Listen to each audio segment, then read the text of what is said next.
Oh my god, but it's too late. You know, You are a married woman. I'm married now.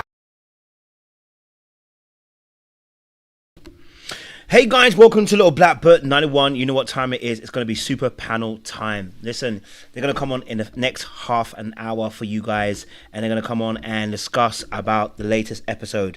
Listen, we've probably spoken about this on the channel the last 3 days, so but we're going to definitely chop it up today with a few different people as well on this panel. So really look forward to speaking to various people about this show. So look, I want to be very, very frank with you. Listen, I told you guys last week, listen, I want to do some quiz things, make it fun, make it, you know, like so you guys can win some money and win some prizes as well. Okay, so we gonna do that for you today. Now it's gonna go members only because we need to have a little quiz time, and I only want that for those who are actually members of the channel as well. So if you haven't done so and you haven't become a member, yeah, probably best to become a member right now so you can actually try to win the £100 or $100 prize today. Yes, we are giving away $100 in total today, so you could potentially take it all, or you may be able to take a few of it home. Who knows how much you're going to take, but today we are giving you $100 away. Now if we can get the likes to 1,000 likes today, I'm gonna double the figure to 200 as a quiz, you know, prize fund for the next super panel that we do next week. So if we can get to 1,000 likes, just 1,000 likes, okay, then we will get ourselves up to $200 to win next week when we do our final super panel on Love is Blind. Okay, all right. So look. Y'all know what it is, okay? All right, y'all already know what it is. You know what I'm about to do? I'm about to give you guys a quiz. But before we do, make sure you like, share, subscribe. Click on that bell button for the notification of the uploads. We appreciate you guys. Stay locked and stay loaded. Look, we are about to go members only. Bada bing, bada bam, bam, bam. The members only. If you're not a member, you can't comment in the chat. If you're not a member, you cannot comment in the chat. Okay, all right. So, all right, cool. So let's get this popping. Let's get you guys first and foremost into this quiz. We're gonna have a super panel in a half an hour's time. Okay, let's get you into this quiz. Now you know what it is. It's idiom time. It's idiom time. Somebody say idiom time in the chat for me, baby. Idiom time, baby. Idiom time, baby.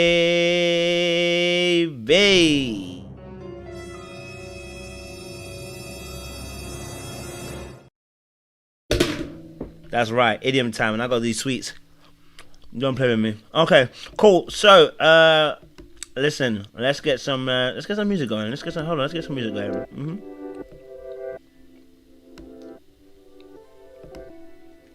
I like it.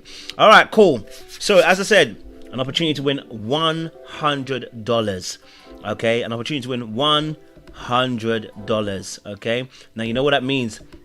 It's the first person that actually the first person who actually answers the question. Okay, first person that answers the question, I bring them up, and then we get to discuss some questions with you and see if you can win the whole of the $100 as well. Okay, cool. All right, listen, my first idiom that I have of the day.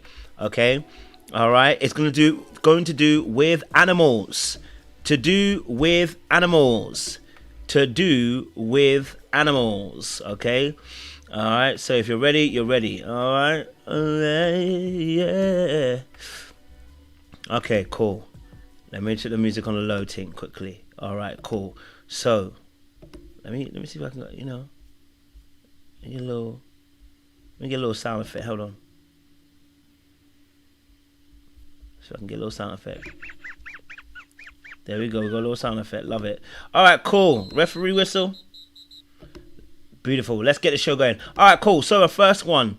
Listen, all you got to do is get the answer right. It's an animal, and it's an animal idiom. I want you to name what the animal actually is. All you need to do is name what the actual animal is. Okay? So here is the idiom. Okay? All right. Boom. What is the animal that is missing from this idiom? What is the animal that is missing from this idiom? It is a what in a china shop. It is a what in a China shop. It is a what in a China shop. Give me the idiom. What in a China shop? What in a... Oh! I got Mr. Don't Play as number 1 on the list. Mr. Don't Play, you got the answer correctly. Our brother got it right. Yes, Mr. Play, I appreciate you. Listen, if you're willing and you're ready to, okay, if you're willing and you're ready to, we need you to be able to come up here, Captain, okay? All right, so Mr. Play, I'm going to send you a link so you can come up to the, to the channel and give us... You get a chance to win $100 for yourself. Mr. Don't Play, the link is in the chat. Come up here. We're going to put you on the panel and we're going to have a little bit of a quiz with you to see if you can win that $100. In the meantime, whilst he's coming up, I have another idiom that we can do. So in the meantime, that you guys can also, I can get a little bit of a queue of 2 or 3 people at least coming up. Okay, my next idiom. It sounds like idiom, but anyway, my next idiom. Okay, I need you to mention what animal is missing in this particular idiom. Okay, you ready? 3, 2, 1. This is the idiom. Oh no, that's not the idiom. My bad. Sorry, guys. My bad. I don't know why I did that, because I changed it. I done changed it and it still said that, which is so weird. Why did it do that? Because that's not what I put there. That's weird. There we go. Name the animal. Name the animal. Name the animal. Name the animal. What is the animal missing? Don't look a what? A gift what in the mouth. Don't look a gift what in the mouth.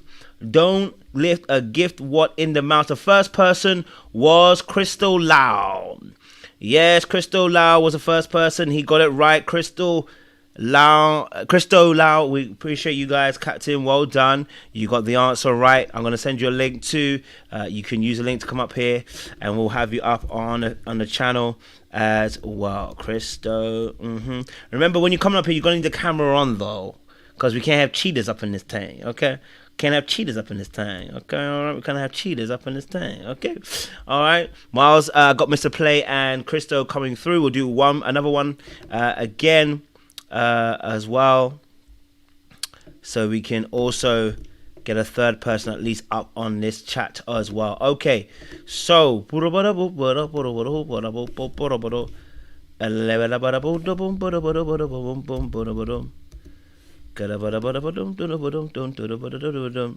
right, the third one we got going on. Okay, Krista said he's nervous. He passed it on. Okay, someone else have to go. All right, who was the person after Christo on the list? Who was after Christo? It was Taylor. Was the next one. So Taylor, you're going to take Christo's place. Taylor, you can use a link to come up and we'll have you on the chat. Okay, so Mr. Play. Okay, so I can get Taylor to come up. So Taylor, you can come up. We'll have you up here. Okay, all right. If we can have you up here, Taylor, because Christo has passed it on, and you were the next one after. And then Mr. Play, he gave up his position too. So Mr. Play, the next person after him was actually Taylor again. So can't be Taylor. It will be TT. TT, it was you. You had ball. So you can also use a link as well to come up, and we will have you up on here. So hopefully we can get you to win some cash. Get some cash for your baby. All right, cool. All right, so my next idiom, whilst they're going to be coming up. So Taylor and TT, you are the two that I sent a link to. The next one is, hold on now. I don't know why I be doing this. This is nonsense. Okay, is this having what share? Having what share? Having what share?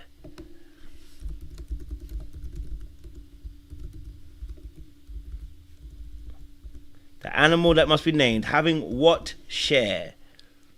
Having what share? There's an animal, baby. Yeah, Monique, you're the first one that got it. Lion's share. Absolutely right, Monique. You can use a link to come up here, baby. First one to get it, baby. Listen. Well done, well done, well done. Monique was on the ball. She said, listen, this lion's share, she ain't playing with it.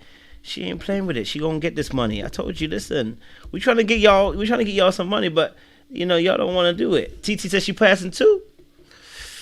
Ooh, baby. Okay, well, TT passed as well, so I have to get someone else.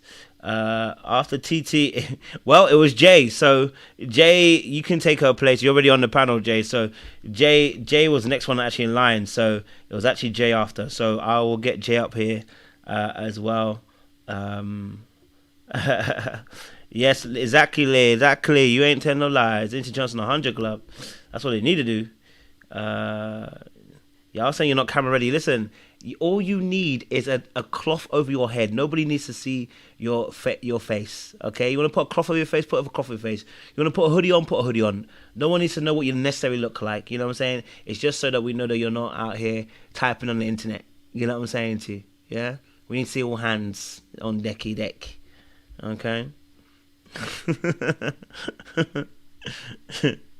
Monique said she's not doing it. She said take her place too. Damn. Okay, Monique said she ain't gonna come up here as well. Y'all don't want this free cash. Okay. I listen. I can't fight y'all. I can't fight y'all. Y'all don't want the free cash. Okay. So after Monique was Monty. So Monty, you can take Monique's place because Monique ain't coming up either. So Monty, you can take Monique's place. You can use a link. I'm gonna send it to you. You can come up here to the opportunity to win $100. You know what I'm saying to you?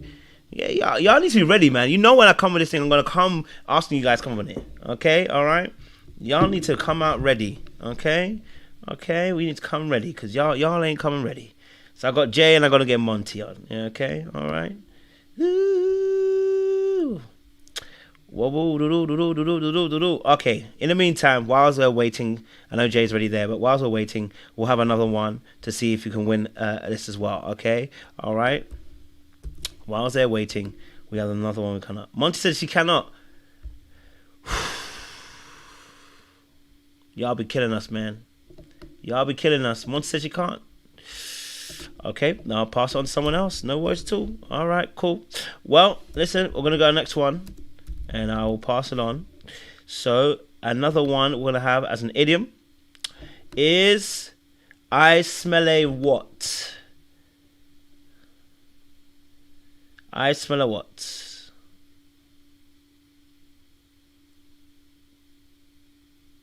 I smell a what?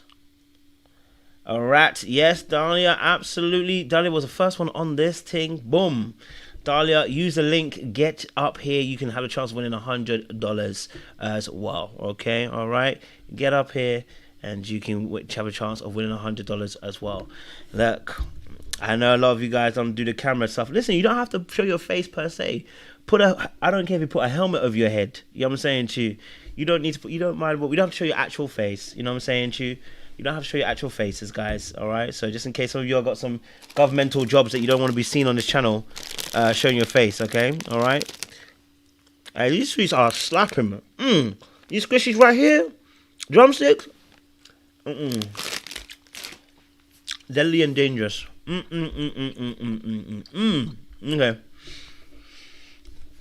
Let me give Daddy the link, cause y'all out here playing with me. Okay. Here we go. Here we go.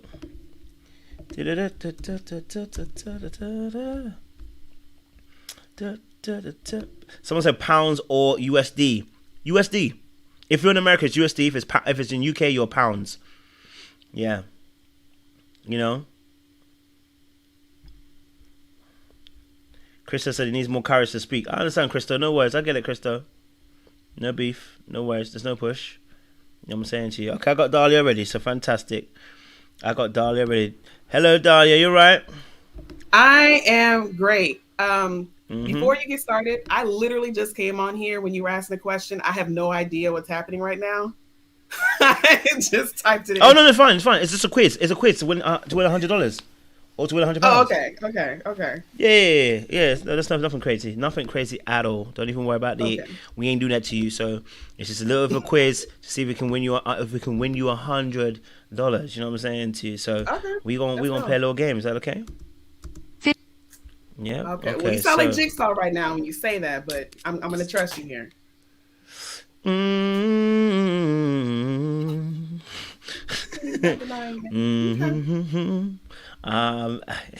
These pounds can't come up for free easily. Okay, all right. They need to have a little bit of struggle. Okay, I have to make it a little bit difficult. You know what I'm saying? Okay, our first question for $20. Our first question for $20 straight. Okay, for $20 straight. I need you to fill in what this animal is. Okay. All right, what this animal is. Okay, cool. You got 15 seconds when it comes on the screen. Okay. Boom. I want to know what the animal is. Wolf. 15, 14, 13. Come on. Fantastic. Thank Come you. on, you got $20 straight away. $20 straight away. Come on now. You gotta read your Bible. Come on now. That's it. You gotta make sure you read your Bible. Absolutely. You ain't telling lies. $20 right there and there. Little hallelujah. There we go.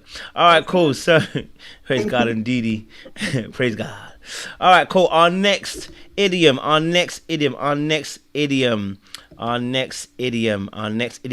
is now no longer about animals. It is about a body part of a human being.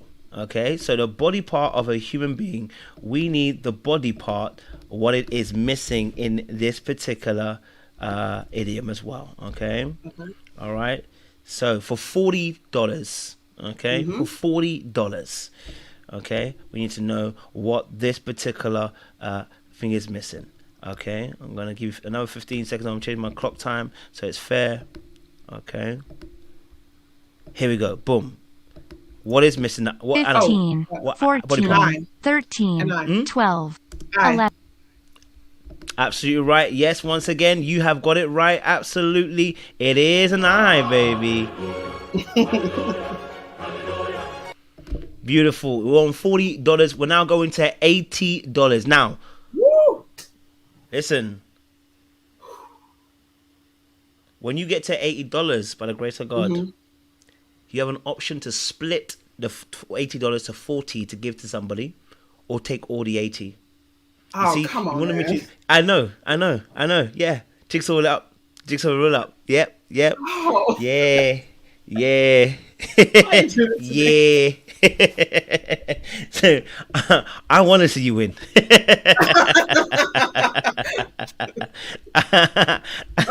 I want to see you win. I want to see you win. Okay, so again, we're just letting her know. Listen, Dahlia has the option of here to either take the 80, right? Because obviously we're trying to get to 100, but she has also the option to give away 40 once she reaches the 80. That's up to her if she wants to do that. You know what I'm saying to you? You know, I am nobody to judge. You know what I'm saying to you? I'm nobody to judge. And it's just an option that's on the table as well. Okay? On the table as well. Okay, so we've got another 15 seconds on the clock. And we've got another idiom that's to do with the body part as well of the human being. So here we go. There it is. What is the missing body part? 15, 14, 13, 12, Your nose? 11, 10, 9, 8. Nails? Your fingernails? No. It is to pick your brain. But you know what? I'm going to give it to you. I'm going to tell you why. No, I'm going to give it to you. I'm going to give it to you because to pick your nose could be saying it's just not an idiom. So I'll tell you what I'm going to do. I'm going to let you continue the game. I'm going to give you $10. So we're on 50. Right, I'm gonna give you 10 because you know what, it was a good answer. It just wasn't the answer we're looking for because it's an idiom. But to pick your nose isn't an idiom. It's simply what someone might do. But it is to pick your brain is the answer. But I'll give you $10. I'm gonna let you stay in the game. I'm gonna let you stay in the game. Okay, I'm gonna stay in the game. Okay, so we can still get to that 80 now, which is on 50 for sure. That's locked in. You know what I'm saying to you. But you know what I'm saying to you. Okay, so cool. All right, we've got another one here as well. Okay, all right. Here we go. go. Okay. Sorry, here we go. There we go. There we go. That's not it. Sorry. There we go. Now we got it.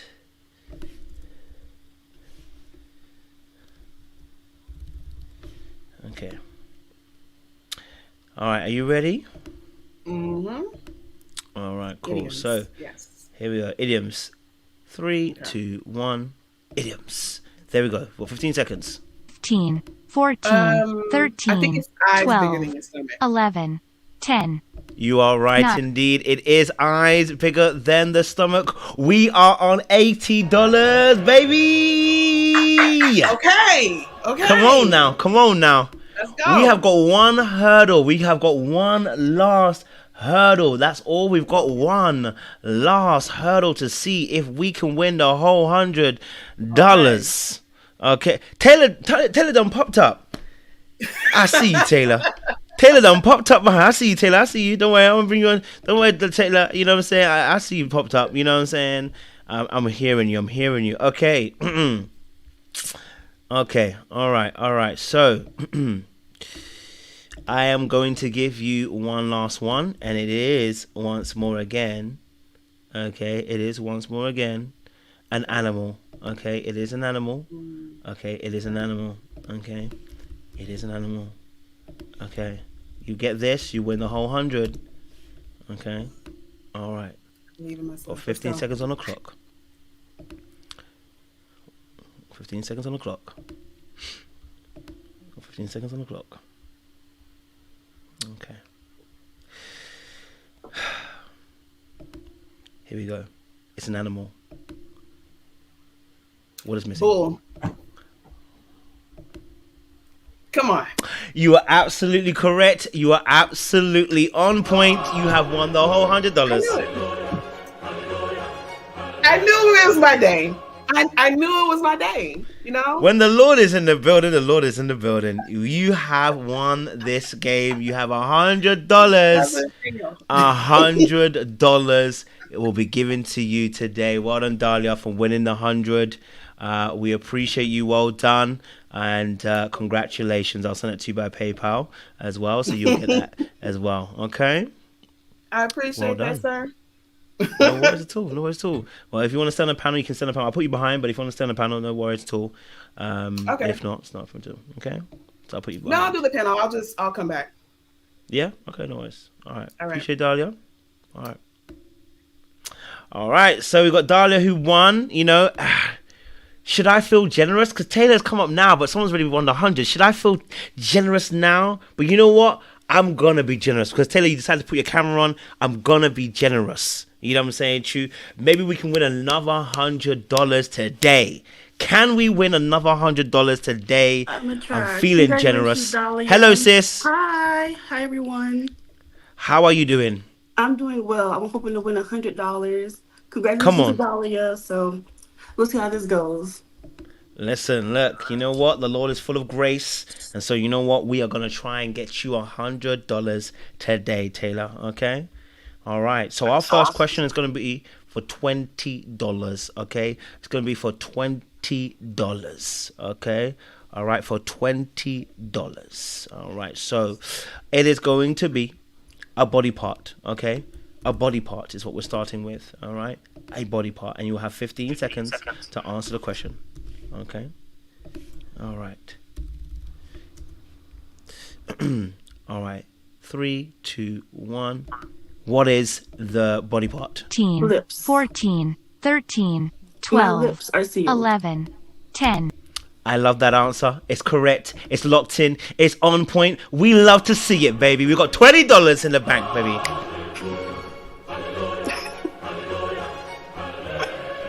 Going for gold. Oh, we love it. We're trying to get to that $100. Listen, look, we're trying to give that cash away, baby. Okay. We're trying to get to that cash away. Before I say anything else, make sure you guys are liking the live, okay? Because I promise that if we get to 1,000 likes, next week's episode of our super panel will be up to $200. Yes, I'm willing to take it to $200. Yeah, you know what I'm saying to you. I feel the Lord is generous, and I feel I should be generous too. Okay, so we can get to 1,000 likes. Let's get it to 1,000 likes. We got $200 on the playing field for next week's super panel. Okay, my next question for you, Taylor. Okay, we're gonna get us to $40. We want to get you to $40. Okay, we got another body part we're talking about. Got another body part. Okay, another body part. Okay, and you got 15 seconds also as well. Okay, 15 seconds on the clock. All right. So, here we go. 3, 2, 1. Here we go. What is the body part? In over your head. 13, 14, By Joe, she's got it. By Joe, she has got it. Come on now. I'm a whiz, you know? Thank you, Kojo, for your grace, but big brain over here. Beans, Big greens, brain. potatoes, tomatoes, lamb, Lord, beans, greens, potatoes, tomatoes, chicken, turkeys, Really good about this. Come on. We got the $40, baby. We got the $40, baby. Listen, we are in the ascendancy. We are in the ascendancy. I love where we are going. Can we get ourselves to $80? Can we get ourselves to $80? I am hoping so, Taylor. I am hoping so. Okay, let us go. Okay, we are going to go back to our animals. Okay, we're going to go back to our animals. Okay, and I need to know this particular animal. Okay, I need to know this particular animal for you. We've got 15 seconds on the clock again, and I want to 3, 2, 1. One trick what? 14, trick pony. 13, 12, 11, 10. By Joe, she's got it once more again. She's on the ball, she's winning, and she's on point, baby.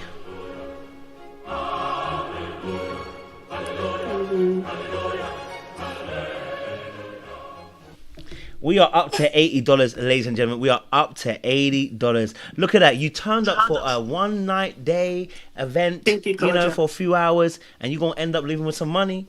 Listen, we are on $80 right now, okay? $80 right now. Can we get her to 100? And by the time she gets 100, means we've given away $200 today, okay? All right? So can we get her to $100? We got one last question, For all the okay? marbles. So far, you got 80. Okay, you're taking 80 away home today, but can we talk?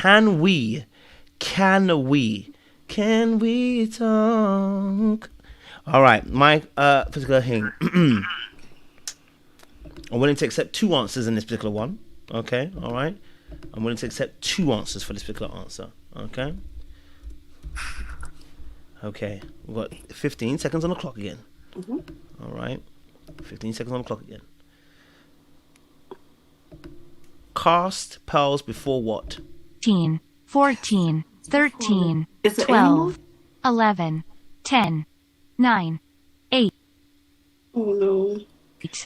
7, 6, Oysters? 5, 4, 3, 2, It's unfortunately not the right answer. It's not oysters.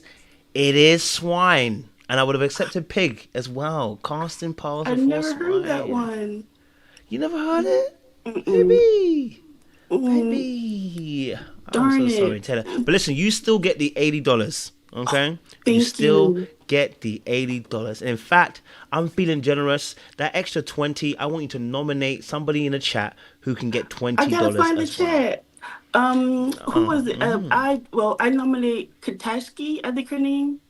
Katashki? Okay, let me see. Or let me see. Natashki. I hope I'm not Let me see who that I think it is. starts with a K. Oh, Natashki. Natashki, Yes. yeah. Okay, Natashki, you have been nominated to get $20 as well. She has nominated the extra $20. Okay, all right. The extra $20 she has given over to you. So Natasha, you get the extra $20. So Taylor, send me your email to my email at littleblackbook91@gmail.com. Send me your email Thank and I'll you. send you the PayPal as well to you as well. And we'll get you $80 as well. Okay? Thank you, Kojo. Thank you. No guys. worries. It's a blessing. It's a blessing. Come on. It's a blessing. We love to see people win. Look at that. We've given away $200 today on this particular show. Listen, like I said, I want to make it fun. You know, you guys have been following me for a long time by the grace of God. And, you know, it is better to give than it is to receive, as the Lord has always said to me. So, listen, $200 today. Listen, I'm hoping get us to 1,000 likes. Get us to 1,000 likes, and it will be $200 we give away next week. Can you imagine? Think about what you can buy with $200. You know what I'm saying to you? Think about it. You know what I'm saying to you? It could pay a bill or two, okay? Just to pay a bill or two, okay? All right. Well, we're gonna have our super panel time as well. As well. We do a super panel time as well, and we're gonna get some people up on the channel to have a conversation with you guys and talk about Love is Blind. And we cannot wait to chop it out because I think it's gonna be a good fun and a good time, you know. So get ready for that in a few minutes. Let me just do that. Okay, fantastic. I know a lot of people will come and join us in a few minutes as well. Okay. All right, we're about to go to super panel for you guys. Honestly, it's amazing. Thank you for those of you who joined as well. So Natasha as well. Natasha, send me an email, okay? All right, send me an email, littleblackbook91@gmail.com, and I will send you your winnings as well. And in fact, I think I do need to do something. Hold on a minute, because someone last week said we should give their winnings as membership. So let me see if I can do that right now. I know some people are watching but are not necessarily members. If you've not become a member, you can join the membership, okay, first and foremost by clicking on the $ at the bottom of the screen. Okay, so if you click on that, you should be able to see it. Okay, so the $ at the bottom of the screen, and you can join our membership. So I'm gonna gift some memberships as well, because if I remember correctly, why am I gonna do 5? Why can't I do more than 8? Why is it telling me how much I can gift? I want to gift memberships. Let's see how much I can gift. Okay, I've gifted 5. Let me see if I can gift another 5. There we go. All right, so we're gonna gift 20 away. Okay, fantastic. I need to do this. Hold on. Here we go. I should be able to give you guys, those of you, so if you're blessed enough, we've given away 10 also there as well. So we're giving away 20 memberships as well today, so you can join our membership. Listen, it's a blessing to give as always, and I want to thank those of you. Jay has done it in the past, El Cid has done it in the past, Aries has done it in the past, a couple of others as well. I think I've done it as well, and if I haven't mentioned him, I do apologize. Sean has done some in the past as well. There's a few others who've also donated as well in the past for memberships to other people. Membership's only £1, $1. It's not about robbing you of any money, but it is about creating our community. So love the fact that you guys can join us today. If you've got a new membership, type in the chat. We'd love to know that you're a part of the membership gang now. Remember, you being a part of the membership, these lives, I will be giving money away as always. So make sure you are part of the membership. It's £1, $1 to keep going, okay? All right? So when renewal comes, renew. You know what I'm saying to you? $1 to 100 is a different kind of thing. You get me? Yeah? Different kind of thing. You get me? Yeah, simmer. Dahlia says she can gift the 20. Dahlia, it's too late, baby. It's too late, baby. You got to keep it now. Got to keep it now. Sorry, you can't gift it. You got to keep it. You got to keep it now. You know what I mean? So no, I'll gift it. I'll gift it if you want me to really gift it, Dahlia. If you really do, I'll send it to the people then. But if you are new to the membership gang, comment in the comment section for us so we know that you're part of the gang, so we can welcome you like it's church. Okay, all right. We are together again, just praising the Lord. We are together again. Come on, shake somebody's hand. With one accord. Something good is going to happen. As a song is playing, you go and shake someone's hand. This is what we do in African churches. Something good, this is Lord. We are together again, just praising the Lord. All right, cool. Listen, it's membership. It's membership. Super panel time. we are going to get some super panel time going on. If you do feel like you're ready to join a panel too, I think there's one or two spaces I have left for you guys. I know a few other people are joining a little bit later on, but we do have space for you to join as well. So if you know you want to join, you have something to say. I know you've been waiting all damn week to say something. In a couple of days, you've been seeing everything going on the internet. You've seen Twitter, you've seen YouTube, you've seen TikTok, you've seen so many things, and you're asking yourself, I want to be able to save my peace. Well, I've put it in the chat for you guys. You can join the panel as well. I prefer you guys have cameras on because it just makes it much easier when we're talking to see people's faces. But if you can't, I also understand as well. Okay, all right. But listen, we can't wait to have you guys. I see some of you guys in the chat. Lovely to see it. I see some new faces. Welcome as well. Anonymous, thank you as well. Zoe Queen, much love and appreciation. Good to have you on the channel as well. Nice to see you. Nice to see you. Nice to see you. Nice. All right, cool. Let's get into the super panel business. Super panel business. Okay, all right. Super panel business. Let's get into the super panel business. Okay, all right. Don't play with it. Don't play with it. Don't play with it. Okay, don't play with it. All right, cool. So, like I said, a few of us will be joining us a little bit later, and I know they'll join in time. But at the moment, what we have at the moment are superstars in the making, and a superstar team player as well. You already know who she is. Okay, words of wisdom, tall hourglass. Okay, all right. She's measured with the way she delivers her message, balanced. You know what I'm saying to you, like a beautifully crafted blade. You know what I'm saying to you.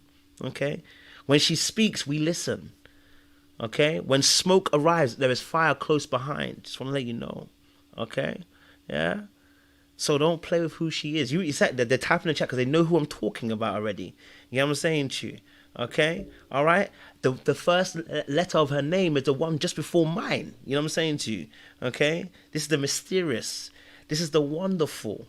Okay, this is the magical. Okay.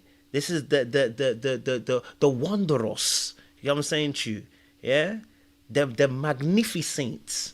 Yeah? I'm running out of superlatives right now. You know what I'm saying to you? I need to go into my dictionary. You know what I'm saying to you? And pull out more superlatives. Because the dictionary is not even enough to contain the superlatives that I need to describe who this person is. You know what I'm saying to you? But I want you to welcome to the stage the wonderful, the beautiful, they're amazing, they're funny, you know what I'm saying to you, J baby, you already know what it is. Namaste.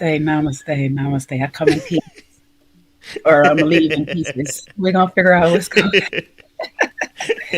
Come in right. pieces. Somebody gonna leave in pieces. We're gonna figure it out. That's right. That's what I'm saying. We appreciate you, Jay, baby. We appreciate you, Jay.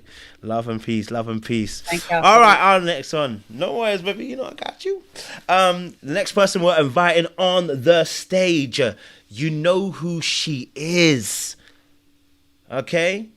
El Diablo. You know what I'm saying to you? Yeah? Dark art specialist out here too. Okay?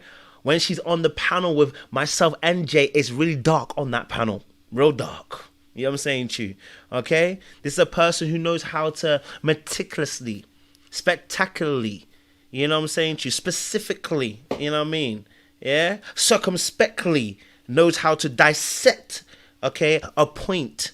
Okay? Point, evidence, explanation. That is who she is. You feel what I'm saying to you? Analytically poised to do what she does best. You know what I'm saying to you? You don't know which side she's going to fall on, but just know that she's going to fall on the dark side. Okay? All right? The power is with her. Or someone say the force is with this young lady. Okay? All right? You ain't playing with who she is. You know what I'm saying to you? Okay? She's shaking her head, but she knows who she is. Okay? She's shaking her head, but she knows who she is. Okay? All right? Because when them glasses are on, just know those glasses are not real. Okay, she puts that on as a facade. You know what I'm saying to you? Because those two eyes that she got working there, they see into the depths of the soul. You feel what I'm saying to you? You know who she is. You know who she is. Welcome to the panel, Alcidia, baby. Well, since you called me El Diablo, I guess I'll bring it. I'll bring El Diablo today. You started with peace and love with Jay. I thought I needed to be peace and love, but you said it's okay to be El Diablo, so okay. And we right here, almost at the end of October. I'll be El Diablo today. Let me go give me a red cape so I can get this one going. Listen, I'm ready for the mischief today. Today's a day for it, so don't even worry about it. Today's a day for the mischief to go on today, okay? All right. Now, I have a wonderful brother coming through. No, it's not Sean. I have to say it straight away because you guys are going to plug it. I don't want to say it. It's not Sean.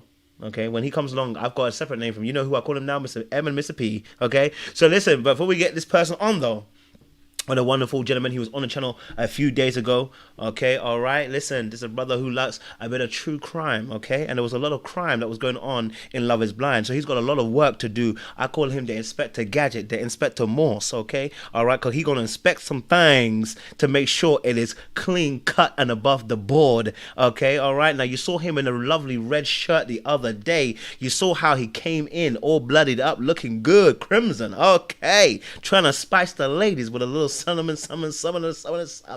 Okay, you know who he is. Okay, if you don't know his, you get to know. Love Lens Review, baby. This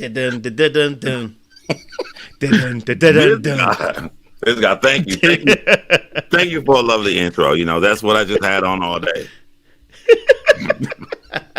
They're calling you Mr. Diet Chocolate. Thank you, man.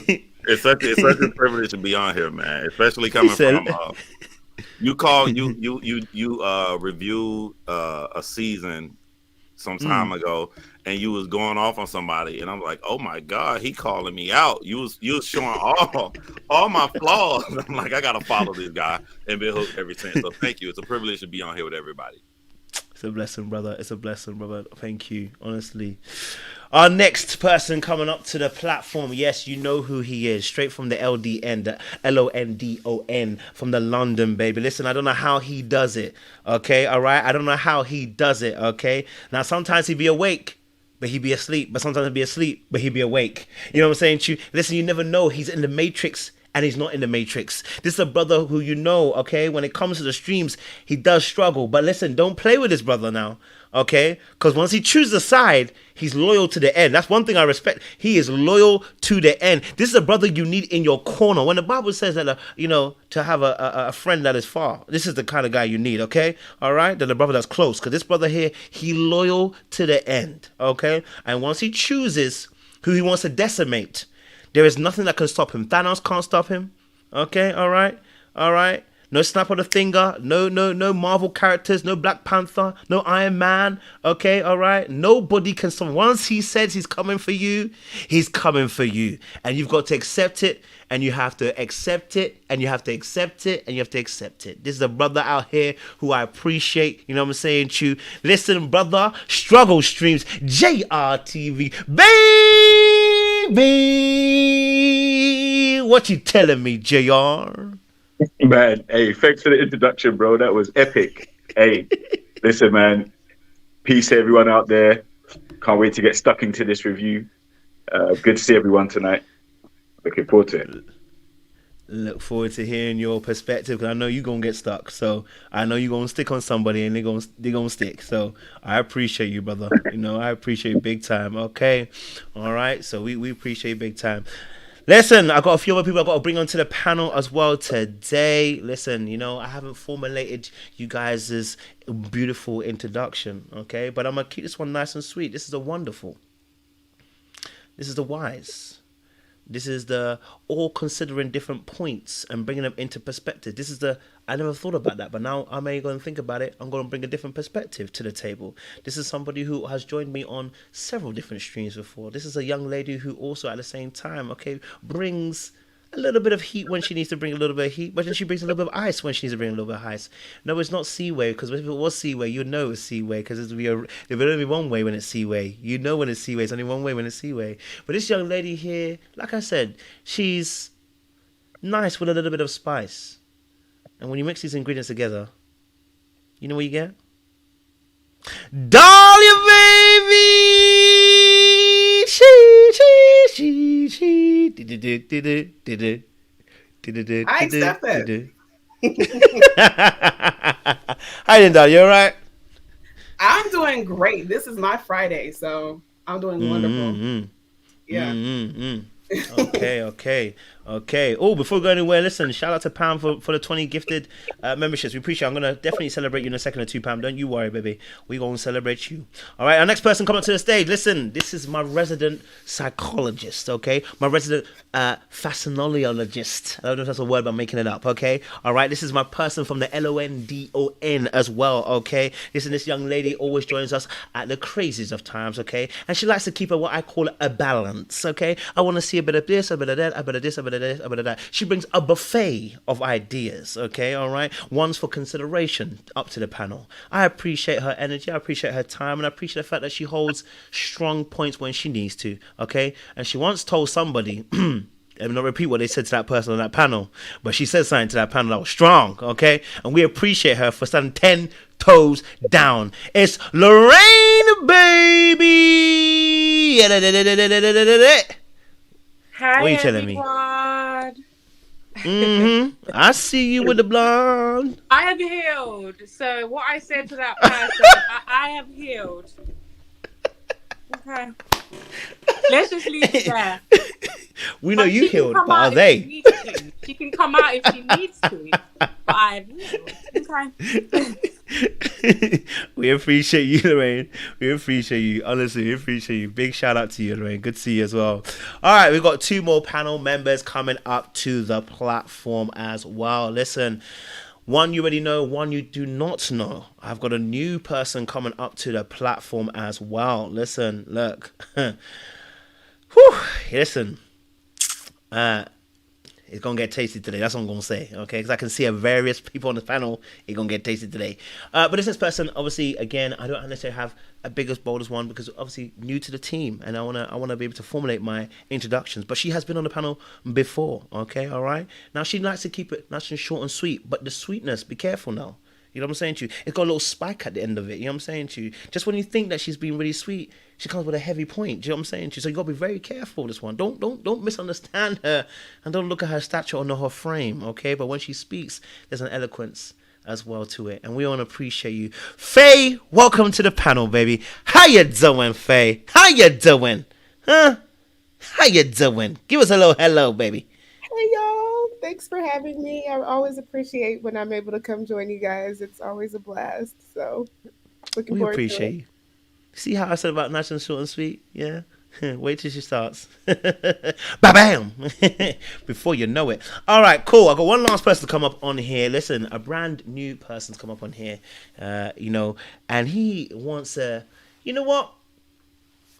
I don't want to say anything to you. I want him to show you guys what he's working with today. But he's going to give some eloquent, strong, opinions about what he saw on Love Is Blind, and it's a new person also to the channel, to the panel channel, and I appreciate that. And it's good to have men who come through and also watch the shows that we do to give us a nice, beautiful balance as well. Okay, so we are going to say a wondrous, warm welcome to Mr. Easton Evans. Mr. Easton Evans, how are you doing, Captain? What's up, everybody? Thank you, Kojo. Thank you to the panel. I think this will be an amazing opportunity to kind of, talk about Love Is Blind, talk about the real world. But I just want to thank you all and can't wait for the good discussion. That's my guy. I love to hear it. Listen, we are almost at full capacity. I got one more space, and I know they will come in a little bit later on. So listen, look. We are at full deck, and that means, baby, I see you, Jay, with the glasses. We are at full deck, and we are going to have one of those amazing times on the show. I want real opinions, I want real thoughts.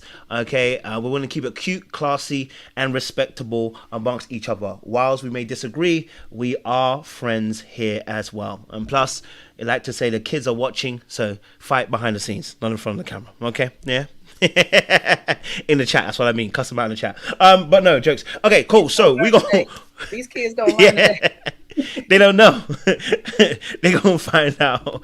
They're going to find out. Now, I'm only playing. Look, we have watched Love is Blind. We're on episode 12 at the moment. There's obviously a reunion next week, okay? But episode 12 had its own weight, gravity, and discussions because there were so many things that were happening. A quick recap what happened. We had Ramses say he's not going to take on Merissa to the altar, okay? But Merissa, obviously, after also came back for Ramses. So if you don't know about that, you now know, okay? Merissa came back for Ramses, and Ramses said no again, okay, as well, okay, after having an 8 to 9 hour conversation, okay? We then found out he has an ex-wife, and somebody did an expose with the ex-wife, and apparently the ex-wife is just like Merissa. She's a high flyer, and he likes high flyer women, and apparently he's lazy. But I don't know if that's all that's true, but that's someone's judgment. Anyway, that is that part. Then we also have Tyler and Ashley. It looks like, yeah, whilst I did that video that there was no rings, apparently they don't do no rings all the time anyway, so Ashley can still be very well married to Tyler. Actually, Ricky, what's her name? Ricky again? Ricky what? Sorry.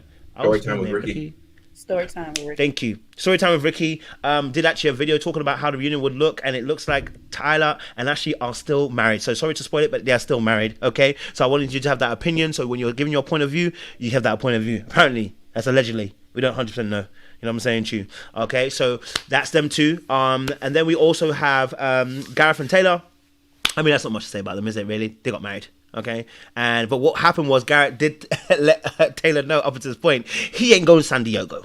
Okay, he said it for the camera, and he ain't going to San Diego. Apparently, they've never gone to San Diego, so he let his foot be down. Okay, all right, yeah, he let her know, just like he let the ex know too. So you know how he be. All right, cool. So then also we have Nikki D and Hannah kind of ended before that, so that was that. I think that's it now. Those are the 4 that was in episode 12, right? Am I missing somebody? Anybody I'm missing? I think that's the 4 that happened. Right? That's the 4 that happened, isn't it? Yeah, those 4 couples. Okay, cool. So, whew, baby. Okay, we're going to start strong right out the bat. But before I do, I just want to celebrate these people who've gifted. Feel good. Thank you very much for gifting 20 memberships as well for others to be able to join today's festivities. It is appreciated very, very much. Thank you very much, sir. We appreciate you. Much love and much appreciation for that as well. And we had another 20 gifted as well by our good sis. Let me just point that out as well by Pam D631. Thank you very much for gifting 20 memberships to other people as well. It's always blessed to give than it is to receive, as they said. Okay, let's get straight into the conversation. Let's get down to business. Where do I start? Well, listen, since Ash and Tyler are the main attraction of the show, okay, good or bad, whichever way you look at it, we're going to start with them, okay? We're going to start with them. My question is, okay, about Ash and Tyler. My question is Ashley accountable now that he told her that he have 3 kids? Sorry, I lie. I reversed that. He didn't tell her he had 3 kids. He told her that he had some sperm donors. Let me say that because that's what he told her at the time. That's all we know.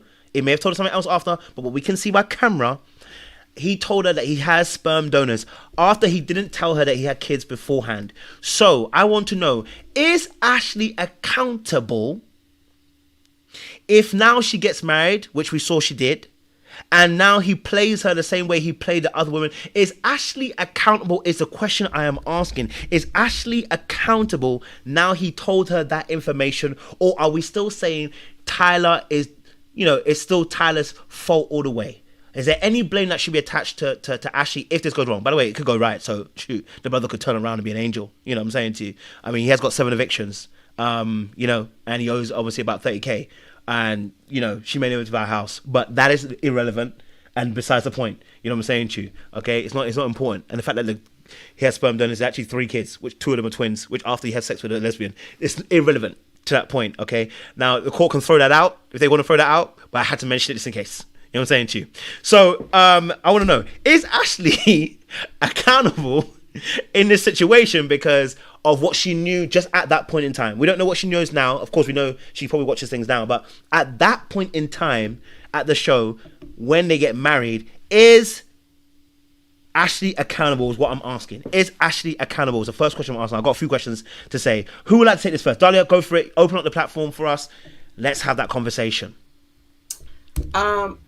Ashley was accountable the moment he told her that he had 3 sperm donor babies. That's the moment that she was accountable.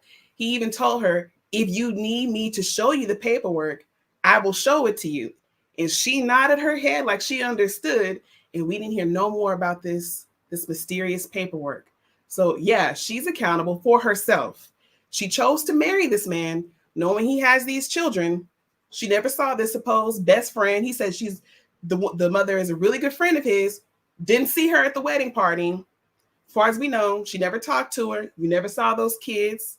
You didn't do no investigation, and you really could have. Like, nobody's going to stop you. Kinetic, the production company, they're certainly not going to stop you. The 6 couples that we see in the show were not the only people who got engaged. They always have like a surplus of engaged couples, just for instances like this, where if like some stuff pops off and people drop off, they can just plug and play other groups into the mix. So it's not like Kinetic really cares that much. They let Tim and Alex leave early. They let Leo and what's-her-face, Brittany, they didn't even make it to the honeymoon. So yeah, you absolutely could have done that. I don't think she would have gotten fined for doing her due diligence. At this point now, I don't think she has a case for annulment because it's literally on camera where he told her he has kids. If you didn't do no more digging, that's on you, sis. I'm sorry, but that's really all on you. So yeah, that's on her. I want to know if anyone has a counter argument to that. Does anybody disagree with that? Does anybody think that actually she's not accountable in this situation based upon what we saw at that last episode, episode 12? Bar any information I put into the court, that episode 12 alone, when he told her that he had a sperm donor, does anybody believe that she's not accountable still? If you have that point, I would love to hear it. There's a portion of me that has a little bit of sympathy for Ashley, and maybe because since we did break down in Jesse Wu's live that with the kinetic contracts and different things like that, like just because Alex and Tim were able to walk out, or Ramses and Merissa, they do have it in a clause where if they want you to walk down the aisle, like last season with Clay and AD, they will force you to do so in order to effectively make sure that you get everything from your contract. I think that there is some pressure, and we know with reality TV that there is pressures that come to that. So at first I was a little bit more like, hey, you signed up for this, Ashley, it's all on you. But now that I know a little bit more backing, I have a little bit more sympathy to Ashley, just because I'm sure she's getting a lot of pressure because they were a major storyline within this season. Good points. Anyone? Okay, yes. Go for it. Love Lens review. I couldn't figure out like what I wanted to say, because I'll listen to you, Kojo, and I agree with what you're saying, but I'm like, well, why do I feel a certain way if I agree with him? And I think a lot of stuff is lost on nuances. Is she accountable? Absolutely, yes. We are all accountable for our actions, but we got to look at nuances inside of this. All of us have held head over heels in love with somebody before.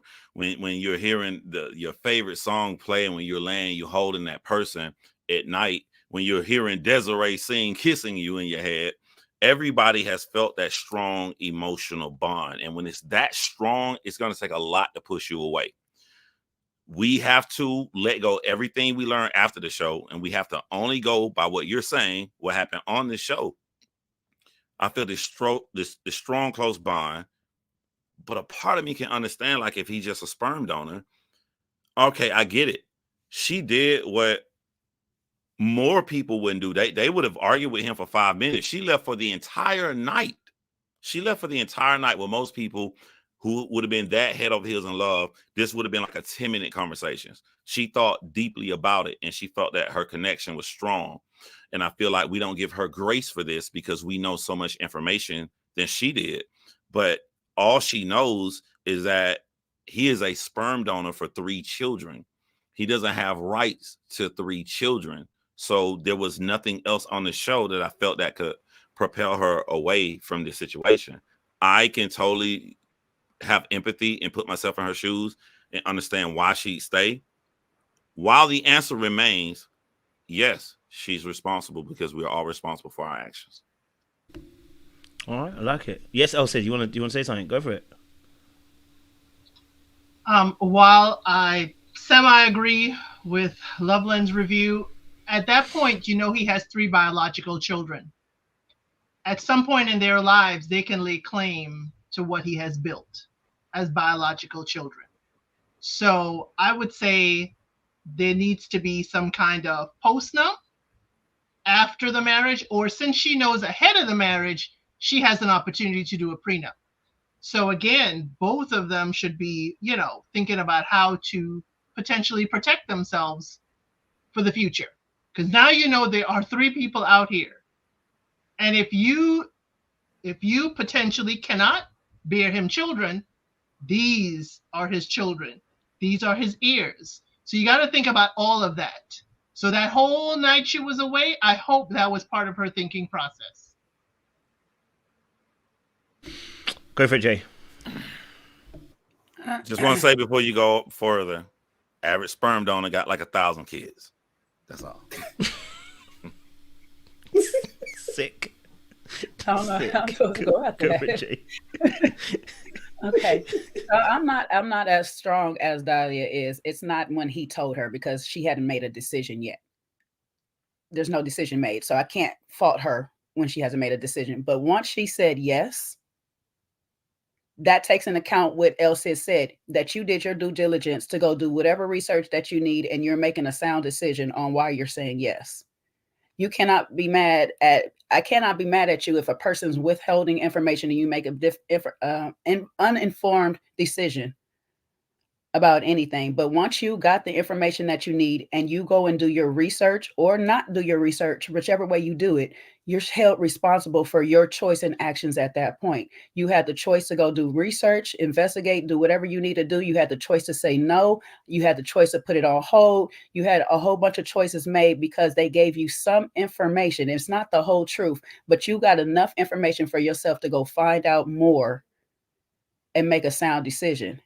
So if you want to make a decision on, I want to just trust this person and what they're telling me for face value, that's your decision as a grown adult, but you're held accountable for that decision. Now, can the courts hold her accountable? In different states, it's different laws. So I don't know. I'm not really sure how Maryland and everything works. I don't remember if this was about this or not, but I was guessing that she won't technically be held accountable, but the ex-wife could be, because she was married to Bree at the time or whatnot. So it all depends. But then again, if he went and actually filed for the custody and did all of that to get proof that he is the parent, there's a part that she still can be held accountable, possibly because she is now married to him. So like Elsie said, she either needed to have a prenup or a postnup or something in place that keeps her legally safe from any action that comes against him regarding these children. I'm hearing it. Who's got a point to chop on that?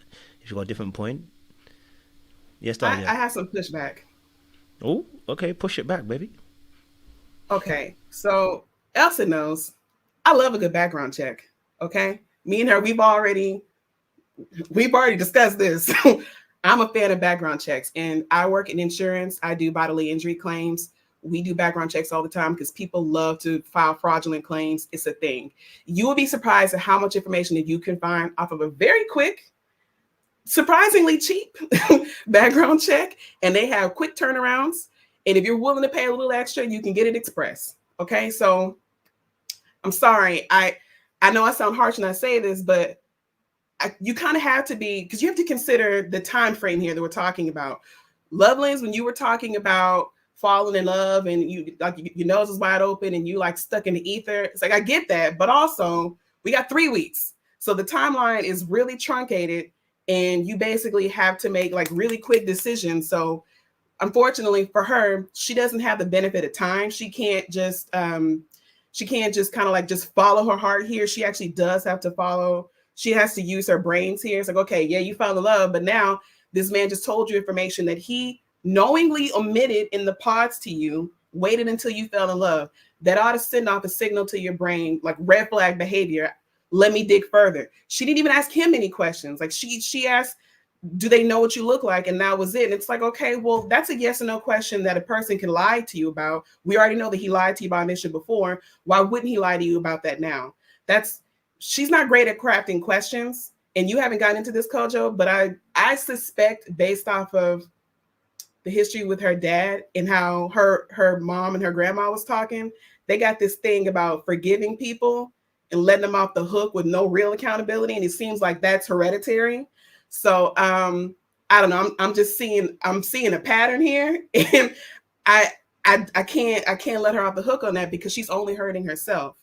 I mean, she really is, and it's not helping him either, right? For him to just go around not being held accountable to his own actions. It shouldn't be the government that has to hold him accountable. That's crazy. So, Easton, you want to say something? I stand firm on that. Thank you, Dahlia. Yes, Easton. Yeah, I have to push back on that real quick, because even a couple of days ago, I was on a live with Paige, the woman that he owes $8,000 to steal, like from the $10,000, and she was dating him, and obviously this is a trend. So it's low hanging fruit to say that Tyler's trash and et cetera, but he doesn't have any. Ashley is a marketing director. I'm sure coming back from Mexico, getting all this news, also trying to acclimate your life with multiple people, the filming, all this other stuff, does play to you not being like, all right, I'm going to do an investigative search currently. I think we can easily armchair quarterback this thing and be like, oh, well, Ashley should have done X, Y, and Z and be super logical. But I also think that the time and the amount of stress and kinetics, I blame kinetics a lot more in this situation more than I do Ashley, because again, the contracts are laid out that you're filming constantly, like doing the dropping out of the airplane, the dates, all this other stuff, the rigorous filming. I don't really think that it gives her a lot of time. And if you go, apparently, according to Paige, Tyler doesn't live, let alone even have a house. But when he did live with somebody, he didn't live as if he had kids around him, that he had 3 toddlers, that he was living with Bri or doing anything or co-parenting. So if she comes over to his place, wherever that may be, you don't even get that kind of inclination. And if they did do a background check, it wouldn't show that he had kids. I'm sure, even because technically he doesn't have custody for them. So it would show the lien. Huh? It would show the lien though. But wasn't the court that was after the fact? That's what I'm saying. I think it's more on kinetics than Ashley, because that's after the fact. That lawsuit with Bri is after they were married. Now the $10,000, I think that was before he went on the show, but the actual custody case and the child support was after. But he could show paperwork that he gave up paternity rights though, because that is typically what you would do for a sperm donor situation. He never had any in the first place. It was with the first child with so that's the point that I'm making. So it's not a sperm donor. Let me clear this. The child support stuff started in January after they were married. However, he went to court prior to get custody with her, and that fight against the ex-wife on there. So that's still in paperwork. That's still in process where she can look that up and see that, hey, even though you're a donor, you actually went to court and filed to get custody or have rights to these kids. So it's 2 different cases we got going on at the same time. And you can look that up for free. You don't even need to pay anybody to do that. That's what I do for a living. You can literally just go on the county website and type in his name. And if he's filed for lawsuits, or if he's got liens, if he's in the middle of a lawsuit right now for child custody, that's gonna show up. You literally just need his name and his date of birth. That's it.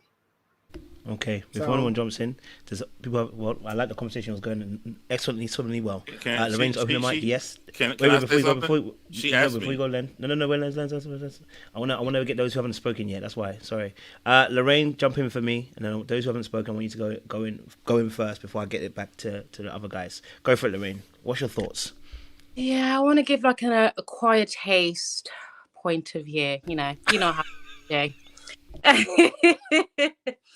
I think at that time, because your question was very specific, because I think people are answering based on the fact that we now know everything that's come about, right? At the point where they had the private conversation off camera and he said whatever he said, I feel as though she was responsible, but she wasn't accountable. right? Think of it this way, probably not a great example to use, but if you apply for a job, right, you have all the information, the job description, the personal description, all that kind of stuff about like what the job is going to be. You go to the interview, you do your due diligence, you have the interviews, and then you have the opportunity to ask your questions, right? But I'm sure most of you can agree that you find out the nitty-gritty stuff once you've actually started the job. Now, I'm not saying that people should be going into relationships to find out the bad side of people. I'm just saying that at that point, I feel like she was responsible to find out more, but Tyler was accountable to be transparent and give all the information. There's a difference between accountability and responsibility. So in that moment, she had nothing to be accountable for because she was not privy to the information. So he might have been honest, but he was not being transparent about all that information. It was his accountability to be transparent and share all the information. How can I know the right questions to ask you if I don't know what's going on? You know, I can only ask you what I know in that moment. Now, obviously, here in the UK, we don't have some of the stuff that you guys are talking about, this county higgy hugger. Like you can only find out if somebody, you know, has been on the, you know, SA register kind of thing, you know. But in terms of like finding out that there isn't that here, right? So you can only go off, I don't know, just having conversations and maybe doing your own kind of social media stuff. It's very difficult to do that. So I think it's very, in as much as we can be objective to be like, this is what I would have done, hindsight and all of that, I really feel like there's a difference between being responsible and being accountable. Okay. Oh, sorry. Who hasn't spoken yet? Faye, yes, go for it, Faye. Talk to me. I was just gonna say, like, to be fair, the background check thing is pretty new. I feel like to a lot of us, well, at least I'll speak for myself. Like, I don't think I was thinking about doing background checks on people, honestly, until recent times. And I don't know, that might have been common practice for a lot of other people, but just I would do due diligence by just looking at the social media, you know, talking, like getting to know the family, you know, asking questions, things like that. But now, you know, that's something I probably would do, you know, if things are getting that serious. I do feel like to shoot some bail for Ashley. If you're going onto a show like this, I would hope that just knowing the premise of how fast the process moves, that production would be a little more thorough in who they select for this process. Not saying that they would know everything as well, but I just would think that something as egregious as all these things coming out about him would be made known to them prior, at least some of it. So in that moment, to answer the specific question, I do feel like she was accountable. She should have asked maybe some more pertinent questions that maybe would have led her to a different conclusion. But I'm just not sure. They didn't show us everything that she asked. So I do wonder if she did ask some of those questions and she got clarifying answers that made her feel better about the situation, and then she was okay to move forward. And then now that all this stuff is coming out, it's different. But, you know, I certainly, for someone to call their children donor babies, I honestly have never in my life encountered anything like that. And I don't know that I would instantly jump to like, oh, this is a deadbeat guy. Because donor is just, that's a different level of lie, other than like, you know, oh, I have these kids, like the mom sucks, you know, like usually it's like some complicated situation there or something like that. But donor, you know, I just don't know that I would necessarily go there. So I like understand both sides. I want to shoot Ashley some bail too, because I feel like she was in a highly pressurized situation with not all the resources probably that you would necessarily have on the outside.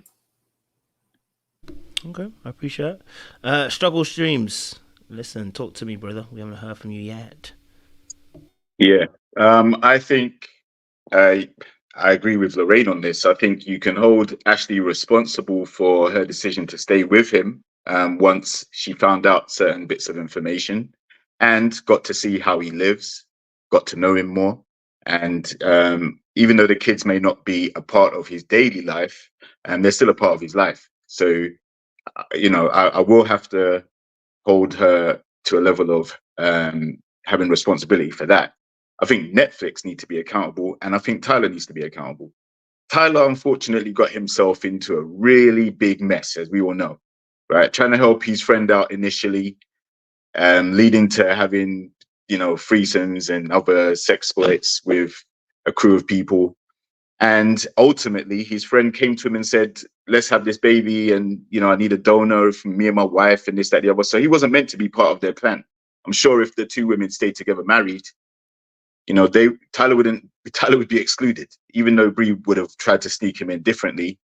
They wouldn't have a need for him in that relationship with his kid. So I think, obviously, because the situation went absolutely crazy, he has to be accountable and explain, as complicated as it is, as messy as it is, even if there's a risk that it might turn Ashley off, it's down to him to give her the full picture of what she'll be dealing with if she gets into a relationship with him. Because the picture that she has of, you know, this guy meeting in this short process and potentially getting married and living happily ever after, it's not going to be like that, right? There's going to be tons of trials and tribulations in this relationship. So he should have had the wherewithal. I know it's an abbreviated process, but it's still down to him to explain the full scenario of what he has to deal with. And unfortunately, he didn't do that. And that's why he's getting vilified. So I understand it. And I assume that they've had conversations off camera where he has gone into more detail. There is no way I think he just left it as, you know, I don't have any interaction with the kids and that's it.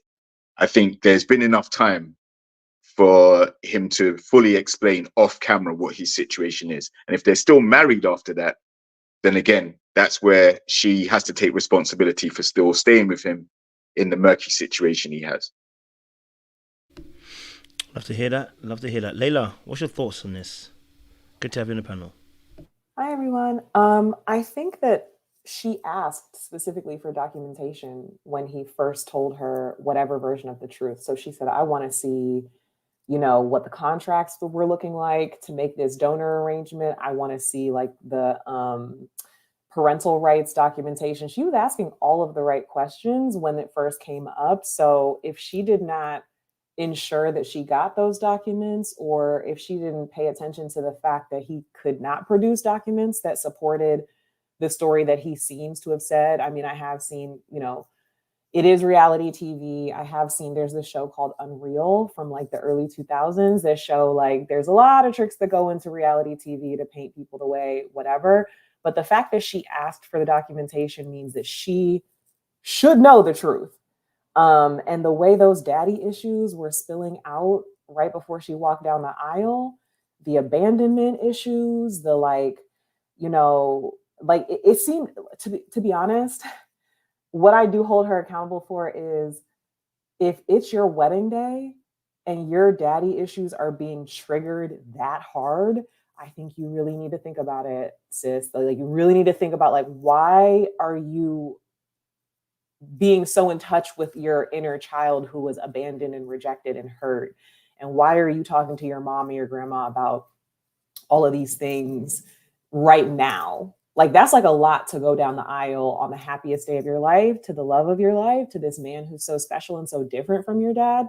So I kind of think, given all of that, if she is going to be party to a man doing that and placing those wounds in other children, that would be really unfortunate. I don't think she, even if that's what she chose to do, I don't think she's going to be happy with that decision later on. And yeah, so in the sense that you asked for proof, and that we know for a fact as the viewing audience that proof does not tell a great story, that's what she has to be accountable for. I'm sure the mother of the kids, I know there's all sorts of stuff coming out now, like, is she trustworthy? Is she weird? Is she, you know, is this child support, whatever. But the fact of the matter is, have you seen the kids or not? And so Ashley, with those wounds that you have, I have to say, like, you know, be accountable to your inner your little Ashley, the one that you're still sort of engaging, the one who prompted you to even be on this show, the one who was making promises to your mom when you were like 7 years old about the type of man that you want to get. Be accountable to her. So that's what I would think. Thank you, Layla. Sean? Yeah, I don't think my opinion is far off from, you know, what Layla or many of the other panelists have said. You know, I think that we're able to, and I've said this before, so it's not anything like brand new, but I think sometimes we come at somebody guns a-blazing when they're on the other side, because we're getting all the information now versus the person in the scenario is getting it piecemeal to them. And we don't have the connection with Tyler, right? So when even when you're getting information, when you're getting something that's negative and it's somebody that you care about, you're going to always see it from a different lens. So, you know, before we just come at her holding her accountable for Tyler's actions, similar to what JR was saying, you know, at the end of the day, Tyler is accountable for his actions. Tyler is responsible for his behavior and for his lack of diligence, whether it's financially or whatever he's got going on with all these kids strewn about. So I think that's who the ultimate bearer of it is. You know, whether Ashley is an accomplice, I think that remains to be seen. And you know, my hope is that she will kind of wake up out of a fog and be able to make better decisions. But I'm just of the belief that it just doesn't really happen that way. Yes, do some people make very decisive, quick game time decisions when they're in love? Sure, but is that really the average of what happens? You know, I just push back against that narrative that, you know, you get some information and you just wake up and you're like, you know what, I'm going to move forward, you know, because if you were that decisive, then you probably wouldn't be on Love is Blind looking to get married, you know, with somebody who you meet across the pods in 2 weeks. You know, you just probably wouldn't do that if you were somebody who was just that focused, that laser like that, having that much clarity, being able to make sharp decisions like that with information. You're probably not going to go on Love is Blind to look for your next spouse, you know? So, you know, those are my thoughts. All right. So I've got another question I've got to ask now. On a scale of 1 to 10, how diabolical is it that Netflix put Ashley in this position and allowed Tyler to play the game he's playing? I want to know from a scale of 1 to 10, and then the why. Go for it, Ethan. Go for it. 10, easily a 10. We see it time and time again with these reality shows putting contestants in compromised positions. Again, we look at the contract structure. You are mandated to go up to the altar if they mandate you to do so. So Ash, the same way as Clay and AD last season, he could have said, hey, off screen, hey, I don't think we should go ahead with the marriage, and they could force his hand into continuing to do so. The same way as with this situation, they continued it on and also even egg people on. I think if we can pull this back into, I guess, season 4 with like Shake and Deepti, and him saying all season long he never really even wanted to be in a relationship or engaged to Deepti, and him ultimately having to do that and how it panned out. I think that they're putting these contestants in compromised situations, and with Ashley, having a producer in your ear telling you probably it isn't that bad, just keep giving it a try. Let's see it, take it day by day. I don't think that it's a conducive situation for contestants, especially Black women in this case, and in the other cases it can be other types of contestants. But I'm for sure with Ashley, 10 out of 10, top level of diabolicalness. That's a strong start, and I like it. Elsa said she's shaking her head, though. She said she don't agree with the 10 out of 10 diabolicalness. Why do you not agree with the 10 out of 10 diabolicalness from Netflix? I don't agree with the 10 out of 10. They are liable for some things, but Ashley is a grown woman who has a contract that she signed. Now, she can get legal advice, as any contestant can have that contract reviewed. And you can say, no, this does not serve me. I am not going to be part of your circus.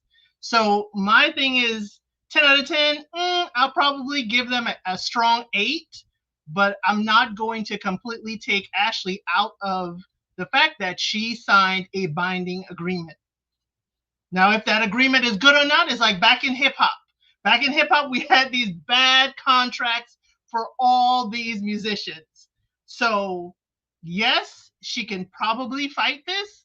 But again, we now are in an age of information. And I think anyone go into reality TV, you can go get a lawyer to review this contract.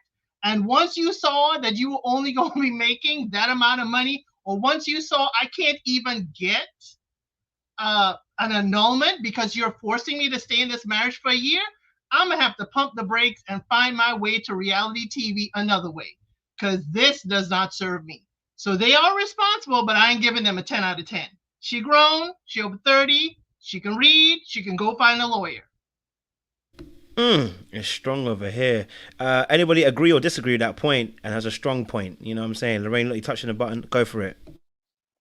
I agree. I mean, it's going to be like counterintuitive to what I was saying before when I was giving her a lot of grace, but she's not going on Match.com. You know, this is not Tinder. This is not Bumble. This is a reality TV show, and not to be facetious or anything, but 8 times out of 10, people go on reality TV show for ulterior motive. Okay, you might be thinking that hopefully I'll find a partner, hopefully I get married happily ever after, but you're also thinking about the benefits that's going to come out of that, you know, the opportunities that's going to come your way, potentially like changing career paths altogether. Like as Elsie has said, she has a contract. I get sent contracts all the time.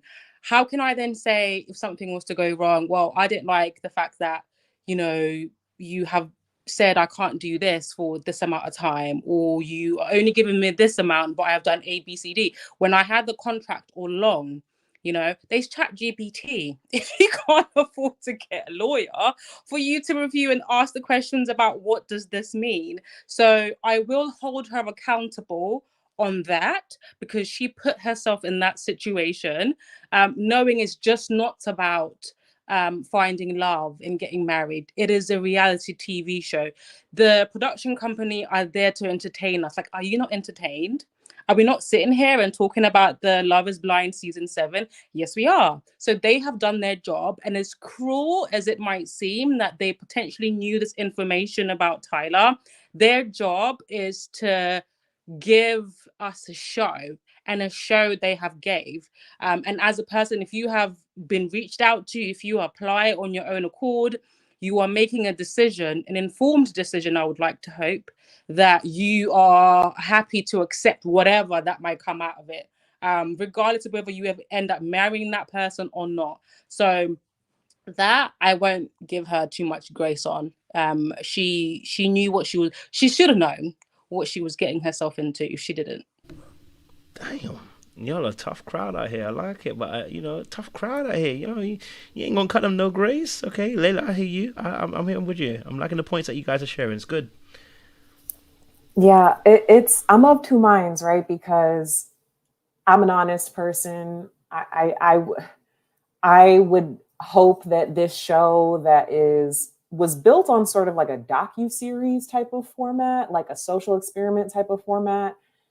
I would hope that they were at least somewhat genuine, like emphasizing entertainment, yes, but not manufacturing situations to destroy lives and sort of get people caught up. But at the same time, like, trickery through contracts is a tale as old as time. Like, this world and the legalities of things, it's just like, it's enough to really like break your heart, like how treacherous like the legalities of things are. Like, contracts, the devil is truly in the details. And the fact of the matter is, most people don't read them. We get on the internet, we bypass all these contracts that we just agreed to. We see the opportunity and we don't see the barbed wires around it, right? And so because we can see from episode 1 that Ashley was engaging with this process through childlike eyes, through desperate eyes of like, this is my shot to end generational trauma, which you honestly can't do through delusion and through, you know, trauma eyes. But like she, you know, I don't think that she maybe even thought they would approach it this way. I mean, I'm not trying to underestimate her intelligence. I don't think it's a matter of intelligence. I just think like it takes somebody who's been burned before or is close to somebody who's been burned before to really like anticipate like how deep they would actually take this. It takes a somewhat cynical personality to sort of like understand like how far they would be willing to take something like this. Like, because I've seen Unreal, I feel like my mind is like, I would never go on reality TV of any sort, just because I know you are not like, it's like Lorraine said, entertainment purposes. You're a character now. You're not a person anymore. You're a likeness now. You're not a person anymore. So yes, of course, ultimately Netflix for even conceiving of a scheme like this is diabolical. But of course, you know, just like everyone else here, if you have fallen on the wrong side of something that you've signed, we're all culpable as well. Like, and so Ashley is no different. And neither is Tyler. Like, honestly, like, again, he's the problem. But, you know, girl, now you know. Shoot. Tell no lies. I hear it. If anyone goes, let everybody know. Listen, make sure you like the live. I've promised that if you guys get to 1,000 likes, I will double the prize fund for next week's quiz, okay, to $200. Listen, so like the live.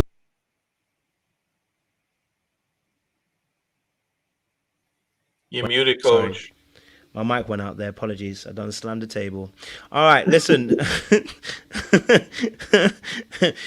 the question we're asking again, how diabolical is Netflix?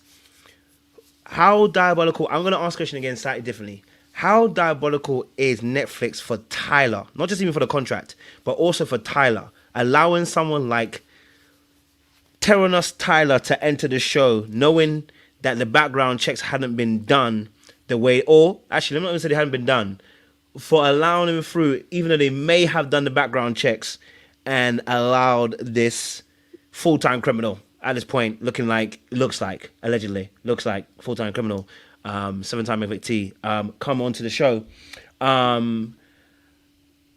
How diabolical are they? Those who haven't spoken yet, I want to hear from you still again. How diabolical are they for this? And of course, I'm leading you with the fact that how diabolical are they? But I don't care. It's my channel, my show, and this is the contract I've written for you guys, which you don't have to sign. So Sean, talk to me. What's your thoughts process?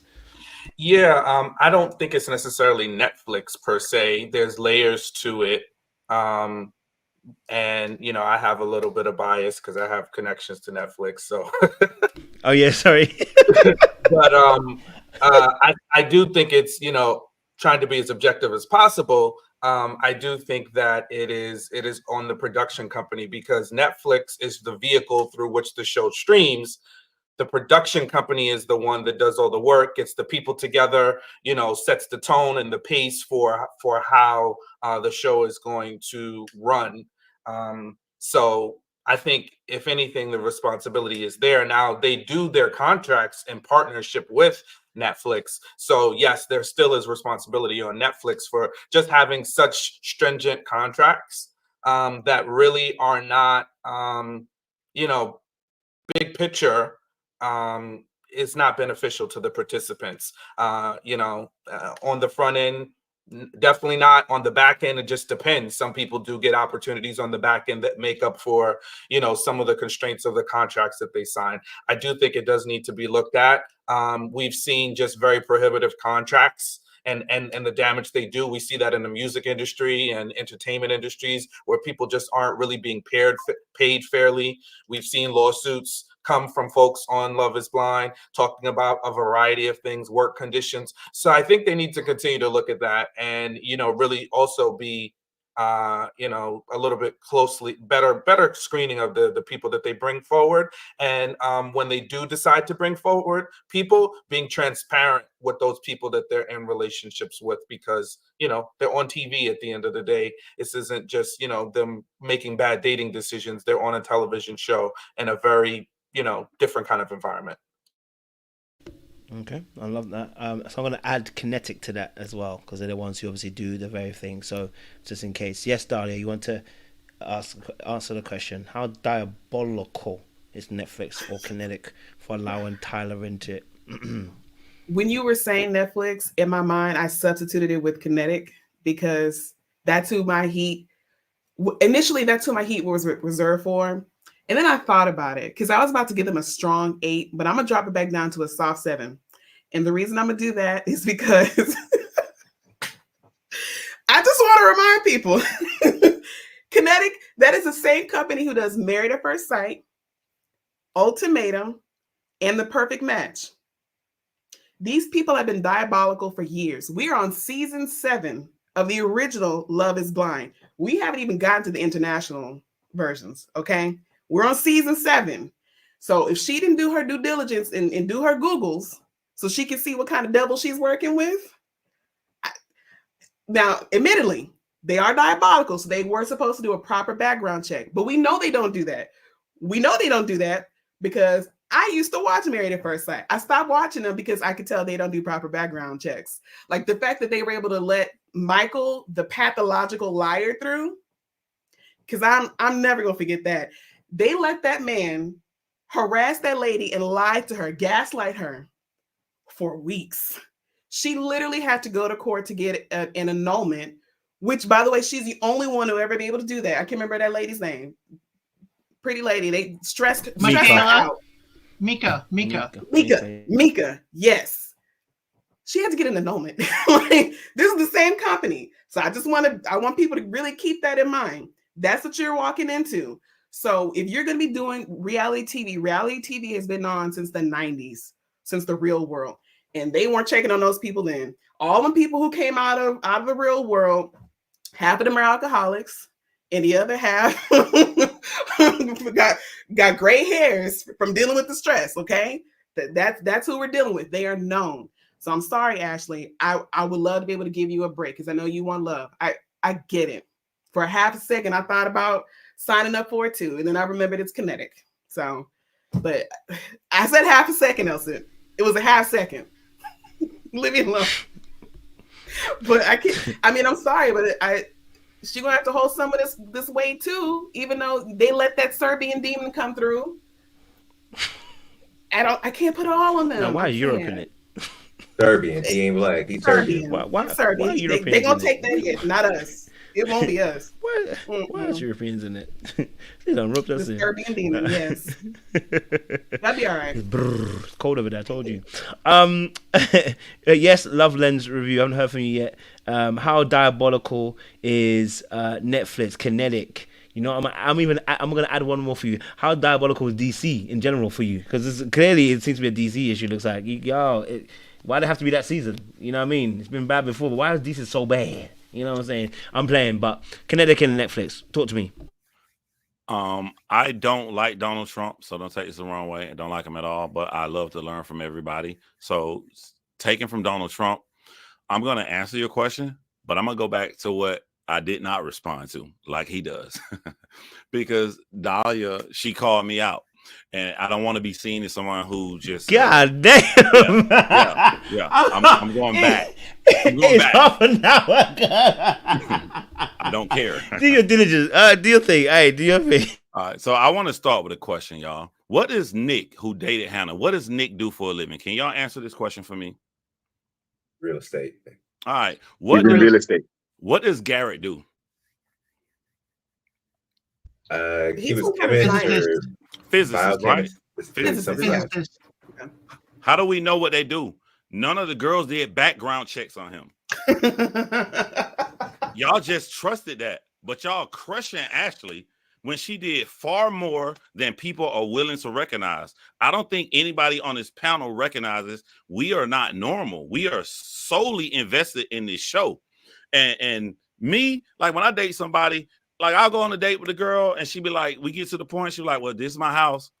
I already knew that. I already knew where you live. I already looked all that stuff up. But I'm not normal. This is not. You said that you did sales and insurance. I manage managers in sales and insurance, and I have to look at the individual person if I want to reach them, so I can teach them so they can learn. I have to look at how they work. So I cannot dismiss the fact that Ashley was doing. Well, Ashley did far more than a normal person would do. If a guy's dicking you down and you in love and he doing all the stuff that Brett doing to Tiffany and there's no problems at all, and he tells you he got sperm babies, the majority of women is not finna leave for the whole night. I'm just being real. They not finna leave for the. That's not what he did. What he told her was, I omitted vital information in the pods. No, that's how you. I let you fall in love with me. Then I told you I had sperm donor babies. And why are you telling me that? How does he know he has sperm donor babies? Because it's a close friend of his. That's how you're breaking it down. I'm saying levels have to match. If I push your level all the way up to I'm head over heels in love, I'm being ABE, always be effective. He was effective in that. He was effective in showing all of this. So if it goes this high, it's going to take a lot lower to make someone run out of here. Somebody else, I forget her name, was that Faye? Somebody else said that she asked him, I want paperwork, I want this. The average woman would not have done this. I'm not basing this off the information we got after the show. He asked me to only look at what was shown on the show. Ashley went above what most women would do. We wouldn't do that because we on the but we're not normal. It's not normal to look up people information in the dating world. It's not normal. You bring up Twitter and all this stuff. That's not. If you think that's normal, they'll say you're not normal. Don't shake your head. I'm not normal either. But she's also not in a normal dating situation. She's not. She's in a pressurized, truncated timeline. Yes. Okay, where she's got to go. She has to go match with somebody who, if she's trusting that Kinetic has already done their due diligence. Now we know that they haven't, right? But she doesn't know that. At this point now, all she knows is this man is now telling me after 2 weeks' time that he has kids. But you say 2 weeks. Why did he feel the need to tell her that? But that's what I'm saying. You got to go based on reality. To us outside, it's 2 weeks. We've seen 7 seasons. None of them said it ever felt like 2 weeks. We've seen so many people felt like I've known you for years. I felt like all this. That's what happens. We had so many people tell us that the way that they design the questions, you remove from your phone, you remove from every single thing that like it's like this pressure that's built up upon. So piggybacking that back to what you're asking, like I don't understand how y'all can say, in one hand, Ashley is responsible, but then say the show responsible. If a woman cheats on me and have sex with a bunch of guys, she don't go with me in my next relationship. I cannot focus on her cheating on me. I have to focus on what I did or I didn't see to allow this woman to cheat on me so I can better protect myself in the next relationship. How can I do that if I put it on the show? We don't know the show's contracts. The show's contracts can say, hey, we put y'all in this situation. Y'all gonna fall in love. I don't know what's on the paperwork. Maybe that's coming from my true crime brain. I have to see the paperwork that they have in order to put the responsibility on the show. If we put you in these pods and we put you in this situation, y'all talk, y'all know each other, and you don't find out the information, whatever, that's on you. How can I blame the show? And how can I grow if I blame the show? That's a good point. Donna, do you want to hit one last time? And normally, I wouldn't even be bringing up a background check even for a show like this, except he's the one who brought this up. He's the one who came to her and told her, I have these children. Hot potato, now do this information what you will, right? She's the one, and I think Layla mentioned this earlier, she's the one who actually brought up about wanting to see paperwork, and then we just never heard about it ever again. In the moment, she asked good clarifying questions. And I don't know if maybe this is poor editing because it's poor editing throughout the entire season, but at no point in time do we ever hear any callback to the questions that she had asked him. And those are good, relevant questions to ask. I think any reasonable woman would want to know the answer to that when the man that you are falling in love with, who you're supposed to marry within a week's time, is telling you big vital information, right? It's not even like this is just some random woman who he's never met before, and he's not going to deal with those kids. That's his close friend. Those are his words, okay? So we don't know what kind of relationship that he has with that woman. We don't know. And I think that's good information for her to have. She is responsible for that because this is marriage. She's got to marry this man. You don't know what you're marrying yourself to. Yes, he's saying these are sperm donor babies, but at this point now, this man is an admitted liar. And I'm going to keep calling him that because that's what he did. He lied by omission. He waited to share the information with her. 100%. Right. So now that we know that you're a liar, I can't trust anything that's coming out of your mouth without some sort of evidence, some sort of evidentiary support to back it up. I can't. But hold on. One word I want to correct you on. You said he's an omitted liar. We know in hindsight he's an omitted liar. At that time, no. At that time when he told her, only thing she knows is that he lied. She don't know that he admitted all of this other information. I'm not talking about that. But hold on. I would like to say one thing. I truly believe the words that you're saying. I believe that you would have done this due diligence because I would have done it too. But you can't help people if you go by your anecdotal experiences. 99% of people in a situation where they head over heels in love, they would not have done the things you and I do from our experience in our past, our job, our work, and things that we do for a living. This is not how normal society works. And you're not going to reach the people to help them grow if you don't react in the world as it exists, not in the world as you want it to be. Yes, Elsa, do you want to add the last person? And let's move this on. Yeah, to go along with what Love Lens Reviews is saying, when Tyler spoke of it, he said he had donor children. And when he used those words, yes, Ashley was right to ask for paperwork. And I think they had a longer conversation. I think that was cut and spliced for production. But when someone says donor children, that means there were children produced from your donation. And that means, it wasn't a sperm bank type of donation. So there had to be a huge conversation. If she looked at the nuances of the words he used, there was a huge conversation that had to be had because you had to know there were children produced. How do you know who produced those children? There's a whole long conversation. And I'm sorry, going through Love is Blind, as soon as you get your phones, I don't care if it's Garrett Taylor or whatever. The first thing you do is check that person.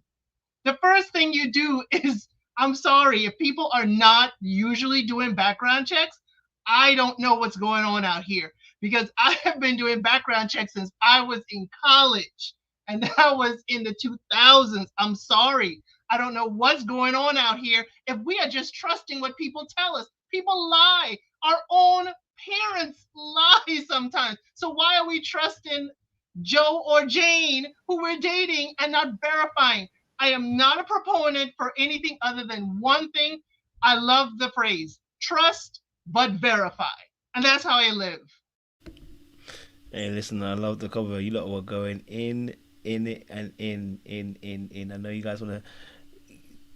Listen, let's get back to this diabolicalness, okay? All right, let's get back to that diabolicalness. You know what I'm saying, Chu? Otherwise, we ain't gonna leave it, okay? All right, let's get back to that diabolicalness of Netflix and Kinetic, okay? Thank you for the convo. Oh, struggle students, you ready to go? Yeah, I'm ready to go, bro. You gonna drag us back into hell? Because it looked like you're ready to go back into hell. Are you sure? You look like you're ready to drag us back to what they're talking about. Oh, Lord of mercy. All right, here we go. All right, so Netflix and Kinetic, right? They obviously do background checks. They obviously sit down and interview these people and psychiatrically evaluate these people and everything. So they have a large responsibility to detect who's selected for the show, right? First of all. Now, they put Ashley in an unfortunate situation because Tyler was one of the candidates, and that's who she connected with. So that's where their culpability is. Once Tyler expressed that he had 3 kids, yes, they came about in a crazy way. But the fact is, he did tell her that he has 3 kids. She made an informed decision, all right, regardless of the crazy situation, which she did omit, but she still chose to be with a man who's got 3 kids already. She made that decision. Regardless of the situation, how they came about, she chose to be with a man who's got 3 kids. She chose that for herself, to stick with that man, marry that man, everything. So I think that's what we're missing here.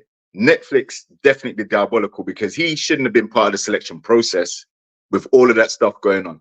And what I will say is, possibly from his perspective, going out into the real world dating and having to explain this crazy scenario, it's going to hamper his dating choices. Let's be real.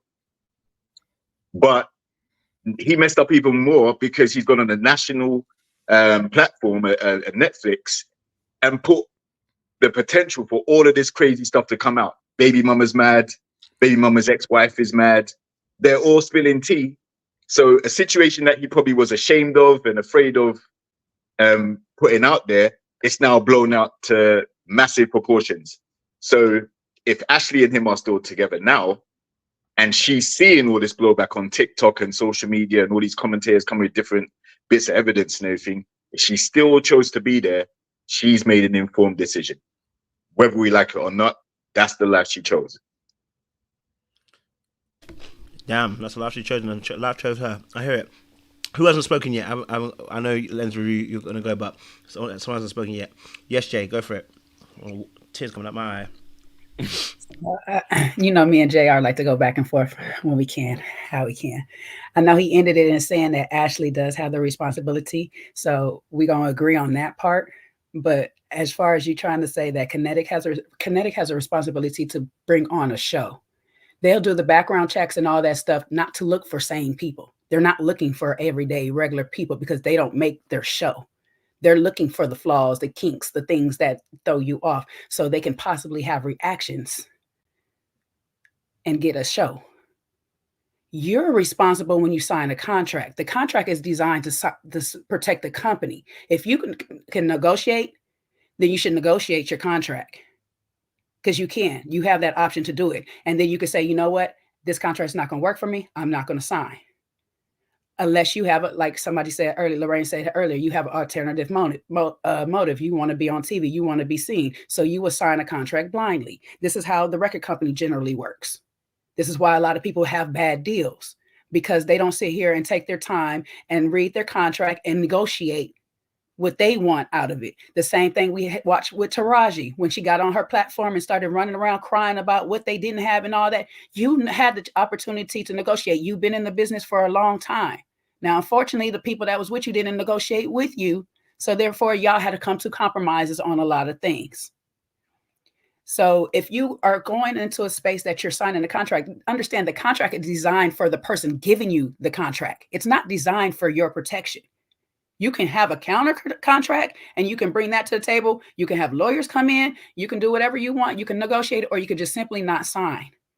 So at the end of the day, Ashley signed her rights. Like they said, her likeness away to be on this show. Now, once you're on the show, unfortunately, you may be placed into uncompromising positions. You may be placed into danger and all this stuff. Now, do they have a right to protect you physically and all this stuff? They should. But if it might be a fine print in that contract that says, hey, once filming starts, whatever happens, happens. You're on your own. It might be up in there. I need to know what the contract actually says. If we get a breakdown what the contract actually says, then we can sit there and say if Kinetic is to blame, or if Ashley is to blame, or both have equal parts in this, which I'll stand right now on both has equal parts, because she signed away her rights and they gave her a contract that said you're going to be put up with anything. Okay, so that's where I'll go with that. Hey, yes, Faye? I will just say this one thing, because I don't want to feel like people have said bits and pieces of this, but I just feel like, yes, the contract, the legalities, but barring all of that, I still think that there is, it may be just, I have a thing with protecting naive people who are vulnerable, but you know, you have a situation where people really want to get married. Like it's kind of, you know, a little bit of desperation there. You know, they haven't found their person. They're looking for an unconventional way to find them. I think that it would be expected. It should be expected. There should be a duty, in a sense, to warn somebody that's in a compromising situation if they're coming into contact with somebody they may potentially marry that has a very heavy situation going on. Now, legally, with the contracts and all this other kind of stuff, do they have to do that?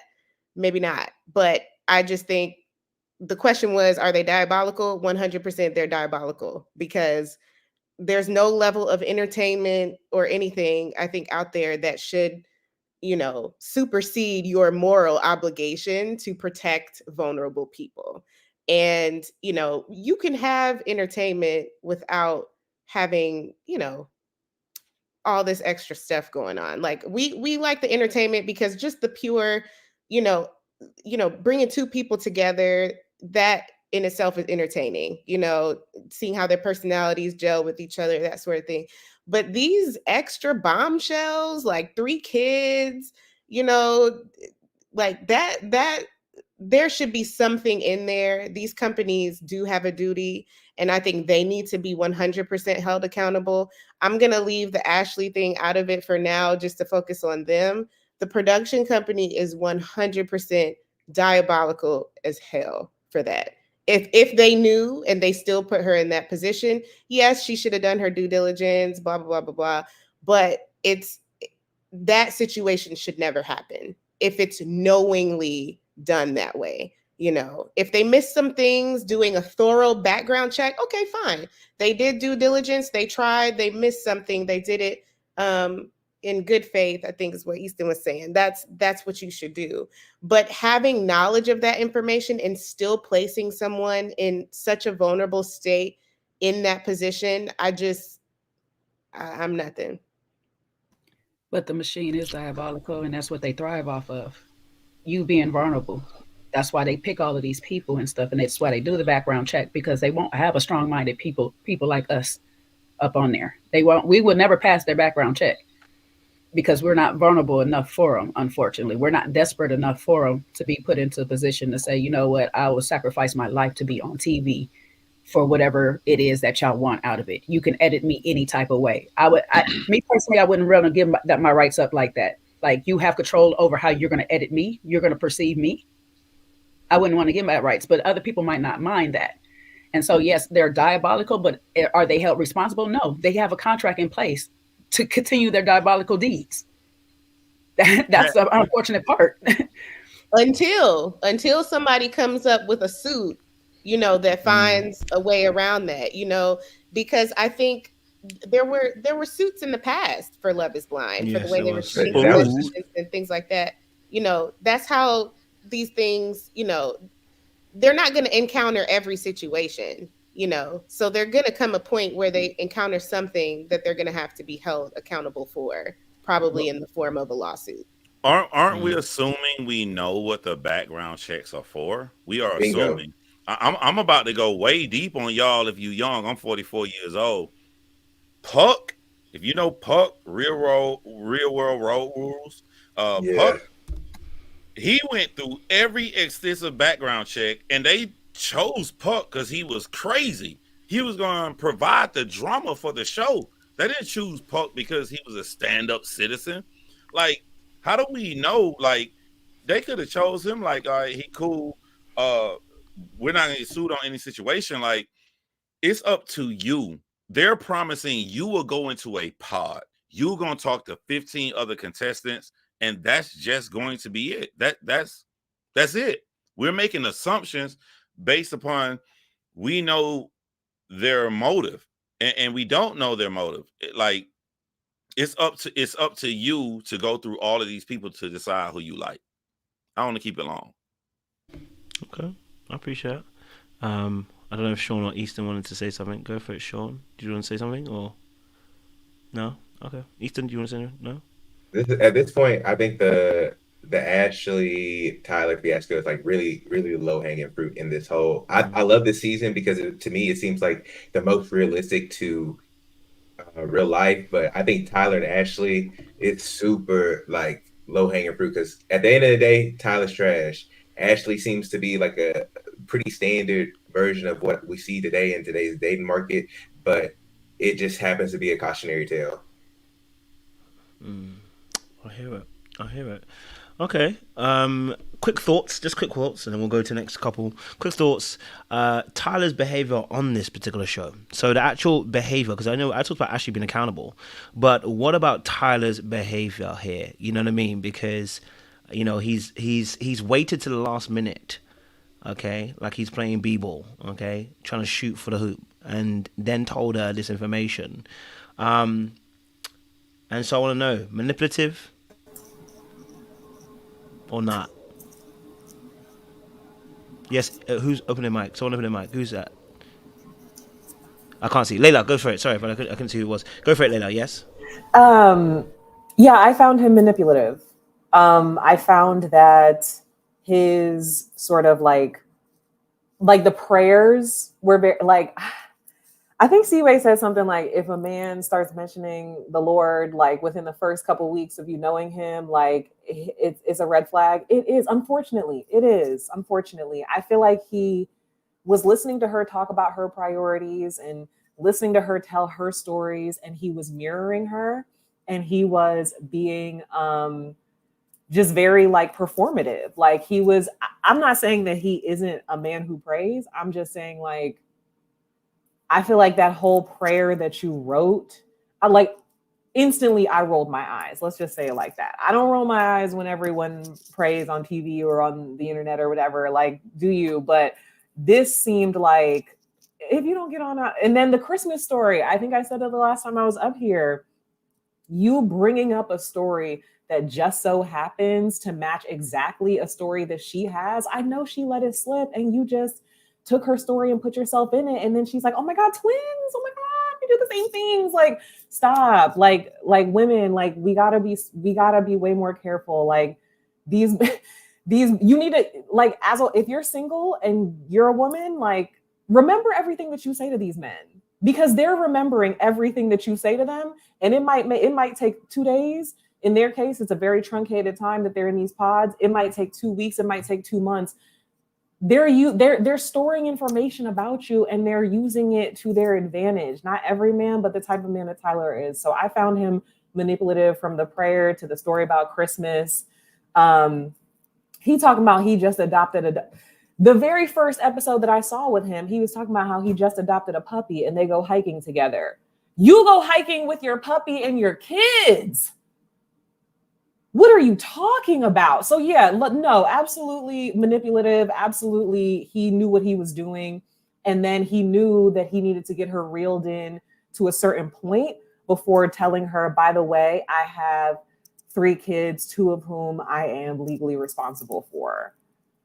All 3 of which you're emotionally responsible for, because you stepped up and decided to be father to all 3 of the kids and raise them as full siblings with their mom.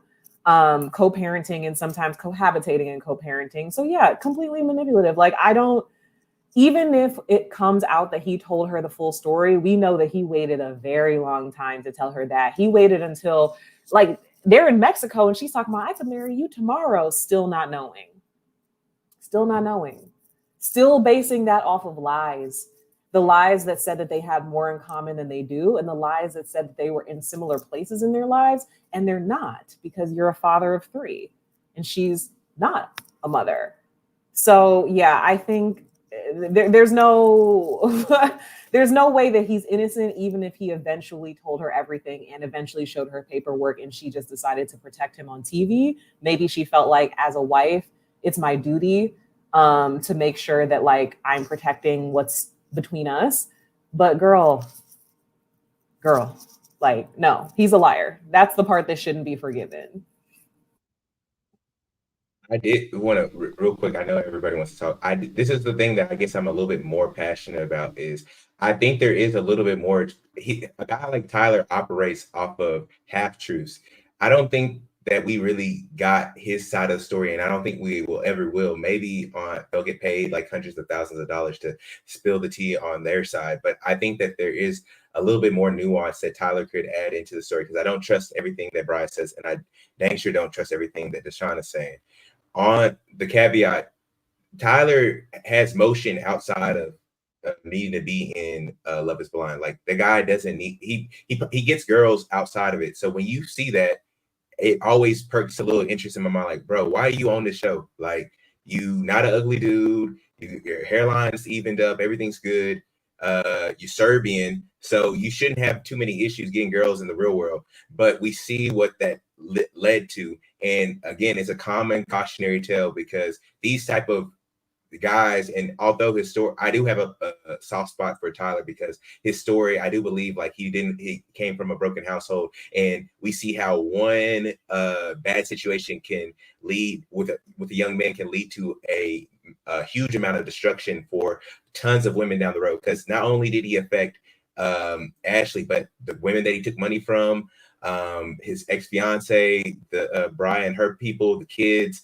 And so there's a lot of manipulation. But my last little point is, I think we run into, in the West, we think that bad stuff or nefarious people aren't around the corner and are lurking everywhere. And we just think that everything is supposed to be sunshine and rainbows. And I'm like, no, a guy like Tyler will always be around, and we constantly be like, oh, well, this is manipulation, and these are these tactics. And it's like, there are bad people everywhere. You have to be risk adverse more than just kind of jumping head over heels over somebody. And I just see that constantly when we get in these like panels and chats and stuff like that. Everybody's like, well, there's manipulation. It happens time and time again. I don't think it'll ever end. And hopefully we can do stuff to change that. But it just, to me, gets to a point where it's like, he's terrible. He's a bad guy. We got to break this down. And it never really changes, because I think they're put in the world because there has to be some level of balance of good to evil. I think that he not only reacts off half truths, but he reacts off tunnel vision. Put yourself in Tyler's shoes. I got a baby mama who I literally left her house with our children. You scumbag. Went on the show, and she is rooting for me to find my true love. I have an ex-fiance who, while we were dating, I was able to be in the freak offs and do anything I want, and have my ex-fiance around my biological children, and she didn't even notice she was around them. I feel like the tunnel vision. I feel like the tunnel vision that he has, he feels like it excludes him from the responsibility that he has in life, which ultimately turns him into the most diabolical person that I've ever seen on reality show television. If any man is in the audience, any man on the stream, you have a son. My first child was a daughter. I was so happy to be a father, but to know my second child was a son with my name, I cannot imagine a woman I met for merely 10 weeks, I could deny my own seed for. So.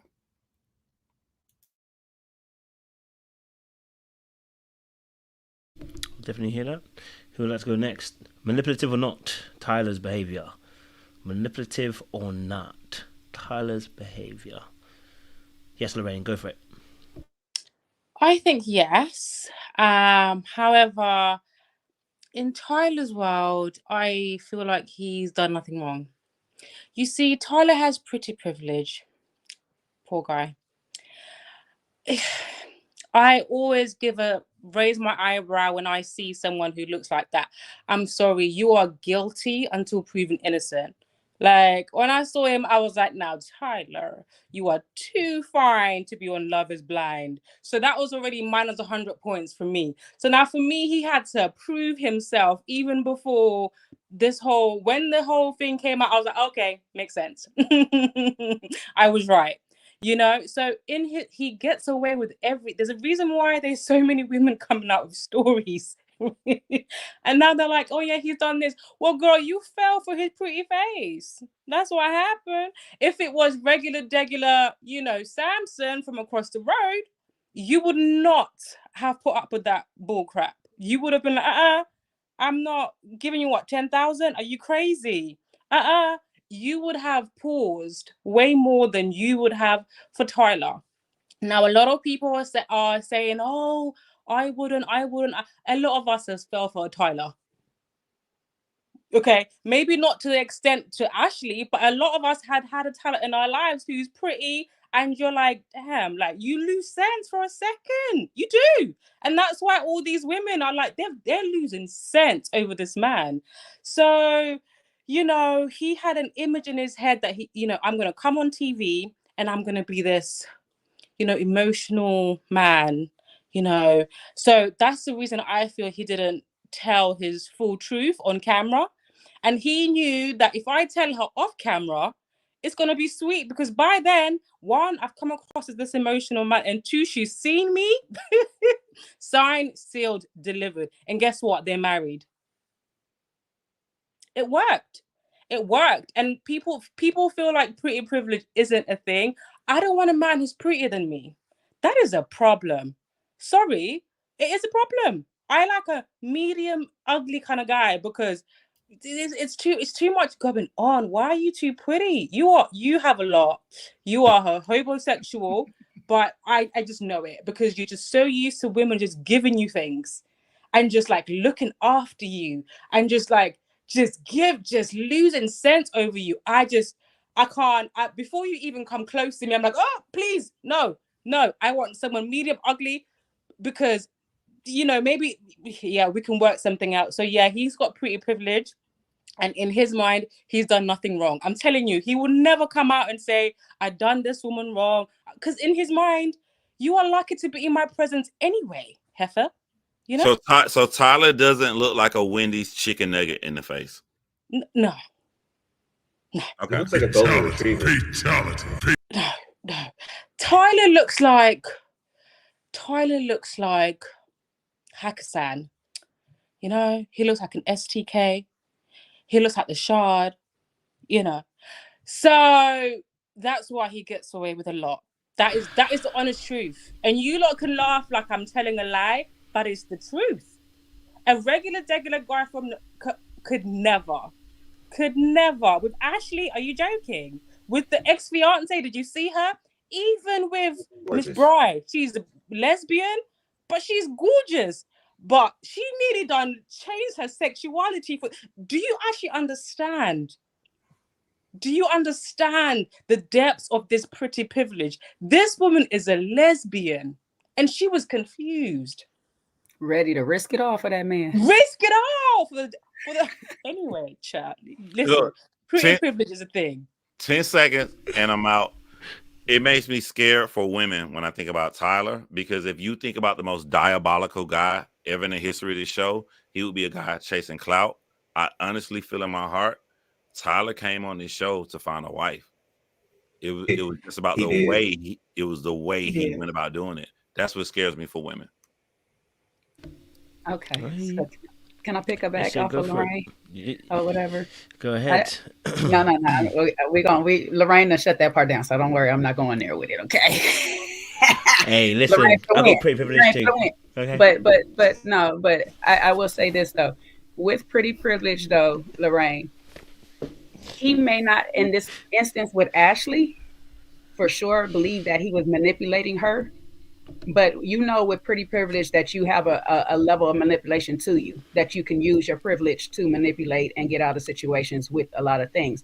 And he's already accustomed to doing this. So therefore, he's already walking into this with a thought in the back of his mind, I'm going to manipulate when I can. He manipulated the situation. I think what happened is he got caught up with Ashley and was like, oh Lord, let me go ahead and let me confess, because I really do actually like this person. But had it been anybody else, they would have been going without knowing that he has the kids.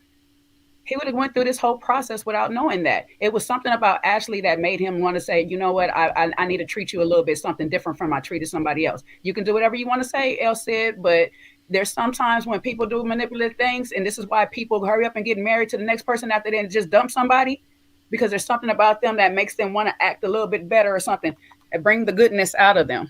The goodness is, I was lying to your ass. I was lying to you the whole daggone time, and here I am. Here's the truth, or whatnot. Here's the actual truth. Hold up, Elle said, let me land. Let me land. Here's the actual truth. The truth is, I have this, but I can't give you the whole truth. I got to still spoon feed it because I already started the manipulation process by not telling you the truth up front. So now I got to spoon feed it to you. I'm just the donor. However, I know the kids. I have spent time with the kids or whatever and stuff. Just like Layla said earlier, I like to go hiking with my puppy, but I didn't tell you I bring my kids with me when I do these things. So how do I go ahead back and retract all of this stuff? I got to baby step my way back to all the way to the beginning from when I should have told you all of this, because they've been having kid conversation. And not once did he bring it up in none of those conversations. So you already started your manipulation. You already started it. Because every open door that she gave you to talk about this kids, you never did. You never said, hey, by the way, I already got 3. How about 2 more? How about 1? You negotiated 7, trying to ease it in there. You was about to manipulate that situation. 7, I got 3, so we can get 4 more out of you. Like what? So I'm going to have to say, yes, he's manipulative because it's within him. If you're, and not knowing what's outside the show, not saying that shit.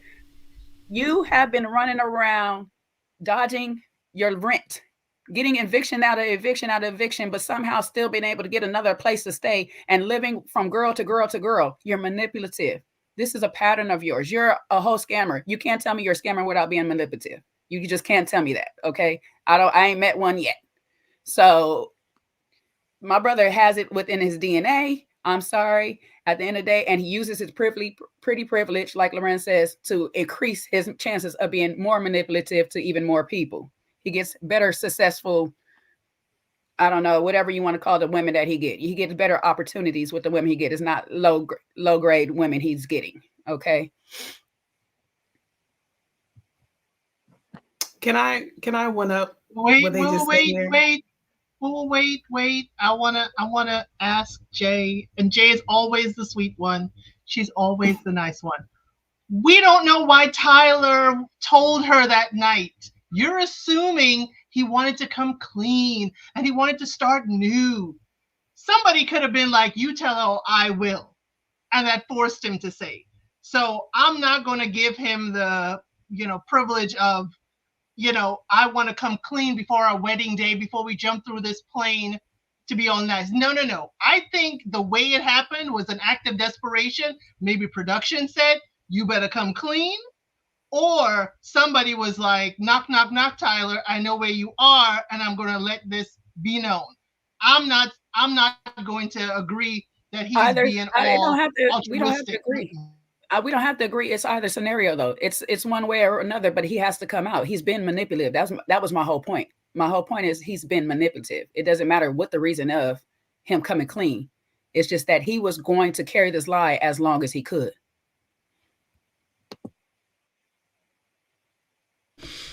My, who hasn't spoken yet on this manipulative aspect? Lali, you haven't spoken, go for it.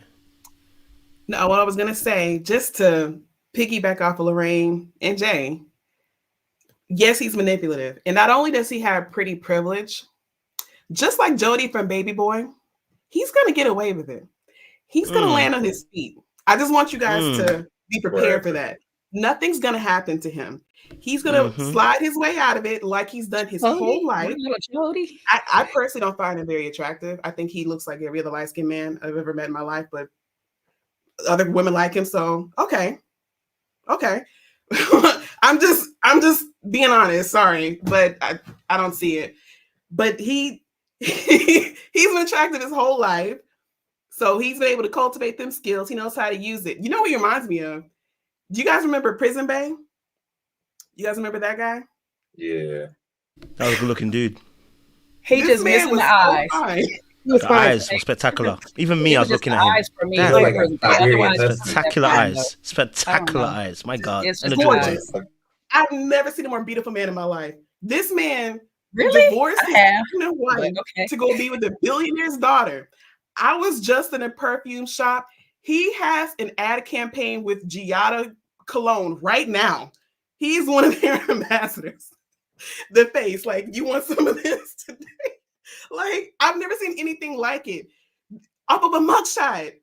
That's how deep this stuff runs. Nothing's gonna happen to Tyler, you guys. I just felt the need to share that, to burst everyone's bubbles here in case y'all had any left. Yeah, nothing's gonna happen to him. I just gotta highlight Layla in the background because she in the background, but she wrote Timo Prison Bay. Listen, he's still Prison Bay either way. Okay, that's why you're calling him that. Okay, it's dangerous looks. Who hasn't spoken yet? Who hasn't spoken yet? I think it's Faye and Sean. Yeah, Faye, go for it, and then we'll go for Sean. I'm waiting for Sean's MP to come through, so can't wait for it. I'll be short because we all know I'm scared of Tyler. I said that before. He's scary. But I will say, I think he specifically broke her walls down, because I remember in the beginning, it was a little bit, she was kind of moving at the pace of someone who was like, okay, I don't know about this guy. Like, when she first saw him, in my opinion, when she first, the reveal happened, it seemed like she was a little bit hesitant. And then even, gradually building up in the coming weeks, it seemed like she was a little bit trying to figure out what's the catch, like what's going on with this guy. And I think he just continued to basically tell her exactly what she wanted to hear at every step of the way to break her down, and found basically all of her weaknesses or things that she was looking for, and kind of used that to his advantage, even up to the very last second when he did, kind of share the news with her, and not being fully transparent. I think, her wanting to have a family, her wanting to have kids, I think he had every intention of just trying to trap her, to be honest, because it seems like he has a reputation of finding specific types of women to use. And there is something for him to gain by having a connection to certain women.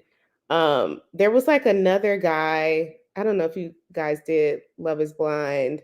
What was it? The Swedish version with the guy, I can't remember his name right now. But in the middle of the show, there was like, all this commotion about him having some kid. And, a couple people brought it to him and stuff like that. And he denied. And then he got married to her. And then she stuck by him. And then she was pregnant. And I was just like, oh, God, this is going to be Ashley. She's going to be pregnant at the reunion. Is like my first thought. So yeah, I feel badly for her. I do think she's naive, but he's also, as others have said, a pretty master manipulator, and probably using his looks to do so.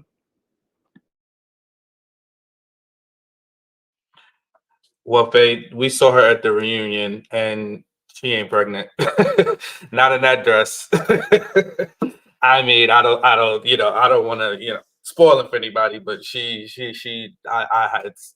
the odds are against her being pregnant at the reunion. She might be pregnant now, but maybe after the reunion, but not now. I listen. Nobody's gonna be surprised by what I say. He is definitely manipulative. He is beyond manipulative. He is, a huge issue. And I think he is very strategic in the way that he revealed the information to her, the way he used some of her past track record to be able to woo her in and bring her in, and then just kind of slowly layer some of his truths on her, so that it wasn't enough time. So yeah, no, I think he's highly problematic. He doesn't seem like somebody that is very accountable, or has even looked to own any of the things from his past. So I think also the part to me is, he started once they met, telling her, oh, there's going to be some people that can that are going to tell you some things about me when we get in. So he set the trap then, and unfortunately Ashley took the bait and said, nobody can tell me anything about you. So then that gave him the confidence to continue to do what he does best, which is take advantage of women, bring them in, use them, because unfortunately it's out there now. So I'm not revealing anything that's new information. It's kind of embarrassing, but with 7 evictions, he's not that very stable house-wise. So he just goes from home to post to home. And his most recent one was about a couple of months before the show started. So very convenient, where he is unhoused. And now you're going into a process which is going to give you temporary housing and then potentially be able to match you up with somebody who can give you permanent housing. You know, he's very strategic. He aligns himself with very attractive, very, financially successful women of color. Unfortunately, he's preying on women of color, which to me sucks. I think he's a predator. And I think he is highly problematic, and he needs to not be focusing on marriage, but be focusing on himself and how he can stop repeating, these bad patterns of abuse. Wait, why don't people like Sean again? I don't understand. We'll talk Once we get to the Marissa and Ramses story, I do have a little bit of flack for that, but I think we're pretty much in alignment so far. Lovely stuff. Well, listen, look, we've exhausted that topic, Ashley and Tyler. Good talkings as well by you guys. Honestly, good conversation. Audience members, if you're here, make sure you guys are liking, you're sharing, you're subscribing, you're clicking on that bell button. We have 651 people in the room watching. It's much appreciated. I know you guys are enjoying the show. Well, if you're enjoying the show, please do like the live. Like I said, I promise that if we get to 1,000 likes on this show, I will double the money for the quiz next week, up to $200. Okay, up to $200. And if you don't know, this week, this session we had one earlier on. Dahlia won $100, and our good sis Taylor also won, I think, $80 as well. So listen, we're here, and we want to be able to share and give as well. So, and shout out to the people who have also donated for the memberships as well. Feel Good did some. Pam did some as well. Thank you very much for donating to that as well. Okay, cool. Just a little super chat by Feel Good. He said DC and DMV is full of scammers and clowns. God damn. I mean, listen, I'm not going to comment on that. I like DC, but I don't date in DC, so I can't really comment. So, all right, cool. Fantastic. Let's move it on then to another contentious moment, okay? Another contentious moment. It is one that probably will get the conversation flowing once more again. Yes, we have Ramses, and we also have our good sis Merissa. This was quite an interesting situation because we know that with Ramses, he did say no before the altar. But whilst he did do that, let me submit to the court that he did also say he ain't wrapping up with no condoms, but wants her to also be on birth control. When she said no birth control, he still wanted to have sex. It was a little bit wild out here. It's not as necessary to submit that to the court, but I'm just saying the court might need to know about that just in case. I'm saying to you, he did also have a conversation with her prior in the pause about military, and she told him she had served, and he didn't say anything until he got out, and then said he's vexed at the fact that she's got military ties. So just submit that to the court. I'm not saying that you have to consider that, but I've said it now, so it probably is as well. And in the end, Merissa also, while she was left on a heap of floor in tears, after 6 months and doing the work she said she did, she went back after doing the work. She said she'd done the work and went back for our brother Ramses. She wanted a bit more of the Pharaoh, went back, and Pharaoh said no. You see, not letting the people go. So, unfortunately, that didn't run. And Marissa's mum, who also was, shooting without no blanks, but with real bullets, also went after she found out that Ramses and Merissa were not together, and went to him and said to him, "Listen, why aren't you dating my daughter?" So, it's really interesting. A lot of things were happening in this situation. So I want to get you guys' thoughts. I guess my question here is this. Whose fault is it? Merissa, Ramses, Marissa's mama, Ramses' ex.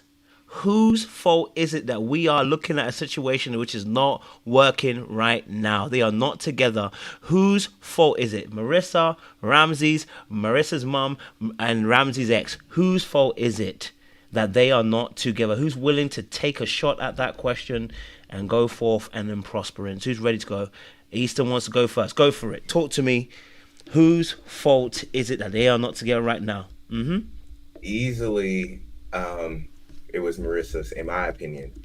To Yeah, be honest, I thought that Ramses was probably the most emotionally stable and at least the most modern in his approach of communication styles compared to the rest of the group.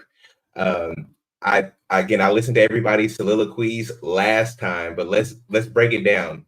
We want to push push a lot of shame and guilt in this issue with Ramses, but initially Bowden was the favorite for Merissa. With Ramses being very competitive, he wanted to turn it up a notch. He tried to get super suave and whatever. Really didn't do that much, but there was a key moment that switched for Merissa. It was whenever he announced his zodiac sign. She was Leo, whatever signs he was. It immediately changed her choice from Bowden to Ramses. That was the crux with Merissa, in my opinion. She was a steady and consistent flip-flopper on everything, and she molded herself to appease Ramses. Now, granted, Ramses was extremely selfish, but I think that is the type of man that you're going to have with this modern. I think a more modern man is going to be a lot more self-centered and be very more forthright with what do they want or maybe what they demand. He has a really good communication style in the sense that he never came across as like, I want you to do birth control. I want you to do a lot of things. But to me, Merissa consistently on a lot of different areas flip-flopped. And to me, it seemed like she was a woman who always was always kind of controlled or had a lot of foundational structural issues from hearing her own voice. But then whenever she found some type of adversarial voice from Ramses, felt the need to say, I'm a woman, hear me roar, consistently with the whole military aspect. Like, he never ever said that he didn't like her previous service. They came up with a hypothetical that if she went back to the military, would he be in support of it? He said, no, absolutely not. This is a hypothetical. He didn't say that I can't forgive you for what you did in the past. He just said, at this current point in time, if you wanted to go back into the military, I would not be for it and I wouldn't support that. And my last little caveat is as a guy, I think all the men in here can say that we kind of pick up like little points when we're dating somebody. If I'm picking up little inconsistencies that from day one that isn't matching up with day 8 or day 10, and I see your mama is acting like that towards me, and you flip-flopping on the birth control situation, because this isn't a conversation that they just had randomly on the camera that time. It was something that happened prior to it, and they shot it on camera.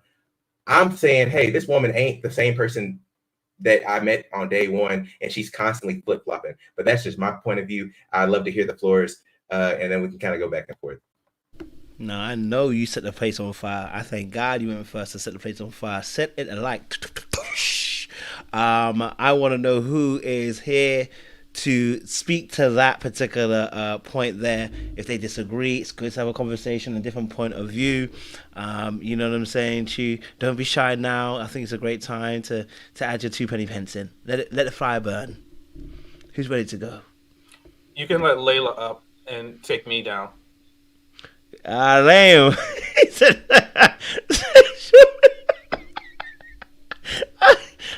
Alright, Sean.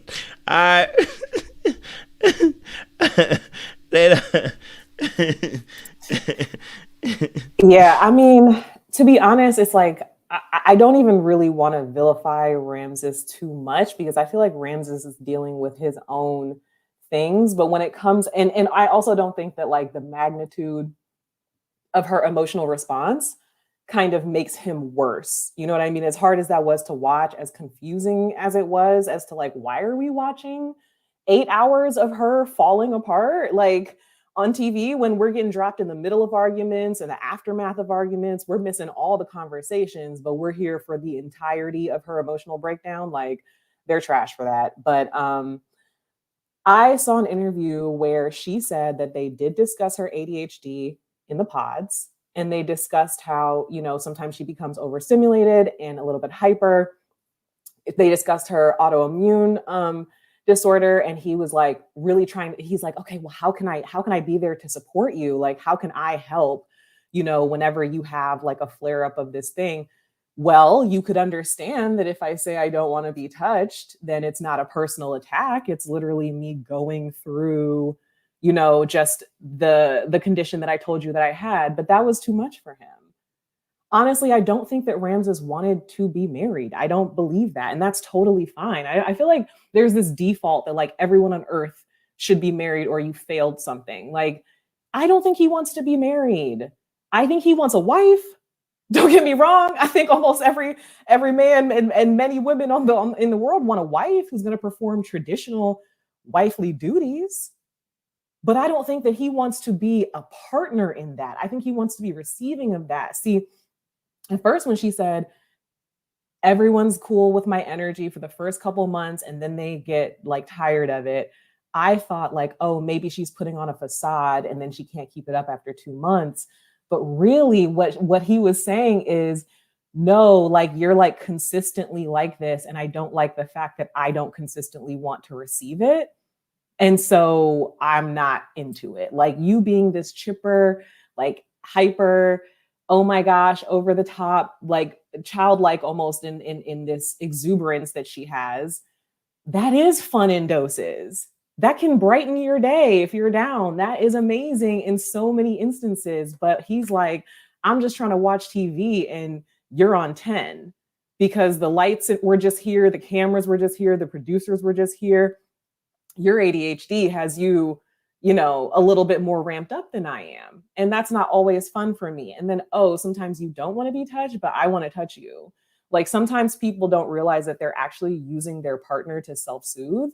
And like, if their partner is not okay with that in the moment, then like you just have to deal with it. You know what I mean? Like you stroking me or petting me or whatever might be very, very comforting to you.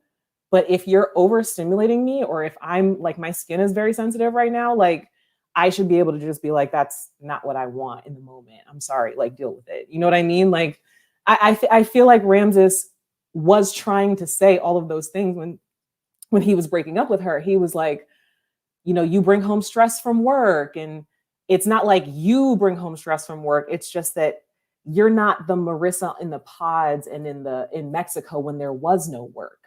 There was no stress. It was just cuteness and sex and fun times all of the time. But like now you're like human in a regular setting. And that's not what I want. Like I want something like that. That's not real, but that's what I want. And in that sense, because that is not real, and he's a grown man and he knows that, like he knows that that's like, she's a human being that you can't turn up and turn down and turn off and press pause. Like you can't do all that. So it's like, I think you know that. I just think you're lying to yourself about what you want in life. Like he just wants his peace. He just wants to not be disturbed. She said he listed things like she listens to podcasts in the morning and she sings in the shower. And sometimes her energy is too much when he's just trying to be chill. Like that's the stuff he listed. It's not like her being fake. It's her being her. The person she said she was in the pods and the person she displayed in the pods. It would have been too much for me, but I would have never proposed. If I were a guy, like I would have never said yes to the proposal. Well, maybe I would have, but I would have regretted it. Like, you know what I mean? I think they're just there because he didn't really, I think he didn't really think about what he was getting into, and that's to her detriment. I think he needs to be a lot more honest with himself about what lifestyle he wants to live, and that is not about anything other than, do you want to be a married man? Do you want to be a man with a girlfriend? Do you want to be single? What do you want to do? Because I just feel like he didn't show up like a person trying to be a husband at all. At all. You're pressing me out about birth control? Like, grow up. Like, what are we trying to do here? We're only going to be maturing together. We're not going backwards in life. We're maturing. So like, we need to like, these are the, like, he's not coming into the marriage with the bare minimum understanding of like partnership and like what a woman is and like actual feminism and actual like respect of another human being. He's not coming into the marriage with those things.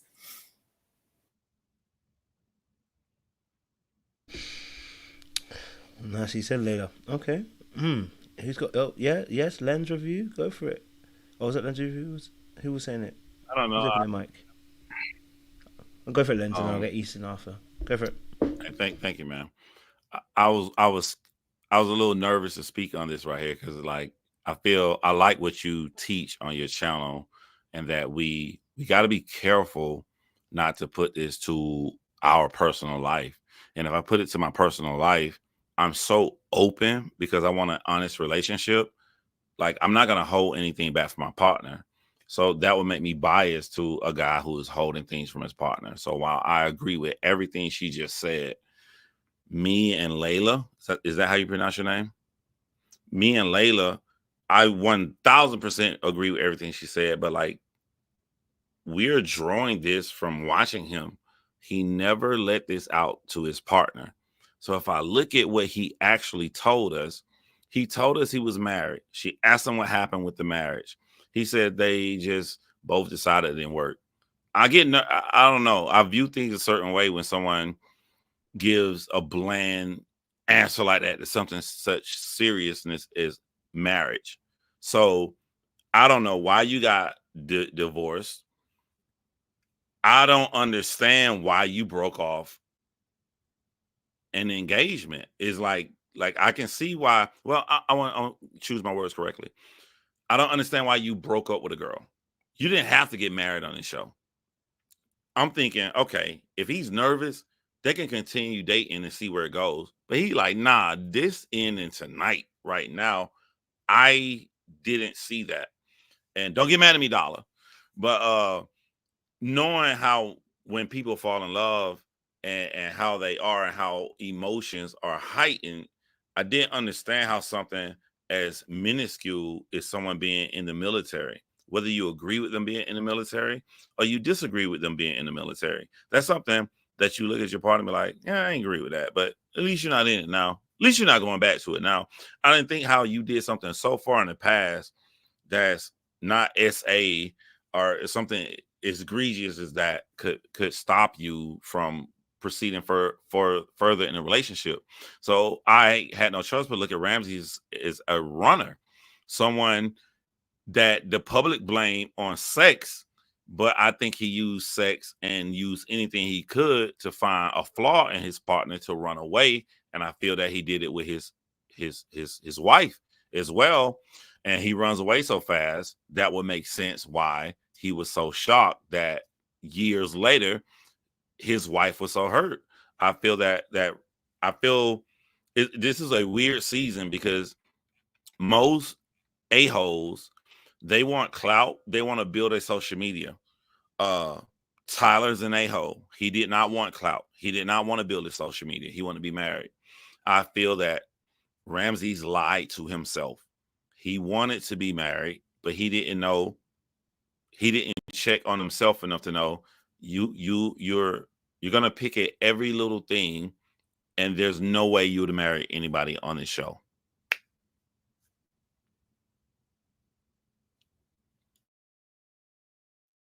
Thank you very much. Easton, go for it.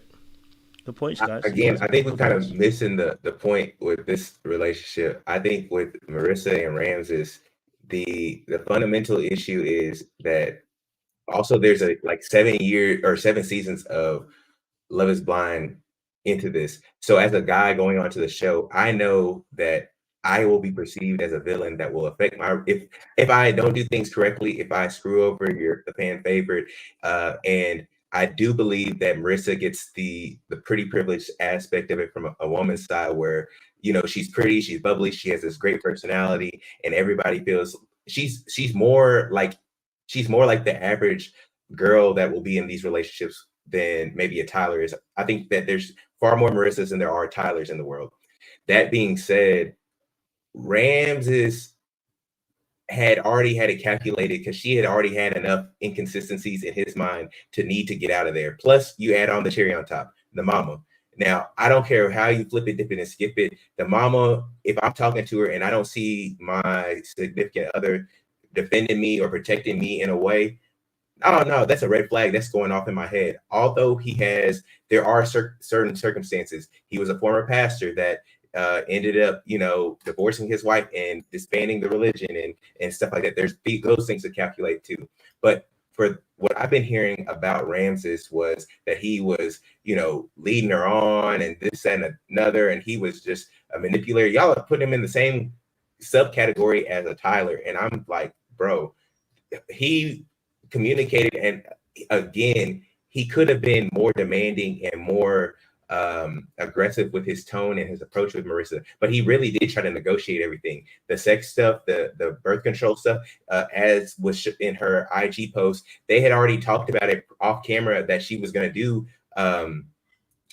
get on birth control. The issue is that I feel like she constantly flip-flopped, in anytime there was like an adversarial specifically from a man, that she felt like she needed to insert herself and say like, hey, let me do a pushback, although I had already agreed off camera or something along those lines. To me, it just seemed like a very large mischaracterization of Ramses and not enough, I guess, analysis on Merissa, because we'll let this Tyler situation go and kind of, it'll be a glaring red flag, but we'll miss all the small red flags with a lot of the other contestants, in my opinion. One quick thing. Be careful you don't do what I was worried about. I was worried that I'm going to internalize this. So, for instance, I saw her mom talk to me like that. I'm out the door. I feel from what you're saying, you're out the door. If we're only looking at Ramses, he never showed any signs that he was worried about what her mom said during, after filming, through all of his interviews. So we can't say how we would feel on Ramses. We have to go by what Ramses feel. What that again, that little pushback, but we're also, I guess, blending in some type of context and nuance within this. I'm just saying, if a mom threatened to cut my balls off, yes, maybe some guy will just laugh it off and be like, cool. I'm just saying, let's use the general speaking, and most men would not be okay with that. Although I might laugh and be like, kiki, and this be cool. Most men, like, we have to paint this generally, because we don't get all the edits, we don't get all the behind the scenes stuff, we don't get all the context that we have now. Most men, in that I'm jogging it down, I'm putting a pin in there, I'm like, your mom's a little crazy. Is this how you gonna act in the future? Along with all the inconsistencies that you've shown me along the way. Yes, Ramses has his issues, but comparatively to the group of men that were on this season, he wasn't nearly as bad as what people like to see. I think that they're trying to gas in it because Marissa's pretty and bubbly, and a lot of her, maybe some of the issues that she's working through aren't nearly as, apparent as being supremely insecure about your body or anything like that. Most guys don't have two braids. Most guys wouldn't wear those street light yellow jeans he wore at the reunion. I'm just saying, he a different dude. Him alone. I prefaced it by saying he's a more modern guy. That's what I initially said, was he's a more modern guy. I'll let the panel talk, but I think the more modern guys are going to be a lot more selfish with their intent, with what they want. I think that's just me. I think our grandpas, who might have just been stoic and shut up and sat down and watched his football, it's probably not going to be like that for the future generations going forward. Just to clarify, Easton, just before Dali goes, you said that she said in an interview or something that she already agreed offline that they were not going to. She actually did that? Mm-hmm. On our IG post, that the conversation that they had on camera was just a repeat, but off camera they had already agreed that and even the context by it when I was listening to it, that he looked kind of like dumbfounded, like we had already agreed a long time ago that, hey, we would check your ovulation time, and then we would just do that. And then when she got on camera, it seemed like maybe she felt like there was some patriarchal standards put on her, and she felt to push back on it. But okay. Thank you. Good for clarity. Didn't know that. Yes, Dahlia, go for it. So if we're talking about fault here, I'm gonna do a 51-49 split. 51 to Ramses. And the reason I'm doing it that way is okay, so I never liked Merissa. I actually thought that happy joy energy that she has, I thought it was fake for a while. To be honest with you, literally right up until they broke up, I thought it was fake. But seeing her cry, it made me go back and like re-examine all the other scenes that we had of her, and I realized, oh no, she's just showing us literally every part of her. I don't think she actually hid anything, which is what you would normally expect from somebody on a reality TV show. She was herself the whole way through, which is why she came off so wishy-washy, like real flip-floppy. I don't think she really has a strong sense of self, which is why she chose Ramses. Like, if she had a strong sense of self, there's no way she would have chose this man. That doesn't make any sense to me. So yeah, that's why I give her 49% of that. I don't think, just as much as Ramses wasn't ready for this show, neither was she. I don't think she's ready to date, period, until she like really sorts herself out. She doesn't know where she stands on a lot of stuff. And when you think that she does, then she turns right around and says something else. And it's very confusing. Also, she's a people pleaser. And I don't know that if you really touched on this, but the pivotal scene for me was when they were in that hot tub for some reason. I don't know why they were there, but they were in a hot tub. And Ramses had to like pull out of her that she felt overwhelmed and she was resenting him for not helping her with the wedding details, right? We only know that because he kept pushing her to share that. He could tell she had something on her mind that she wasn't saying. And she was just going to leave that alone. And I was like, oh, yeah, she got some people pleasing tendencies. Because I know, because I'm a people pleaser. That's what we do. We'll just bite our tongue and then resent you for the stuff that we wanted you to do, but didn't tell you that we wanted you to do, and make you be a mind reader. Yeah, we're good for that. But I also remember even though he acknowledged that she wanted help, he never actually said, okay, well, here's what I can do. I'll do such and such and such and such. You let that girl struggle. You knew that she had a 2-hour commute going there and back. You knew she was sick. You knew she had a vitamin D deficiency. You know she has law school, and you let her take on the full weight of the wedding details. That's when I realized right then and there, he was never going to marry her. Because I don't know any self-respecting man that will let their partner go through that all by themselves. Even if you don't necessarily really care about a wedding, you're still going to go help her out because that's your partner, right? So I thought even then he wasn't going to marry her. I give him 51% because I find him to be profoundly self-centered. I don't think he's selfish. I just think that he's like solely focused on himself. And it's like, Layla, when you were bringing up all those points about her being sick and everything, and he's talking about how it affects him, it's like me. He's not thinking, what can I bring to her? And I find that's the case for a lot of these dating shows and marriage shows. Is they're consistently worrying about how their partner is going to affect them, but they're not really thinking about, okay, well, what am I bringing to my partner? How can I help them? How can I provide for them? Because, essentially marriage is service. It's you're just going to be playing servant all the time. That's both of you should be playing servant. And I don't see that in him. And the fact that he's been married before and he still doesn't get that is concerning. And I think he should be taken off of the marriage market too for a good long while until he learns some humility and service, because he doesn't have it.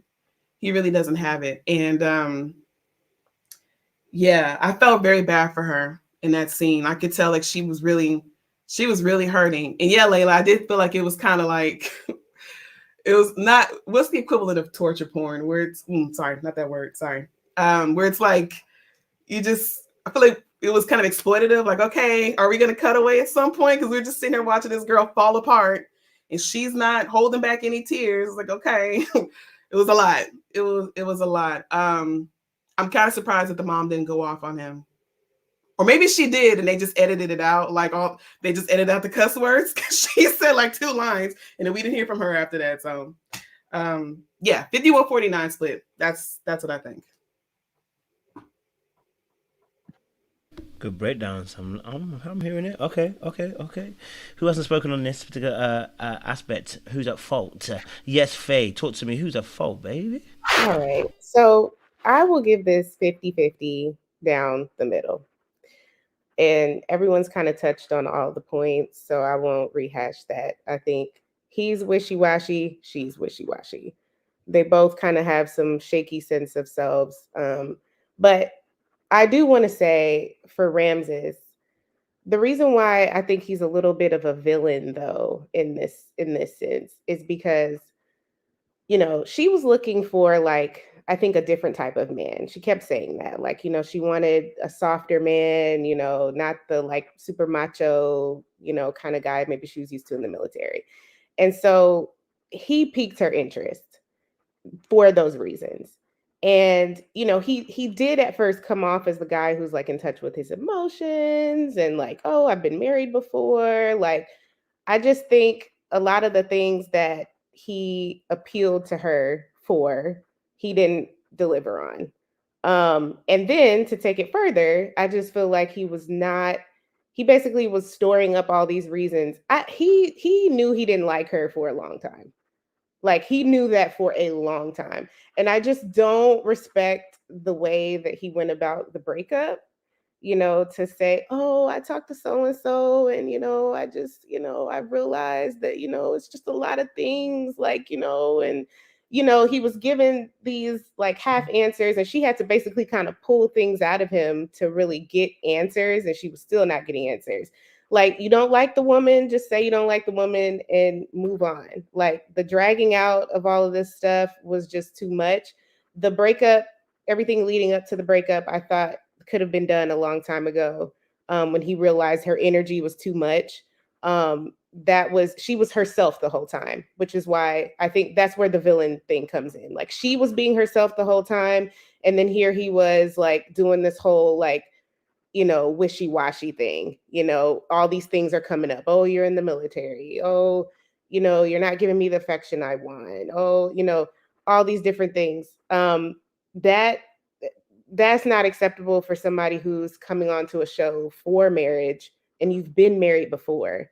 So I think for me, it's just the level of immaturity. It's the self-centeredness, as other people have mentioned with him, that puts him in the villain category. But I think if he's guilty of anything, it's more so just not knowing who he is and what he wants. Because I don't get how you spent a number of years in a marriage and then still just don't have a clear sense of what you want, and further don't have enough balls to just say you're done with the situation. You got to say that you talked to someone and they made you realize, and just all this stuff, when it's just, he had checked out a long time ago. He stopped planning the marriage stuff. She kept calling him out saying, are you sure? Are you sure? Yeah, I'm sure. I'm sure. And you can everyone was looking at the TV like, this man is not, he is done. He's like, everyone was like this.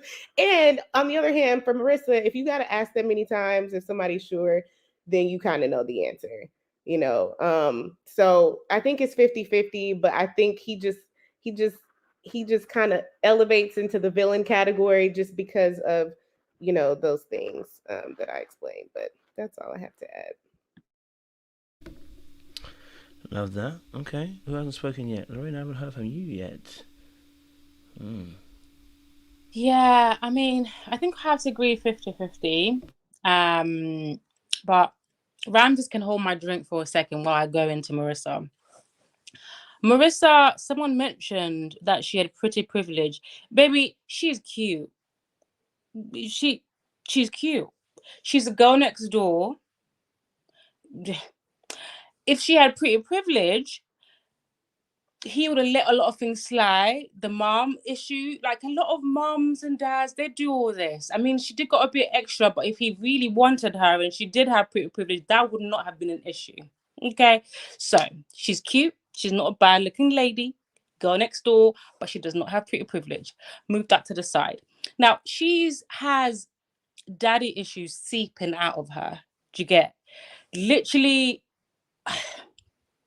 I feel for her. I really, really do. What she needed was a Bowden who would have provided that masculine structure, but was still emotionally intelligent.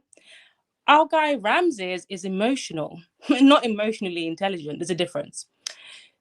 So she was not going to get that security, that anchorship that she really needed. She would not have to have kept on asking Bowden, are you sure? Do you want me? Do you this? Can you do that? Because what she needed is the kind of masculine structure that she lacked from her daddy issues.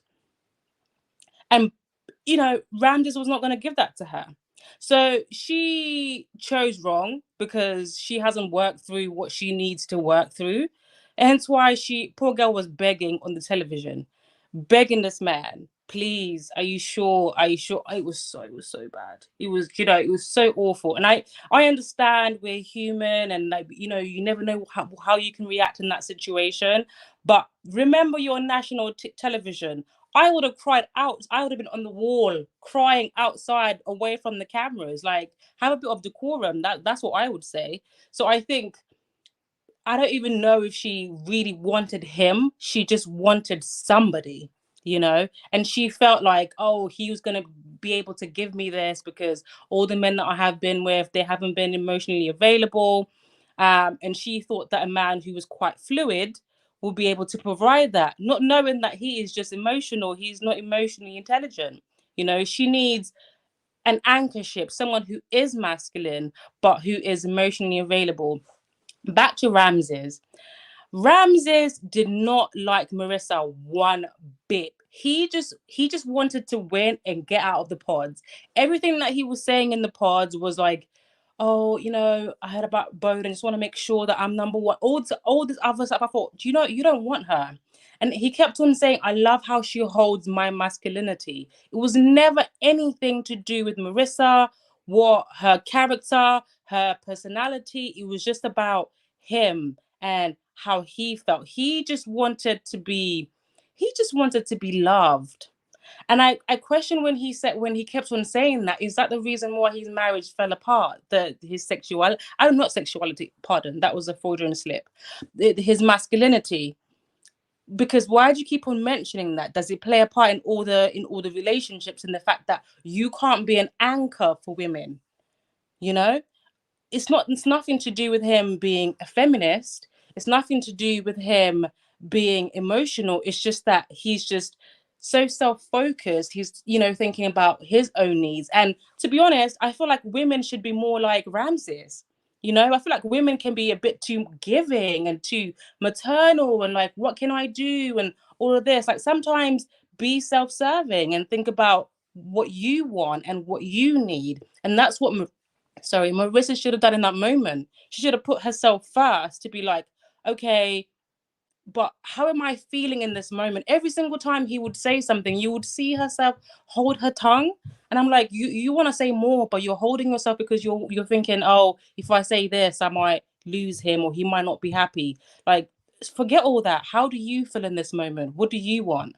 So I feel like it was 50-50 for different reasons. Merissa, daddy issues, needs masculine structure. Ramses just wants to be loved. He has his own issues. I can't pinpoint what his issues are and where it's stemming from, but there's a need to be loved there, and I just don't know where that comes from. Hey, just this one little quick thing.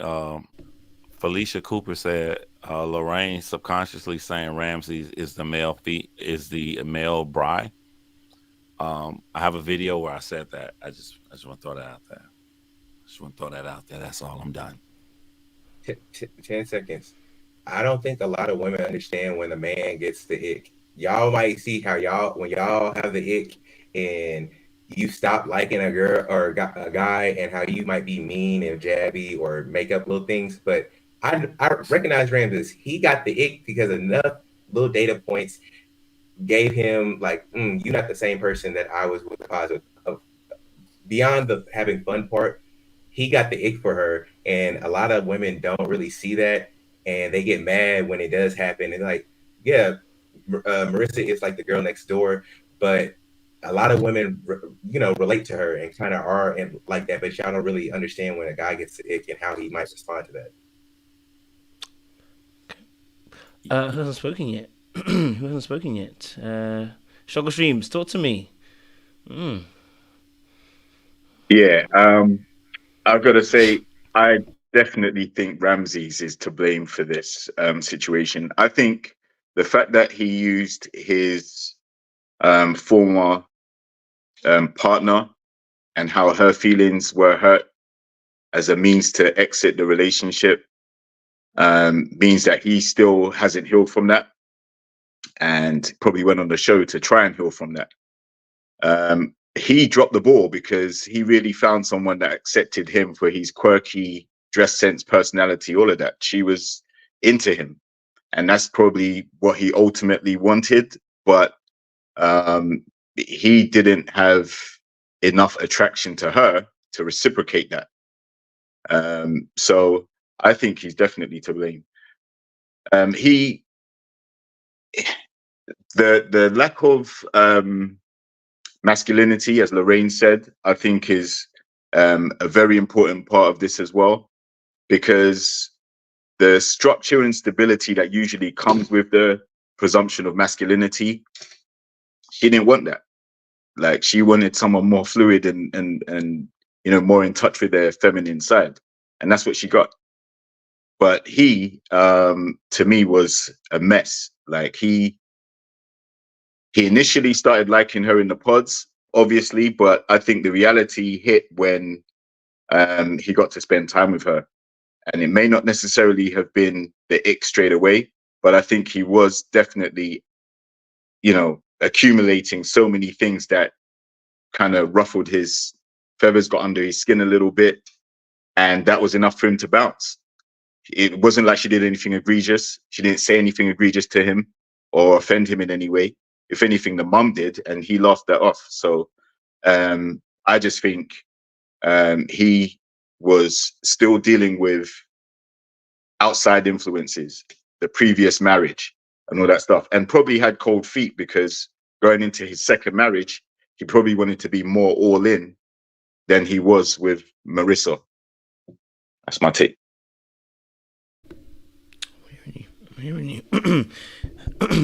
Sorry, my throat. Who hasn't spoken on this yet? I haven't heard from, I think, Jay and Sean on this yet, and El said I don't think I've heard from you either. So, boy oh boy, yes, Jay, talk to me. What's going on? Let me get mine out the way before them two go back and forth, because El Cid wants to go back and forth with Sean so bad.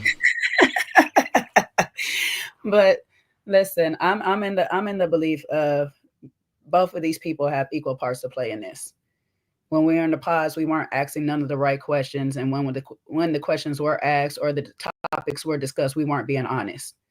Ramses knew in the pods he had a problem with the military thing. We should have had a conversation about that then. We shouldn't wait till we get out and have this face-to-face. I done proposed to you. We're in this position now, and now it's a bigger deal than you ever told me it was. You never told me what the issue was. That we have the other side of every time she asks about the marriage, the previous marriage, he pretty much shut her down. Their communication was off from jump. That was the biggest problem. And like I said before, they can ride the wave, but if their wave was to get married at the end, you still got to talk to each other the whole time that you're doing this. You can sit here and have your fun, but we need to have some real conversations. We need to be serious sometimes and really talk about some things that really mean something to us longevity-wise. They weren't really doing that until they got face to face. Now, am I going to fault Ramses for having a change of heart? When you live with somebody, sometimes you have a change of heart. They're all wonderful things when you're living apart and you're in your own space and you can go away from them and you have your space to go away from that person. But when you're up under somebody 24/7, it's a different experience.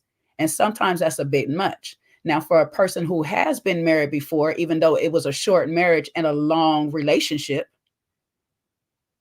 he should understand that he's going to go through these changes. He should not be nitpicking and looking for outs when you already agreed to end. So I'm with Merissa on the stance that you should have never came on here, because if we are to believe that he never wanted to be married, and I like the way Layla put it earlier, he wants a wife, but he don't want the commitment of marriage. He wants a partnership. You want a relationship. That's what you want. You want a woman with wifely duties, but you don't want to actually wife her.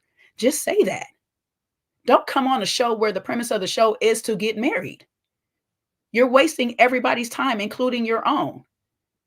So at the end of the day, since you wasted everybody's time, the only now question is, what did you learn out of this? Did you learn anything through this experience? Did you learn anything through your previous marriage?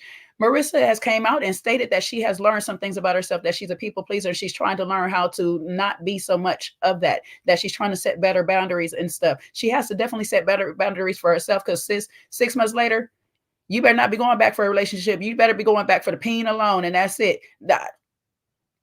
And that's as much as I'm going to give you. Okay, that's as much as I'm going to give you. You better not be going back for the relationship, because about 6 months later, and he ain't once called you or anything in that 6 months, child, no, don't do it.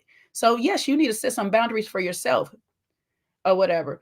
But both of these two people are what we see in the regular world of dating.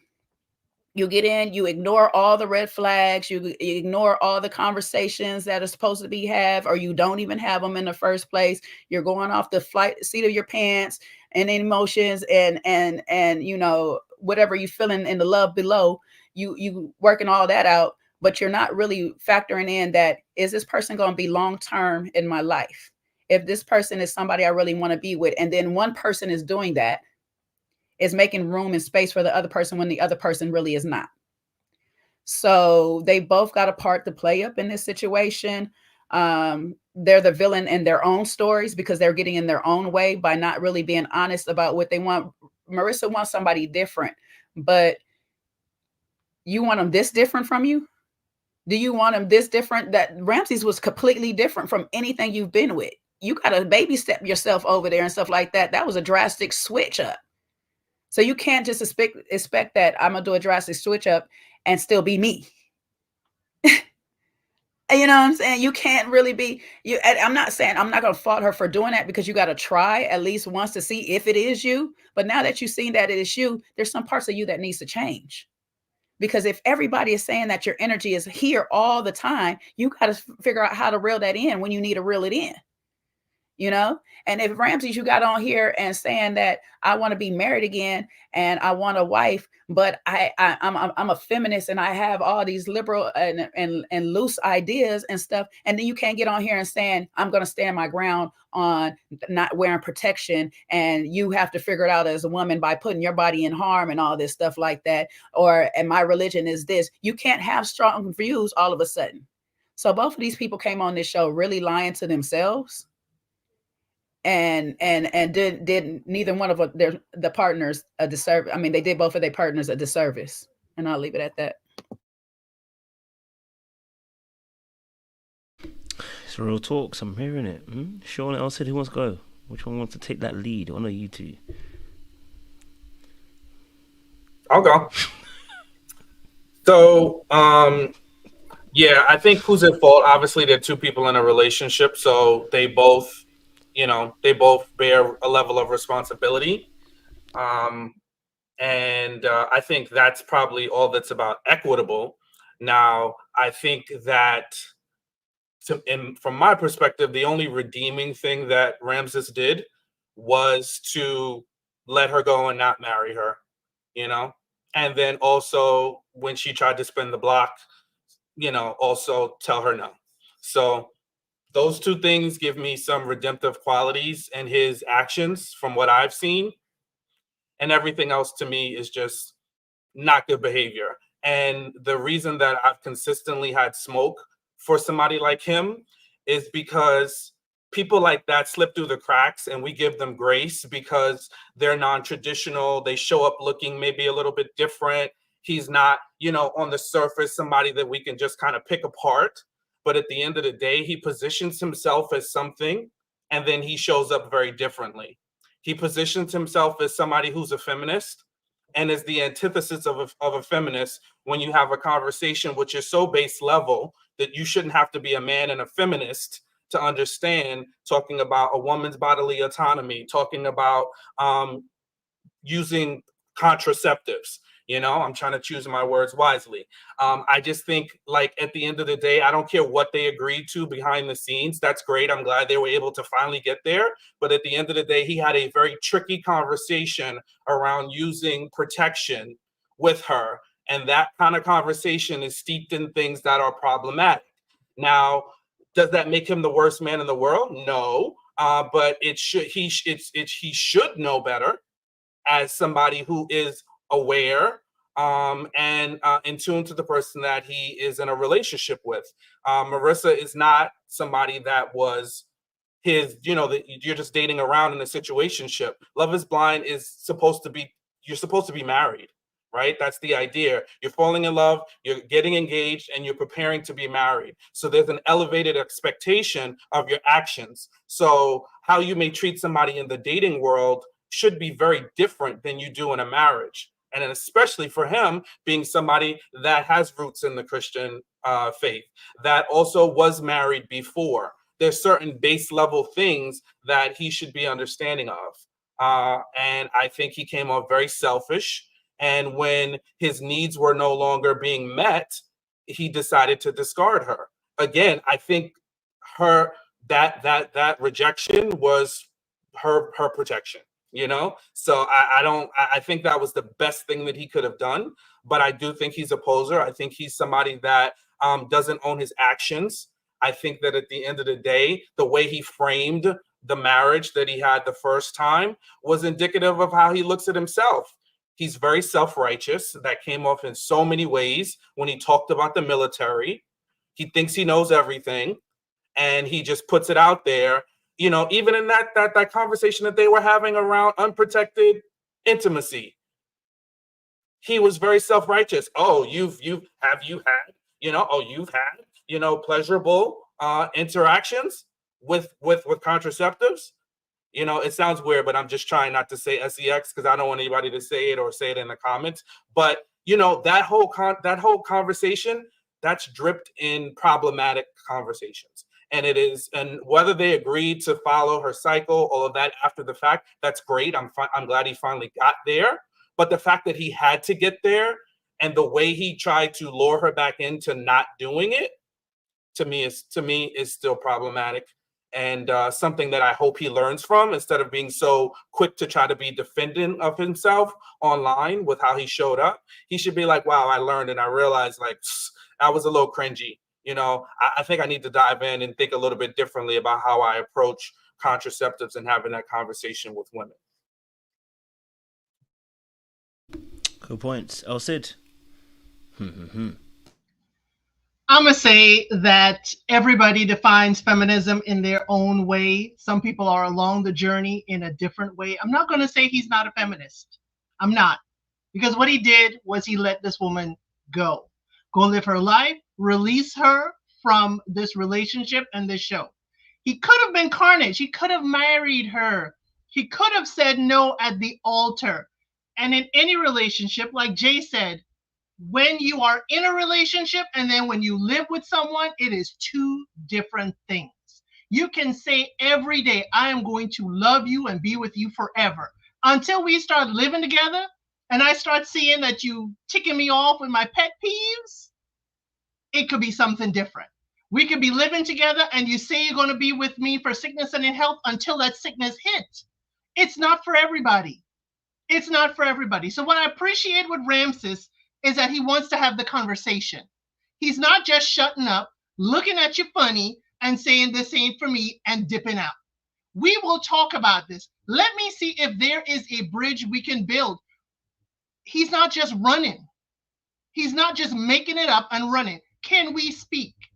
And I don't know if it's production, but most of the times that they're talking about serious conversations, he's bringing it up. He's initiating it. So I'm wondering, Merissa, the end of the serious conversations don't happen in the pods. It doesn't end there. And if you know there are things in your life, just like Ramses, if you know there are things in your life that it can make a partner look at you differently or may not be able to accept, you have the conversation.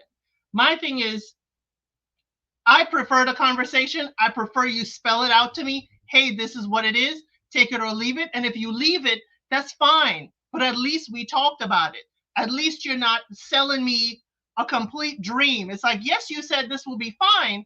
But once you're in it, tell me, hey, this isn't what I thought it would be. And I can't, in good conscience, stay with you.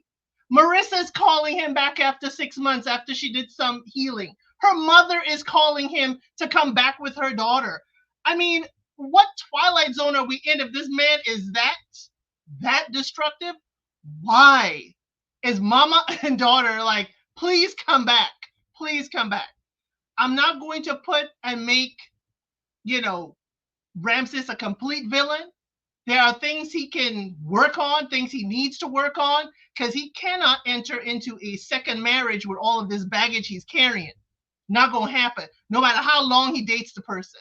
But he needs to do some self-reflection, and he needs to, probably build some muscle to be able to be a partner to carry a heavy load, because you may have what you want, Ramses. You may have the woman that you want. You may have the ideal. That does not mean the future is going to remain ideal. And you got to be a partner to help carry a heavy load. That's just what it is. So again, I'm not going to make him a complete villain. I'm not going to vilify him. I'm going to see him exactly as he is edited, and I'm going to let it be. And it's like, okay, the big grace is he did it at the apartment, and he didn't do it in front of friends and family.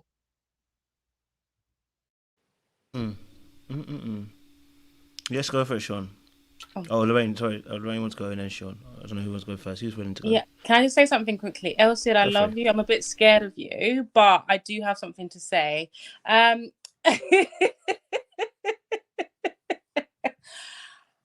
The reason why the mom and Merissa went back is because the mom done had, you know, children with how many baby dads? She's broken herself, you see? And Merissa is broken. We can't say the reason they go back is because he's a good man, Savannah. It's because they're dealing with their own issues, and the mom wants the daughters to be happy, so she's gonna all of that stuff. So we can't say that's the reason. And also there's a spectrum to being a villain. You know, you have the Tylers, you have the Tims, you have the Nicks, and you also have the Ramses, right? I just don't agree that somebody has to show up in this way for them to be a villain. For me, Ramses is a silent killer. You know, you just don't see them coming. Like, you know, it's nice and they speak to you nicely, and, you know, let's have a discussion and all this other stuff. But at the end of the day, he's still a villain because he did not like her. He did, at some point, he decided that she's not the one for me, and it was not when he told her. It was way before then. That's why she was doing all the work herself. That's why he was not that invested. That's why all these issues that they were having, he was nitpicking so much because he had made a decision that he did not want her. So for me, he's still a villain, but he's not going to be a Tyler or a Tim or the other people, the other men who are villains, you know, just because he has some good qualities, you know, which he does have, but he is still a villain. I would not want a Ramses. Don't matter how softly spoken he is, Cher. Kojo, you heard me say Ramses, Tim, and Hannah, they all got something in common. They all, I never saw Hannah check on Nick and ask how Nick felt. I never saw Tim check to see how Alex felt. I never saw Ramses to check how Merissa felt. It's just that his approach was so much better than Hannah's and Tim's. He allowed to fly under the radar long enough until we, as the audience, he was finally exposed at the end. And that's why people have so much vitriol for him. But I feel like his principles are pretty much the same as Hannah's and Tim's. It's either my way or the highway. But I think that his motivation comes from more fear-based, possibly from being married in the past. I don't know. But I don't see a difference between him and the other two other than his approach. Real quick. Wait. Sean's meant to go. Sean, let's go first. Yeah, so I think at the end of the day, you know, and what you said, Lorraine, is exactly what I was going to share about the going back part. You know, I think that is just her mother isn't all one way. You know what I mean? Like, yes, she has a tough exterior, but she loves her daughter. So she saw her daughter in pain and she wanted that pain to end. She may not like Ramses per se, but she wanted her daughter's pain to end. And she said, hey, this is somebody that my daughter wants. Is there a possible chance that you know, he would be willing to reconsider? So I think that's what she was doing, was she was trying to do what she thought her daughter would want or would take the pain away. Again, it's not necessarily the best thing probably for both of them, but it's what she did. And I don't think that validates Ramses' character. No, it just means I'm a mom and I don't want my daughter to be in pain. And I also think that at the end of the day, I understand. And by me going in on Ramses does not mean Merissa is not accountable for her own actions. Doesn't mean Merissa is perfect. Doesn't mean there's not things that that she has to work on. I'm not denying that. There's definitely self-worth issues there. She's honest about it. She's open about it.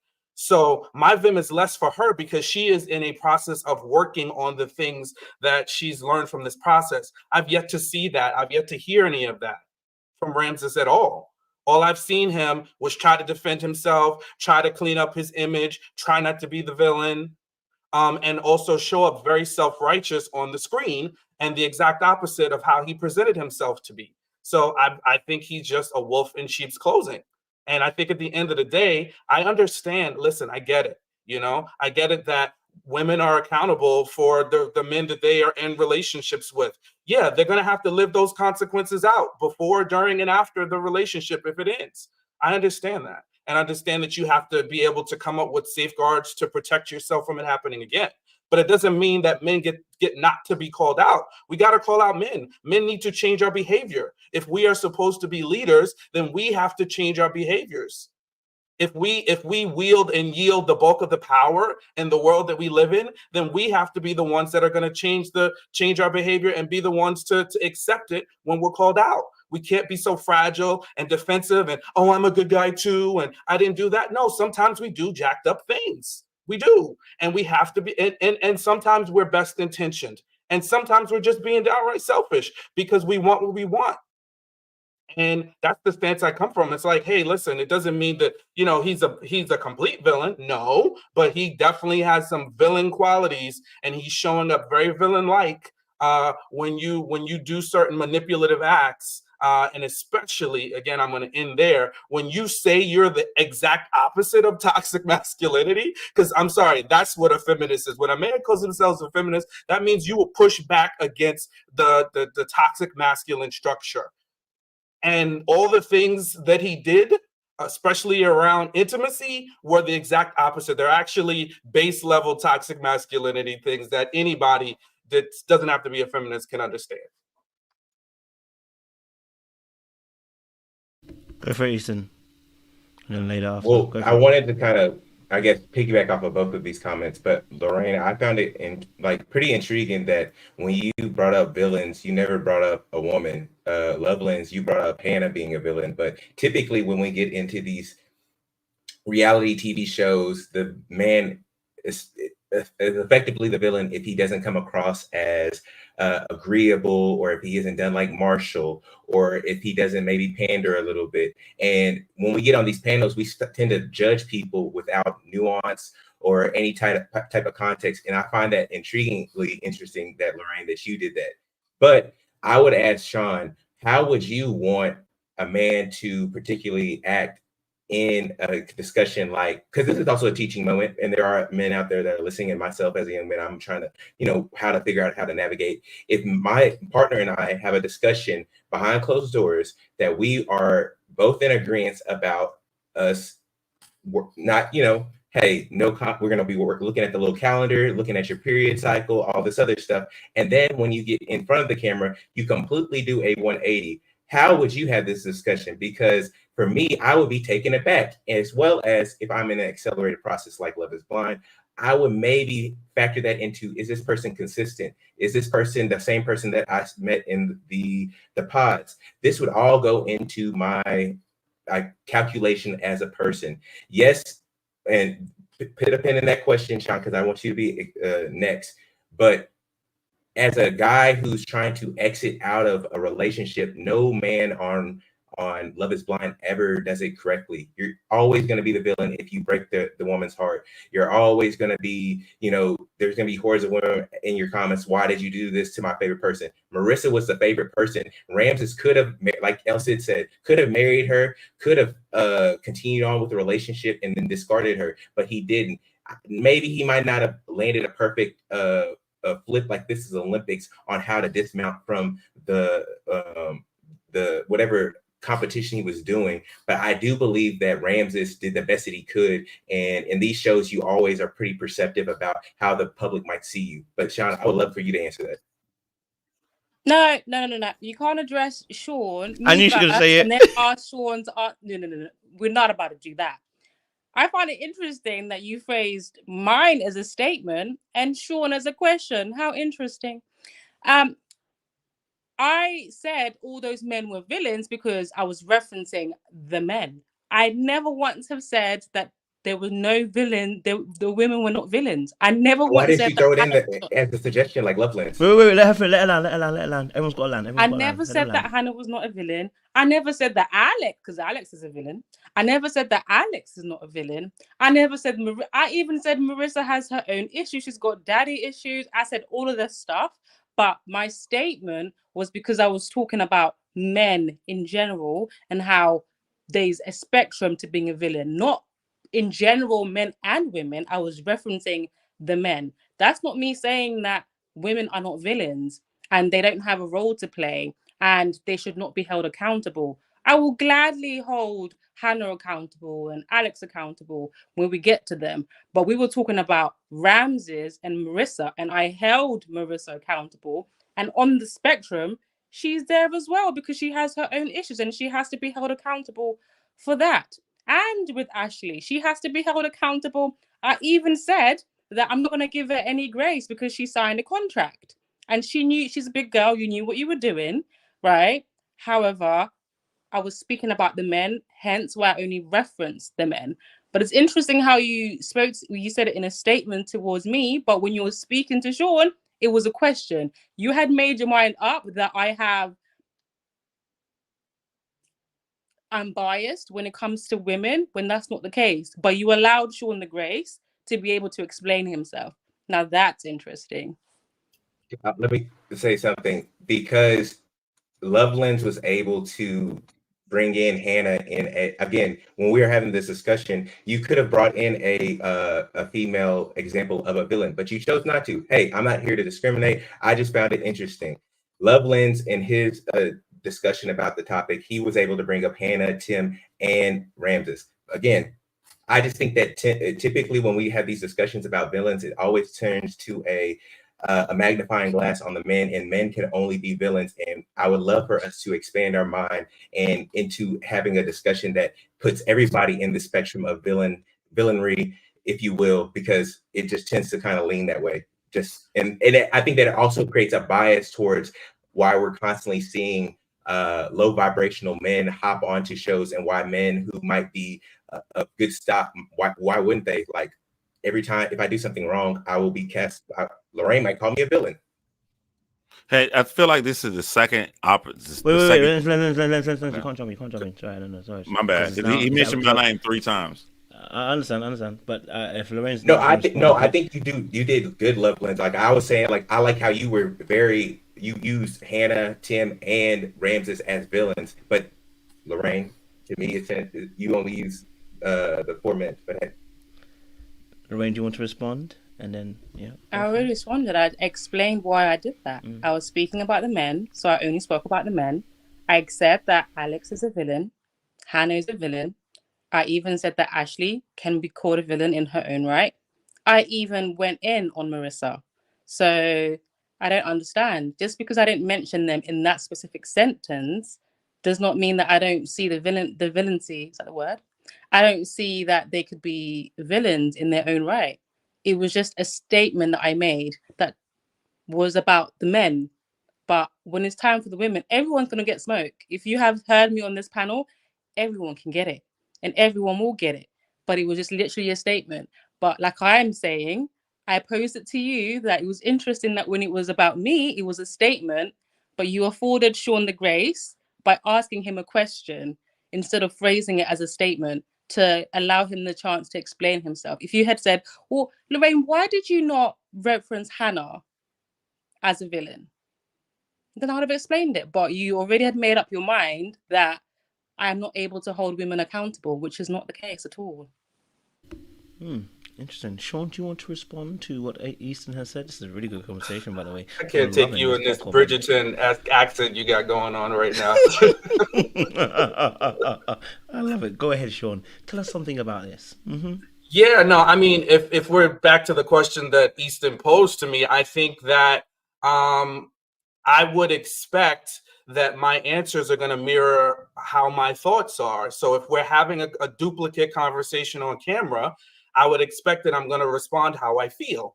And I think Ramses responded how he felt, because he asked her, confused. She wasn't confused when he asked her, oh, so you've had pleasurable intimacy without contraceptives? There was no confusion. He didn't seem perplexed. He definitely knew what he was asking. And the tone and the tender of asking someone that means like, you can't possibly, you can't possibly enjoy it without that, because I don't want to do it. And that's why he's selfish, because he didn't want to put on contraceptives. He wanted to put the weight of that on her. And guess what? It still ended on her. And yes, Merissa has autonomy over her body and made a choice to, work her cycle and do the pull-out method. But who is that on? On her completely. Only thing he's got to do is try to control himself when he reaches the point of pleasure. And most of us don't get that right either. So at the end of the day, I just think like someone like him to be unwilling to put on contraceptives is a problem. And I think it's also slightly manipulative that he's like, oh, well, I thought we cleared this up. No, because she wants to talk about it again. And how about she can change her mind? How about if you talked about it once, doesn't mean that she can't change her mind, because she has the right to do that. How about just because you guys were having a whole heap of sex, a whole lot of fun in Cabo, and now she decides she wants to just cool off a little bit for whatever reason? How about she has a right to that? How about you shouldn't determine your care for her and how much you're willing to be there for her based on how much she's going to give you access to her body?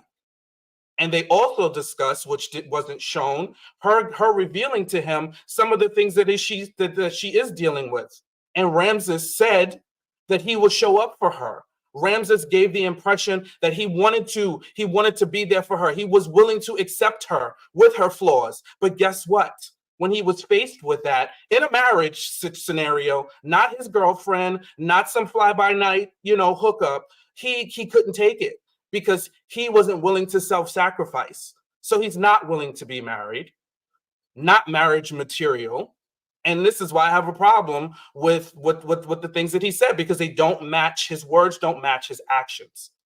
And lastly, the issue with that is that when those of us men who do show up and are doing work and trying to be better, and when we show up and we interact with women, we have to bear the burden of that. So us men that get it and understand let's try to empathize with the Ramses, but we should be calling out the Ramseses so we don't have to suffer for the crap that they do in the name of trying to be Mr. Good Guy, but not really being it. That's fair. I like that. Leila, go for it. Yeah, I think that when we say villain on a relationship show, it's not automatically the man. It is usually the partner who is acting in a way that's like disingenuous. You know what I mean? That's like not representing their actual inner world accurately. And that comes out through lies, through deflection, through manipulation, through whatever it is, misrepresentation, just willful nitpicking, things like that. That's the person who becomes the villain. Like Hannah, just being completely mean because she's only staying with him to feel superior to him. Like that's a villain. Do you know what I mean? Like Tyler manipulating Ashley for all of the reasons and through all the ways that he did. That's a villain. It's not, it's like, so even though Marissa's partially at fault for this, for just not necessarily being secure in who she is before she's going to try to go into like an instant marriage, Ramses also, to me, it would have been equal. Was he not acting in this way? Merissa, I don't even think she knows how to like misrepresent her actual self. She's so open. She's so expressive. She's so everything. Do you know what I mean? So it's like for all the bad that comes with that, the good is you're pretty much, she's like, I feel like you pretty much know where she's at. I understand that she might not be articulating the why, like he has to pull out of her what's wrong, but you're going to know something is wrong. I feel like Ramses was holding back a lot of what was wrong because he wanted to be the good guy. He wanted to look like the good guy. And it just ended up being very like confusing to her and then leading to her feeling blindsided. So villain is not like he's a terrible person. It's more so like the way you showed up in this relationship, you did more harm than you should have. And you could have avoided a lot of the harm that you did do by being honest with yourself and your partner in a more consistent way. And also just being less self-centered. I like that. Self-centered, not selfish. I don't know if he's a selfish person, but self-centered completely in a relationship that has to work out very, very quickly and supposedly forever. So yeah, that's what puts you in villain territory. It's not necessarily like we hate him as a man. Like, it's how you showed up for Merissa. It's not rejecting her. It's how you treated her along the way. Those stances that you took, the ways that you handled her, you judged her, you said that you would be one way and you were not that way at all. Like, that's why he's in that category. Okay. Definitely hearing that. Let me just quickly read that super chat before anyone says anything. Gerald Davis says, hello from Hawaii. Shout out to you. Are we not taking into context Marissa's mum was out of pocket with a blatant threat? He took into context a family pattern and all had failed marriage. He gave her grace. Okay, I hear you. He then followed up by saying, that's cap. Most men who are endowed know the trust. It's painful. This is a two-way conversation, not just one, if you don't know. But as you say, sacrifice is a joint decision, not a dictatorship. So, okay. Got some good points there by Gerald as well. Thank you. Let me take that off the screen as well. Anyone else wanted to add to that conversation that we're just having? Obviously, welcome to the conversation. I know we're talking about Merissa and Master Ramses. I don't know if you wanted to add.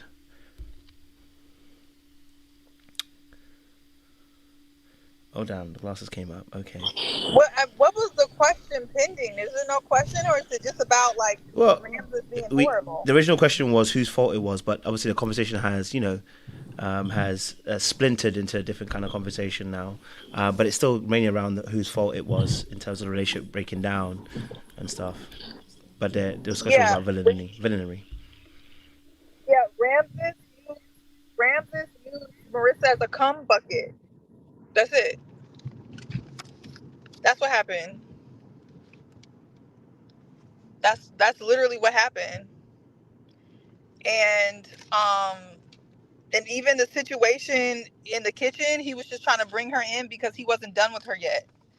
He was wilding out because, he was like, man, she's pulling away too quickly for me. I need more out of her. I need more out of this experience. I need more out of my TV time. And I need more out of that box. That was what he needed. He was really upset that she was pulling away a little bit too quickly. And so he had to pull her in for good measure. And then when he was done crashing out, done figuring out that his ex had really, moved on from him and was getting married. So what I hear, so the T say, then he decided to break this lady's heart. And so only thing that I could put on Merissa is what I've been saying to women is that when a man is pulling away or or you feel like you got to work really, really hard, don't keep pushing. Actually go the opposite direction. And that's just what I'm saying to women. I'm not blaming Merissa, but you know what I mean? And this is why we've been saying on this channel for a long time, a man should love you more than you love him, just for the basis of that's how good relationships work with men and women. Because it's not safe as a woman to be in that type of situation. Look at Merissa. When have you ever seen a man boo-hooing on the floor like that? Never. Unless he was cheating. You're never going to see it. You ain't seen it. You won't see it. So my thing is, you can't be chasing after a man like that. It's not safe as a woman. And when I say chase, I don't mean like she did something wrong. I mean like just keep trying to... You going in? Okay. Okay. Keep trying to like push and push and push and push because it's just not safe. It's not a safe space as a woman. And you can't try to overcompensate with your body or, try to satisfy a man with your body more than you probably really want to because you think that's going to keep him. It's not. It's not. So leave him alone because now that cry is I'm gonna crash out like Merissa did because I let this man use me. I'm not gonna re-say what I just said. But I let this man use me for that purpose. He done left me. And now, yeah, I'm rolling on the floor too. Because that's devastating. That's devastating. So to me, this is like, I don't really understand the conversation here. Ramses is not someone you need discernment for. Ramses is not something you need a panel for. Ramses is black and white. We saw what he did. You need discernment for Nikki D. You need discernment for Tim. You need discernment even for the one who's with the Wasian, right? For Ramses did. He was selfish. He came on this show looking for, I don't know what, fame, attention, and someone to release himself inside. That's it. That's all he wanted. And he got that, and he's out. And I think he's a bisexual menace. I do. I do think that he probably is as well. I'm not even sure that he even likes women 110%. Because how can you treat a woman like that if you do? Tyler? Huh? We asking about Tyler? No, I was gonna say Tyler's a perfect example of like to counter your partner. Like Tyler's on the short bus. Tyler is special needs, and I don't know if you guys got to him yet. Tyler is touched. He's touched by an angel, and there's something to him. I don't think Tyler.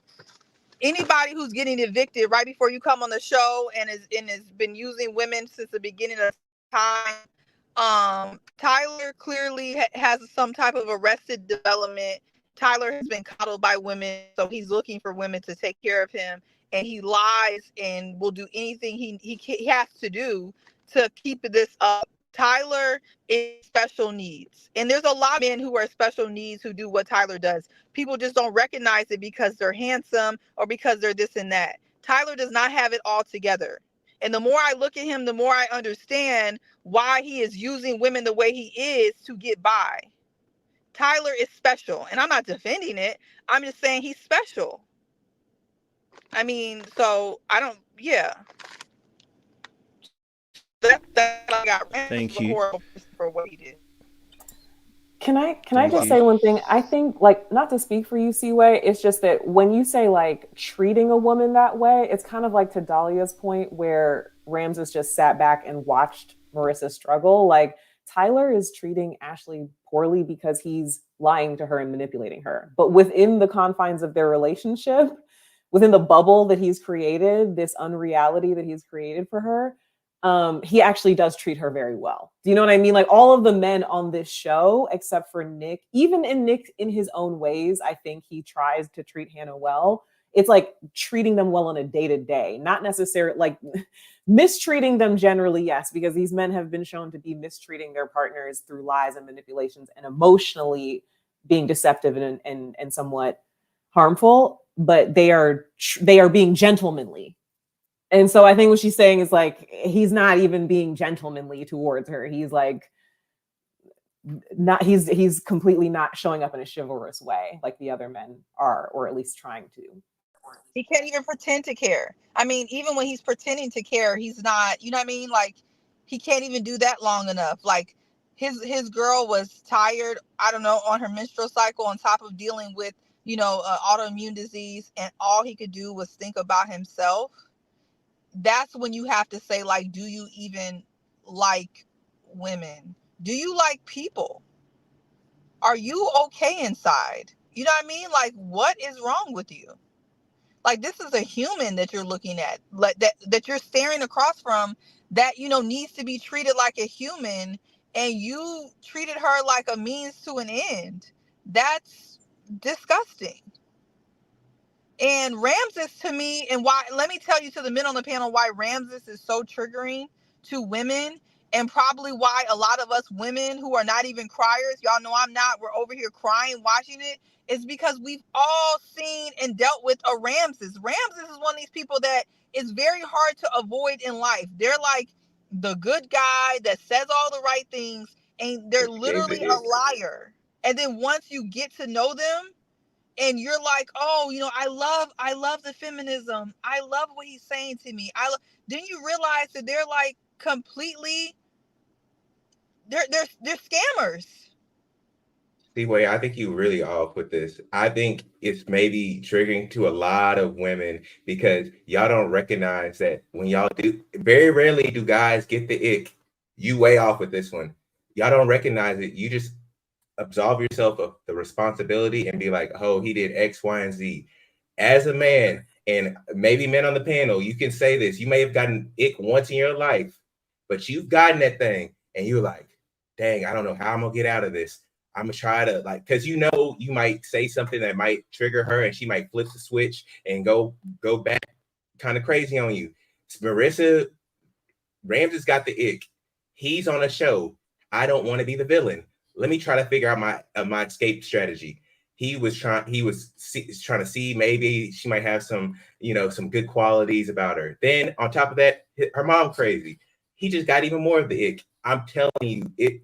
Seaway, you just were really off bases. Wait. I want him to ask before you go, Seaway. I want him to answer. Where is Seaway off at though? Because you just mentioned some things, but you didn't say where she was actually off. I think that she was off with how Ramses necessarily responded. I think that she's just saying that Ramses might have been bi. He might have not liked women. He didn't like.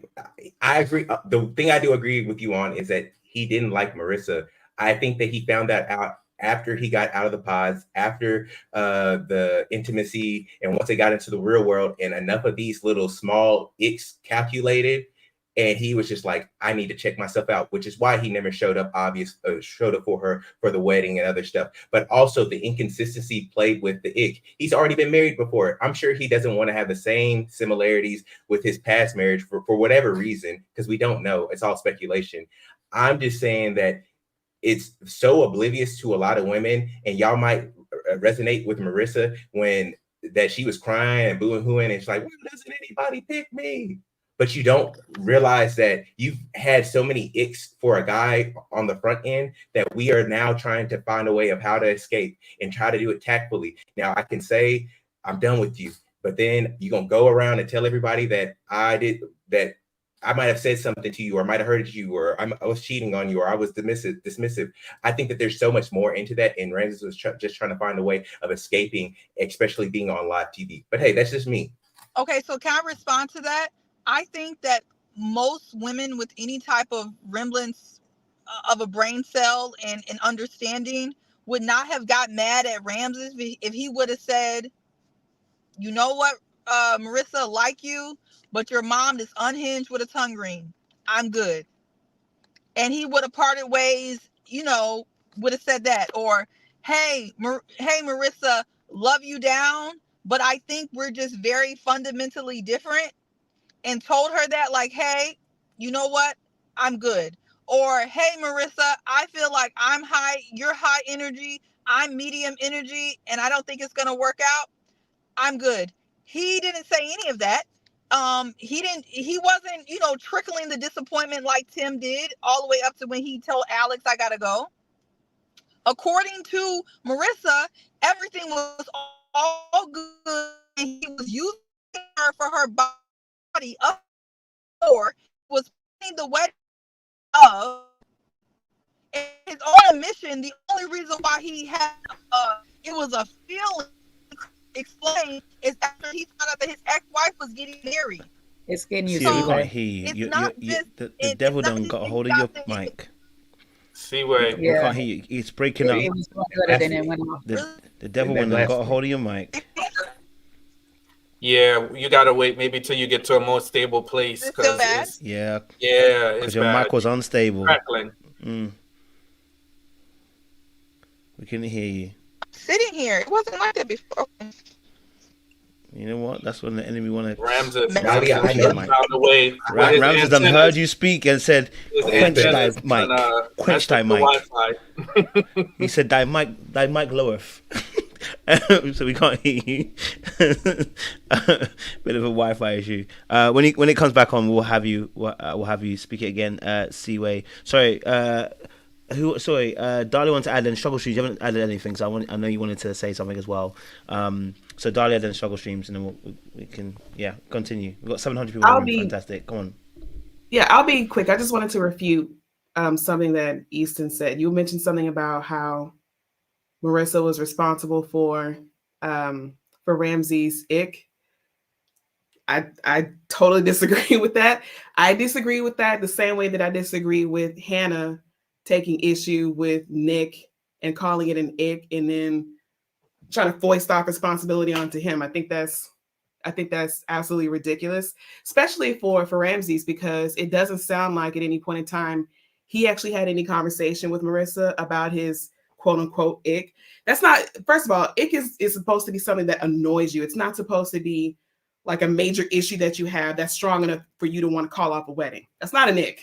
That's just that's just you having issues, okay? And if it's that strong that you want to call off a wedding, why aren't you saying something ahead of time? Why hasn't there been conversations ahead of time about these issues that you have with her? Because looking at her face, she looked blindsided by it. That I don't understand that. Yeah, that was really the only point that I wanted to refute. Just, I know Struggle Streams, you're about to go. Can I just push back on that and then give it to Struggle Streams? Okay. So as a guy, I feel like it's very hard for us to communicate maybe our qualms or issues with our partners. I have to say it in a particular tone, or I have to layer it in a nice sandwich, and then I have to say, I have to massage it and say it in a way that might be palatable for you to, like, I guess, to digest it. Huh? Receive it.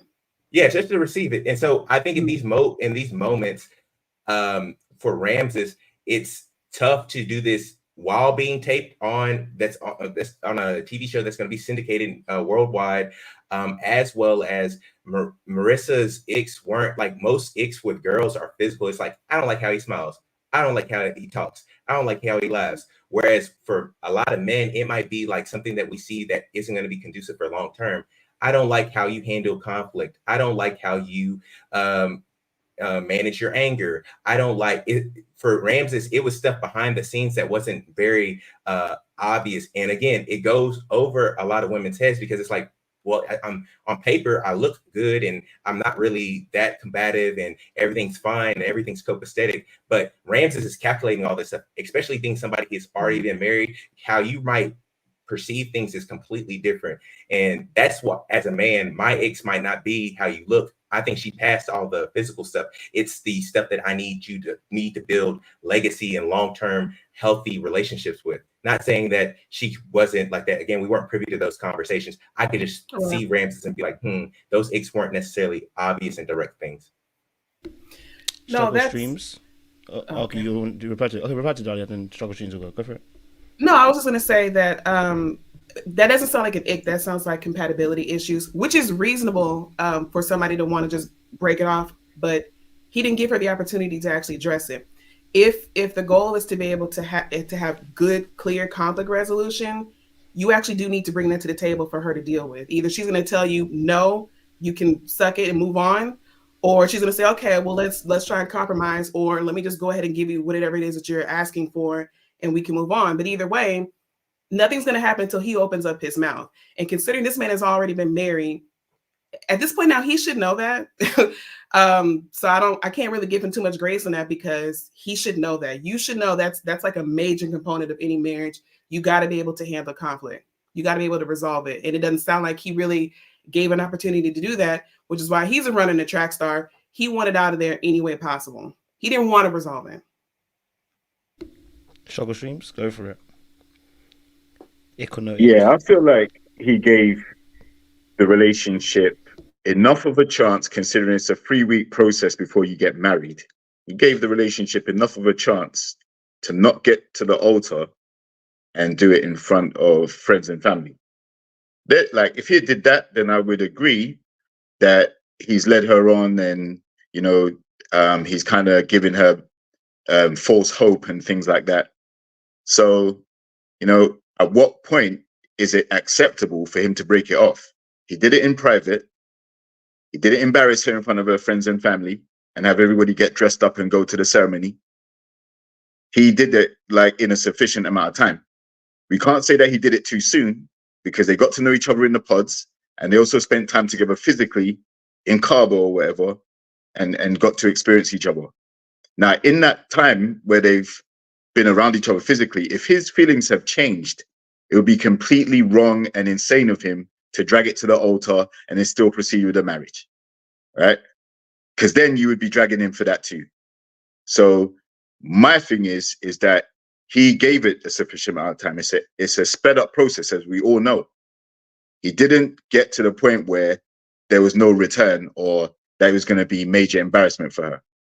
And like I said, if he's still not fully over his previous marriage, because that shouldn't even be a factor. That should have been way back in the past if he was truly over his ex.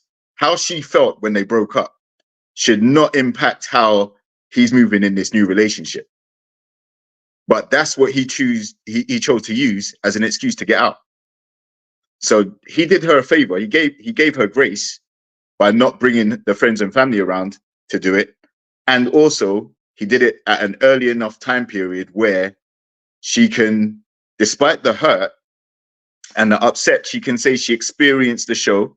She experienced finding someone, possibly connecting someone. She took a risk. Every relationship is a gamble. Sometimes it works, sometimes it doesn't. Sometimes you don't want it to end, and sometimes it has to end.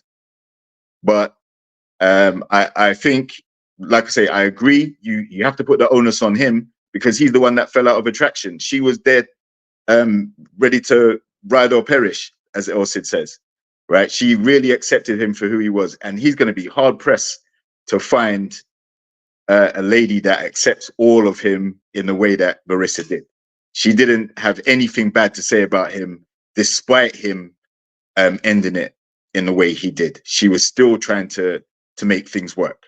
So that's a testament to her, in a way, trying to fight for what she believes in and what she wanted.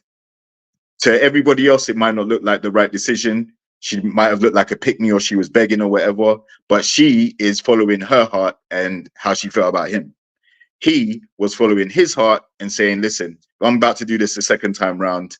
There are certain things that are not clicking for me like that. So I've got to bow out. And yeah, like, you put the onus on him.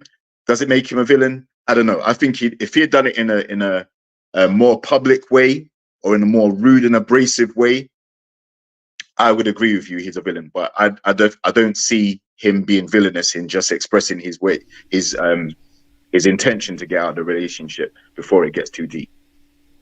Cool. Jay, you want to respond, and Sean wants to respond, and then I don't know if it's not so much of a response. This was really a question to the men because of what Easton was saying earlier. So I need the men to tell me, do you guys know your ex?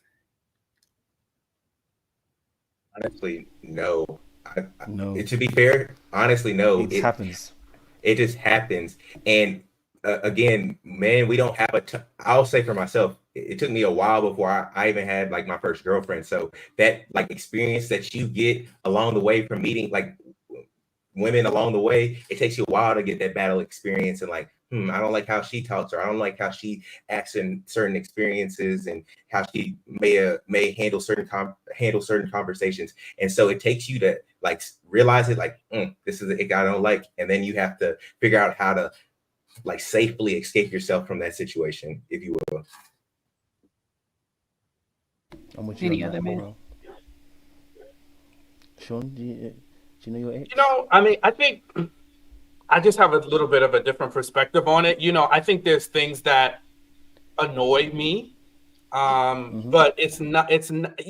I have come to the also understanding that I'm going to annoy somebody too. So they're not deal breakers. Now, are there things that are non-negotiable? Yeah, but I don't necessarily govern my relationships. Oh, did she annoy me today? And then that's going to do, because that I don't operate in that framework. I think it's immature, that the slightest little thing something does, oh my God, I can't do it. No. Now, if it's a non-negotiable or something that's problematic, listen, you show up with BO. Yeah, I don't know if that's an ick or if it's just it's non-negotiable. If I smell something that's funny, it's not. We're not going further. That's I would consider that an ick, but you know what I'm saying. If that's an ick, then yeah, I can identify with that. Yeah, I would But consider what is it the a ick. definition of what's the definition of ick here, guys? Because I feel like we're blending ick blends now. When we see Yeah. this on Love Island, when someone says ick, it's a no go.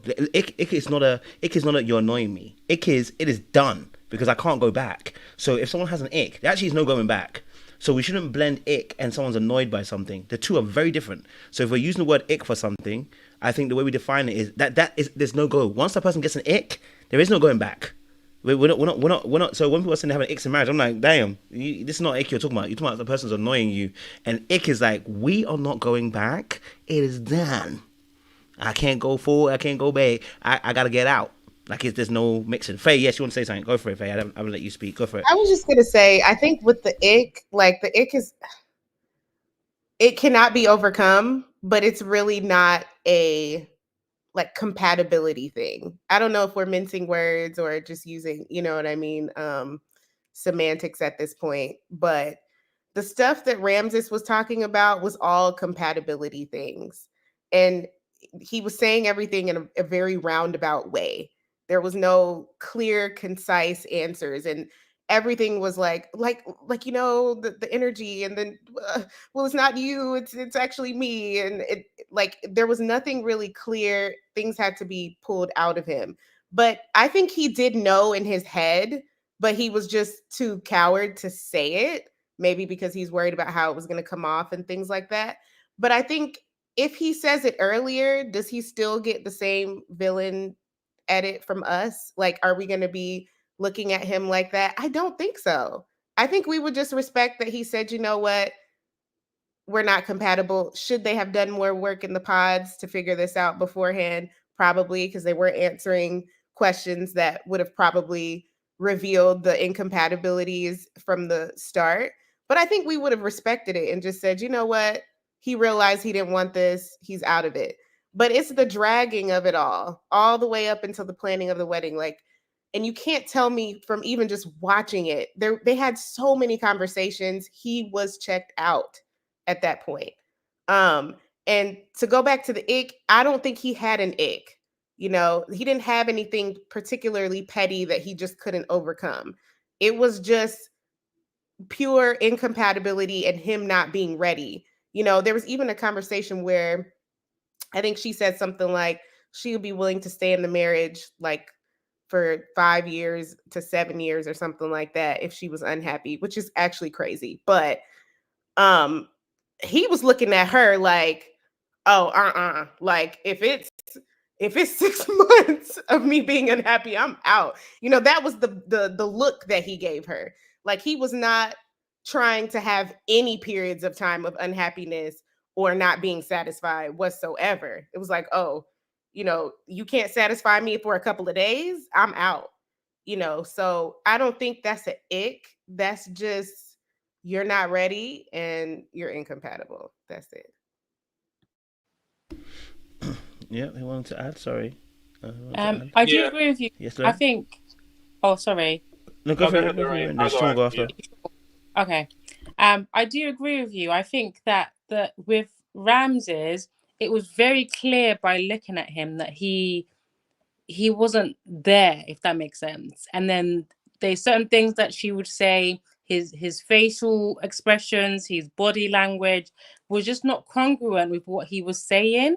So it was evident as a viewer that you don't want to be with her anymore. So the only grace I can give him is that production were like, you gotta keep it going. You know, maybe he didn't, you know, other than that, he just kept it going for the sake of keeping it going. So for people who are like, well, you know, at least he gave it a good go. No, he didn't give it a good go because he wasn't doing it with the intention of like, let me see if we can work something out. He had already made up his mind, which is why when certain things would happen, like you can't fake your facial expressions. You can't fake that reaction.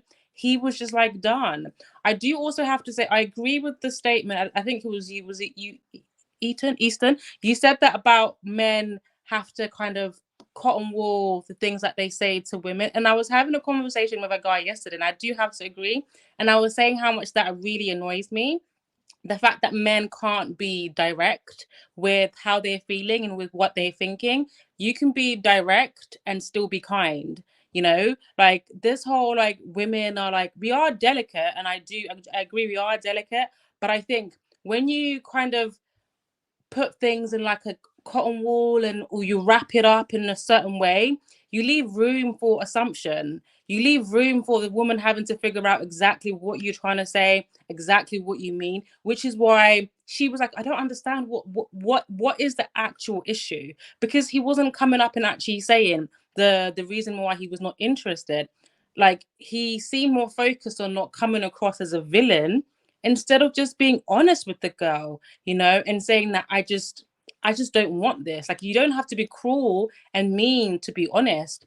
That's part of effective communication. You can be assertive without being aggressive. So that's my only, well, one of my things with Ramses. Right into a little point. So, question, Sean, before you preface your actual point, you know, you're gonna answer the asking, you know, being direct with the ladies, is it working? Yes. Yeah. I'm divorced. Yeah, that took a direct action and a statement, and it happened. Yeah, I mean, what do you mean? Did it work? Was my message being able to be clearly articulated? Yeah. Did I have to choose my words? Yes, but I think that's base level communication. You should be able to choose words that the person you're communicating with can understand. And might it be a little difficult? Sure. It's not, relationships are difficult. They're not designed to be a cakewalk. So might it have challenged how I initially want to say it? Could I have said it the way I really wanted to? No, but I shouldn't have.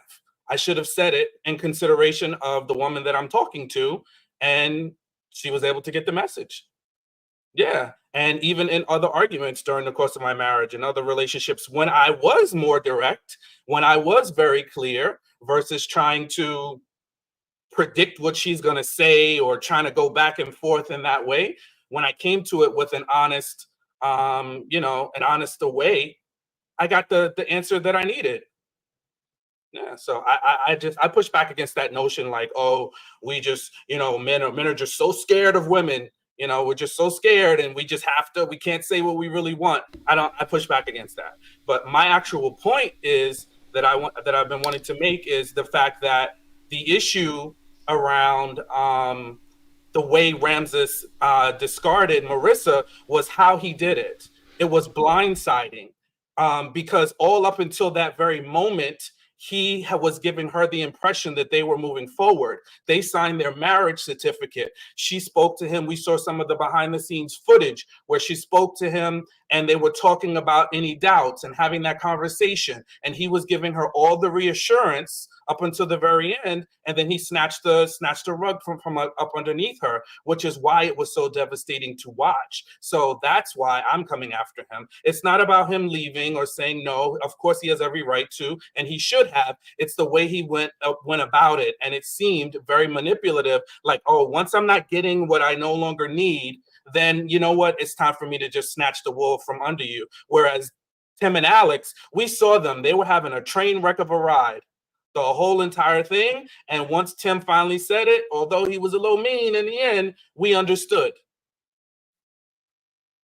But that was after he told Alex's dad the whole soliloquy, and we got on him about that. You're damned if you do, you're damned if you don't.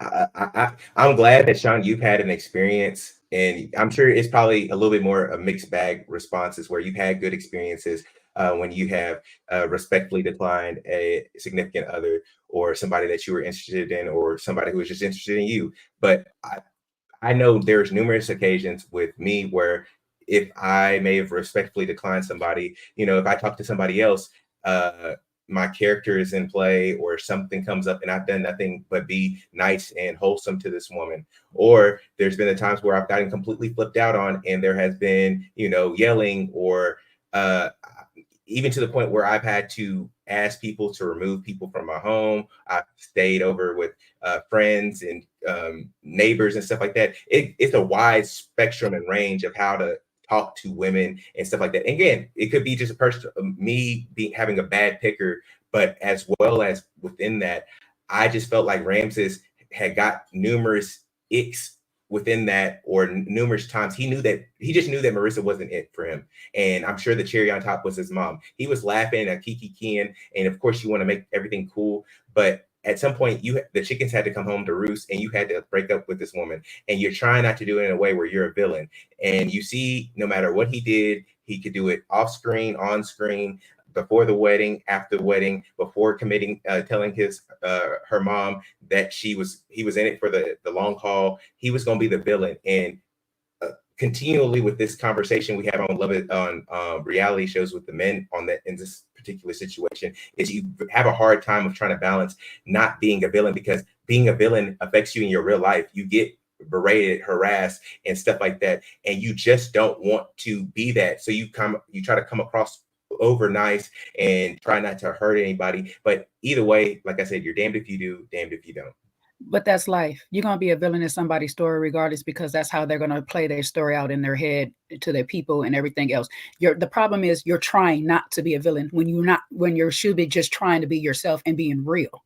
That's what the problem is. And that was what Ramsey's problem is, because yes, you can get an ick. And guess what? When ladies get an ick, we know exactly what the ick is. We know how to sit there and tell you the ick is, I don't like you chewing your food like this all the time. And I've asked you several times, don't eat with your mouth open. You do this all constantly, this, that, and other.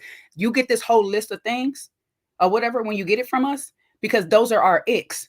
You sitting here keep saying ick, ick, ick, ick, ick, but he knew exactly what the ick is. And when she asked him, he didn't express it. It's, I love you, but our energies are different. I love you, but it's me. I love you, but I don't know. I love you. That doesn't help me. That doesn't help me fix if you love me, help me grow for the next person.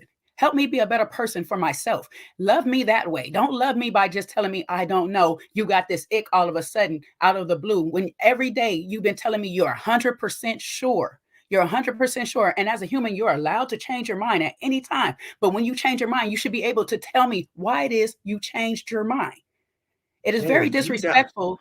But it's very disrespectful to have a whole situation with a person and not be able to tell them, hey, this about you bothers me. Or I'm going through this, or I'm re-triggered from a marriage that I just got out of because you remind me of that. It is very disrespectful to sit here and say, I love you, but not be able to offer me the reasons why you won't be with me. That is crazy to me, to sit there and just be like, oh, because he got an ick, so he should be able to leave or whatever. No, you should be able to express the reason why you have this ick. And it's something I can't change. I just can't change it.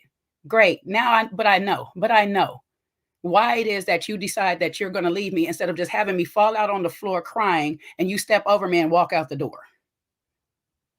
Okay, I don't know. Maybe I'm just blind and naive to this fact of how many times you might have feelings, or you might be in a relationship with somebody from a guy's perspective where you never get that. You never get the, I'm breaking this down so you can take this to your therapist and unpack this in the confidentiality of that arrangement. No, it never happens.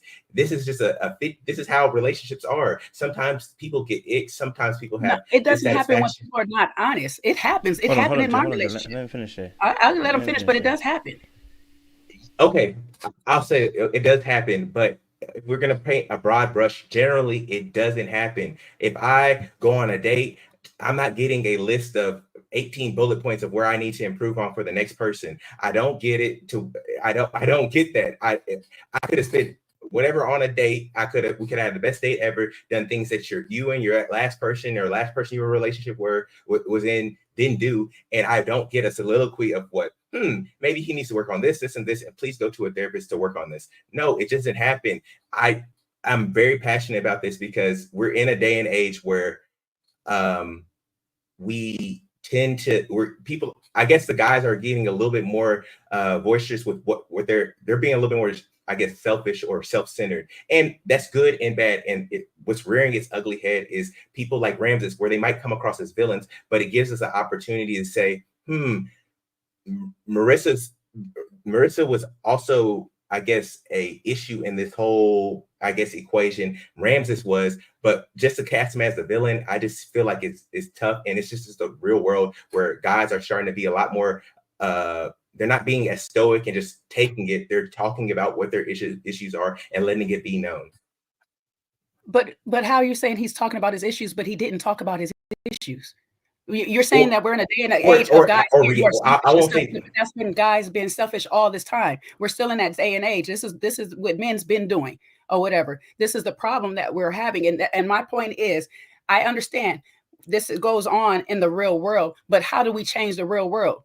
How do we sit here and fix it if we don't sit here and really actually address the situation and talk about, hey, this is what he is doing? What his problem is he did not communicate to this woman on why it is that he decided he had a last minute change. That is why he's getting the villain role, in my opinion. I don't think he is wrong for breaking it off or having a change of heart or anything like that, but he owed her that much honesty from going from 100 every single day to now it's 0% of why I don't want you. That's wild to leave somebody like that. We're moving the goalposts because he was a villain because he waited so long. Oh, okay. Well, I'm saying to me, I think he could have been a little bit more direct in terms of how his exit strategy. I just could relate because I see how, as a guy, you're constantly trying to figure out how do I pull out of this relationship and do it in a way that's tactful enough to where I don't damage my reputation, but also do it in a way that I'm still managing some type of care over Merissa in this case, because we tend to completely miss out on that kind of stuff. But hey, that's just my point. I hear you both. I have a question. Let's read out these super chats. I You have can a answer question. in a second. Oh, sorry. You can answer in a second. No, you're good. I'm going to let you answer. It's just that Gerald has been sending these super chats in, and I need to honor my super chatters first. And here, he's been sending a lot of super chats, and God bless him. Gerald, may the Lord bless you. Okay, you just paid for my dinner. Thank you very much. Okay. So he said, Ramses' position versus what happened based on what was shown. Don't sway off the edits either. But those who have been divorced are gun shy off rip. Ramses saw the long term and cut his ties. He went on to say, the greatest illusion in society was Steve Harvey's books, but what he didn't tell you, the journey of a man is alone until you're able to take accountability and choose denial. Okay. He went on to say that you can into a Brinks truck. You can into a Binks truck. Clarify that for me, Gerald. But it was her mother's behavior that was the definitive reason. He saw mother, daughter behavior-wise. Compassion is one thing, but tolerance is another. Gerald again said Ramses saw the outcome of the family dynamic and his possible future. Her mum sabotaged Merissa marriage. No man is going to sign up to the ratchet behavior no matter what you possess to look like.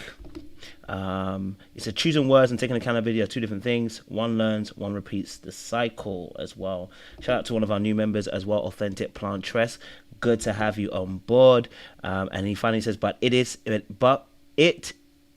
is your family, especially if it's your mother. She acts like a dude who threatened me before the first holiday. Miss me with that. How do you know it was not edited out? Okay, so I think Gerald is really strong on the fact that the mother aspect is a big thing as to why the breakup could have happened. I mean, listen, hey, I won't lie to you. I already said I got an ick about that stuff anyway, but I'm not saying that's definitely his issue. I'm not saying that's definitely his issue because he never mentioned that. What he mentioned was her energy. I think he was trying to explain something. I don't think he fully fleshed it out. But that does happen sometimes when you're not very eloquent in your words, and you need to learn how to also define how you feel emotionally. And sometimes some people struggle with that. Let's just be honest. I think both men and women in this area struggle with that. I've coached many people this last 6 months, and many people struggle with their emotions. In fact, people stay in relationships longer than they need to. They've already checked out and they haven't left. Are they being disrespectful? No, they're not actually being real with themselves. And so I don't think it's disrespectful on either part. I think that this is a lot of example of our generation where we're trying to be better and we are actually more exposed because we have more knowledge. So we're able to call out more things, which I think is good. We should call out more things. I think he struggled to really be able to articulate what were the actual issues. I would love to be for him to come out and actually articulate that. I don't think he will. And I don't know if he has articulated that all the way with her either, because I don't know if she fully explained why she felt like he actually wanted to leave, which kind of leaves it a little bit in a grey area a little bit, and we all kind of speculate as to what the reason is on different sides and stuff. So I'm not going to say no one's wrong or no one's right. I like the conversation you guys are actually having. Now, Lorraine, you had a question you want to ask. Please ask the question that you wanted to ask. I have a question. Question. You can ask it in a second. You can ask it in a second. No, you're good. I'm going to let you answer. Just that Gerald has been sending these super chats in, and I need to honor my super chatters first. And here, he's been sending a lot of super chats. I retract the question. I'm just going to make a statement. I think that you're not responsible for how somebody's going to react. Like, you can be honest, and like someone might be like upset. I've had difficult conversations where I haven't been able to accept what somebody's saying, or I've been really, really upset. But after the fact, once you calm down, once you reflected, you can now look at the conversation on an objective point of view. But you can't stop from being honest with somebody, because they might start being crazy, or they might be upset, or they might cry, or whatever. They might be heartbroken, because you're doing them a disservice. I think it's important that we hold Ramses accountable, not because he's a horrible person, but I think because it's going to help so many people who are going to watch this video, who watch this channel because they're trying to become better people, to be like, look, if you're not happy in a situation, you need to only not be honest with yourself, but be honest with your partner, to be like, I'm not happy because of A, B, C, D. Are they going to be upset? Most likely. You can't be responsible for somebody's actions. So I've changed my question to be more of a statement. It's a fair statement. Yes, Faye. I think the other thing too, what Lorraine was saying, I think it's like being honest as soon as possible. Like, it's not just the breakup, because that's like the last straw. It's like as things are coming up, like being honest about that. I think with Ramses, it was like always like pulling teeth to try to get him to say what it is, and maybe he was worried about the edit. Maybe he was, but in the conversations you hear a lot of and and it was just not flowing. Like, it couldn't get to a direct answer a lot of times. And maybe he did try to communicate, but he's worried because Marissa's so emotional, and I do know that sometimes, like Easton was saying, maybe that's kind of the hesitation too, because you don't want to deal with the emotional outburst of it all. I do understand that, but that still doesn't excuse a person. If you're going to be with an emotional person, that comes with the territory. You do have to still address these things as they come up. This way, when you do break it off, it's not like it's coming out of left field. These are things that have been brought to your attention over time. And you're like, you know what? Okay, I get it. No one likes to be broken up with or things to be cut off with. Like, no one likes that. I've been broken up with before. I've broken up with people before. And it's never a nice conversation. No one really wants to have to do something like that. But it's still something that needs to be done. And that closure in that moment when you're breaking up with someone is important, to say why. Now, you don't have to be all vindictive and mean about it like Tim, which is why he got the villain, stuff, because the way he kind of just added everything up over time, instead of being honest and direct. Anyway, but I think it's just the honest conversation is what we would have liked from Ramses earlier. And then it's the lack of, it's the coward quality of it all, that he could not do this sooner when we all have seen that he had checked out. But it's not to say, like, to reiterate other people that he's a bad person, because these things do happen all the time. But I think since we do critique people, like, at least we can get a lesson out of it or something, to just be able to say this, like, to be honest with someone and not hold so much into how they're going to react to the situation, and just allow them to process that truth and have that closure for themselves. So I think it's quite interesting. I think that's why I made a point earlier on about sometimes, and this is me obviously coaching, but this is actually me just in general talking to women, right? A lot of women we don't call them cowards for not leaving a relationship immediately when they lose their feelings. We don't call them cowards. So it's quite interesting that I think that's what Easton's kind of pointing out, that there is a little bit of discrepancy in the way that we label in certain things, because we don't call women cowards. We wouldn't call someone a coward for taking a little bit longer in their time to figure it out, that actually their feelings might have ended maybe in the week 1, but they try to pull it out to week 3. We don't call them cowards. We might say, listen, they shouldn't have dragged it that long. What they should have done better was actually they should have had a conversation. We wouldn't have labeled them coward. And it actually has consequences, because especially for men, when you start labeling those things, and even when you call women certain names as well, there are certain names for women too that are very consequential too. So let me not try to be biased.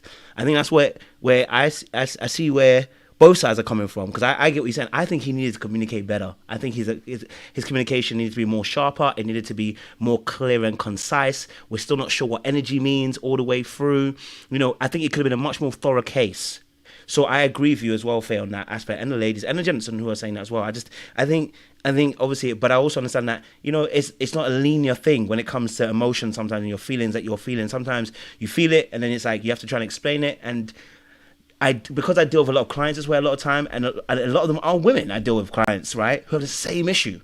I do not call them cowards, because it's not a cowardly thing to do. It's the fact you just don't know how to communicate sometimes how you actually feel. You know you're feeling something, but you're not all the way there yet. Do you know what I'm saying to you? So I'm not saying that you're wrong about it. I'm saying I can see where maybe there's a pushback from Eastern in terms of like maybe the labeling sometimes. But again, I'm not saying you guys are wrong. I'm actually agreeing with both sides here.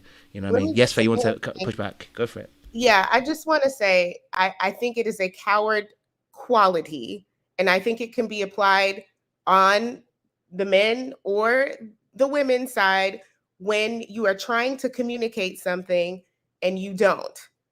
Like, I'm not saying, and it might be because you have difficulty communicating, it might be because you're afraid or whatever. It's a lack of directness. If we don't like the word coward, I'm happy to take it out, but I think it's still the same thing, you know, where you could have said something directly to someone and for whatever reason you chose not to.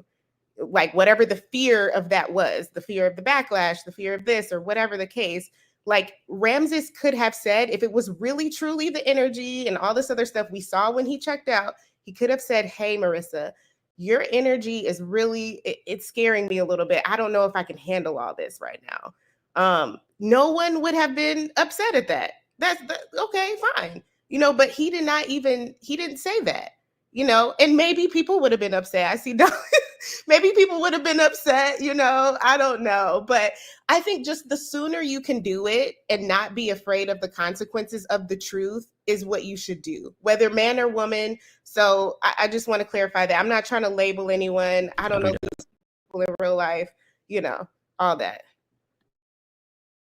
I think it's good points. And I think yes, Jay, go for it. Yeah, I just want to say, I think to my last point okay, on last it. Statements. Yeah. I think that my last point on that right there is the fact that, like you said, Kojo, to this day, they had a 9-hour conversation when she went back in 6 months.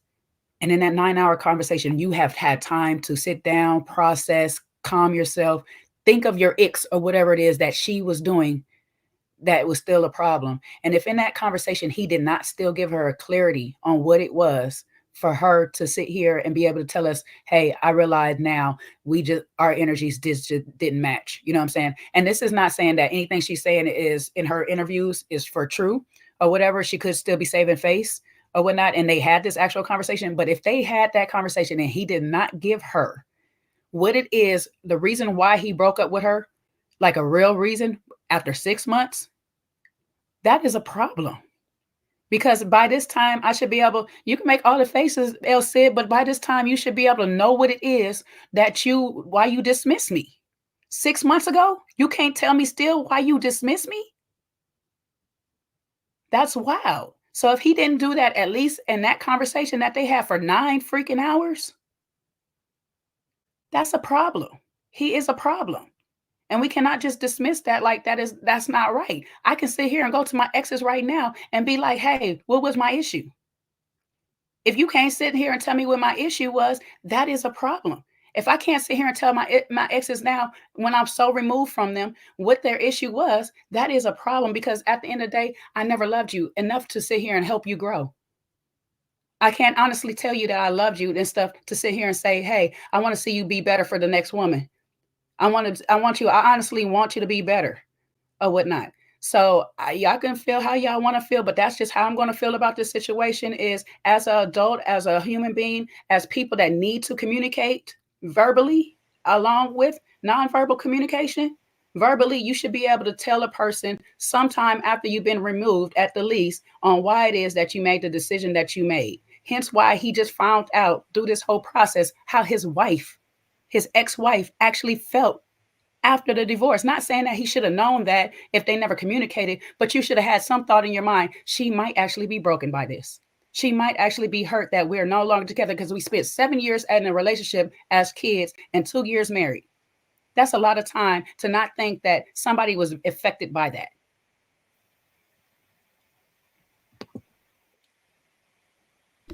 And I just want to add to that and saying that I think and again, I don't think he's wrong for saying he doesn't want her. It's the way he went about it, and the fact that it was a 180 from the conversations they had the previous day and the days leading up to their wedding. He was all systems go. And even in that conversation, we heard from Merissa after the fact, is that she even was pleading with him, like, you know, can we even just try outside of the pods? Can we be in a relationship? And it was a hard no. So that means you don't even want to be with her, but to go to the day prior to saying you're ready to go, all systems go for marriage, and then within a short span of time, you don't even want to be with her. That to me says you're not disclosing a lot. You're keeping a lot of things close to the vest, but he's still being intimate with her. You're still doing all the things that are good for you, which is why I called him selfish, is because you're doing all the things that feel good to you. But when you get to the moment where you don't want to do anything for her, then you completely check out. So for me, there should be some steps in between that he missed. And that's what makes him manipulative, because you're going to do surface things that give somebody the impression that you're still checked in, and then you just completely snatch the rug out of them. And I'm going to land my plane after this. Relationships and work are not the same, but there's some overlap. It's like Miss Misha, who's a content creator, gave an example. And I think it kind of gives an example of how we can conceptualize what happened. It's like you got fired at work. But imagine everything was good. You just got a good appraisal and you walk in, and at the end of the day, your boss says, you're fired. You're like, what the hell? I just got my appraisal the day before. Everything was good. I thought it's all systems are go. And now I'm losing my job. I'm not even just you put me on a written warning, or you're writing me up, or you're talking to me about things I did, but I don't even have a job anymore. It's done. I'm done. I'm complete. So you kind of like, you're knocked off your peg a little bit. Again, you might have done some things that were warranting a firing. However, there was some steps missed in having that conversation and letting you know chances for you to to correct the behavior or to work on things or whatever it was. That's kind of how I feel about it. Yes. Can I say something real quick? Yes.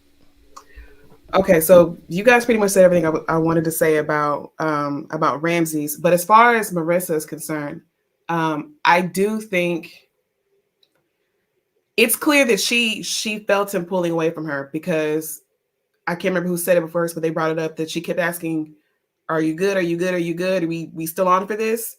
And he kept saying yes, right? That's a terrible question to ask because it's not going to get you any real answers.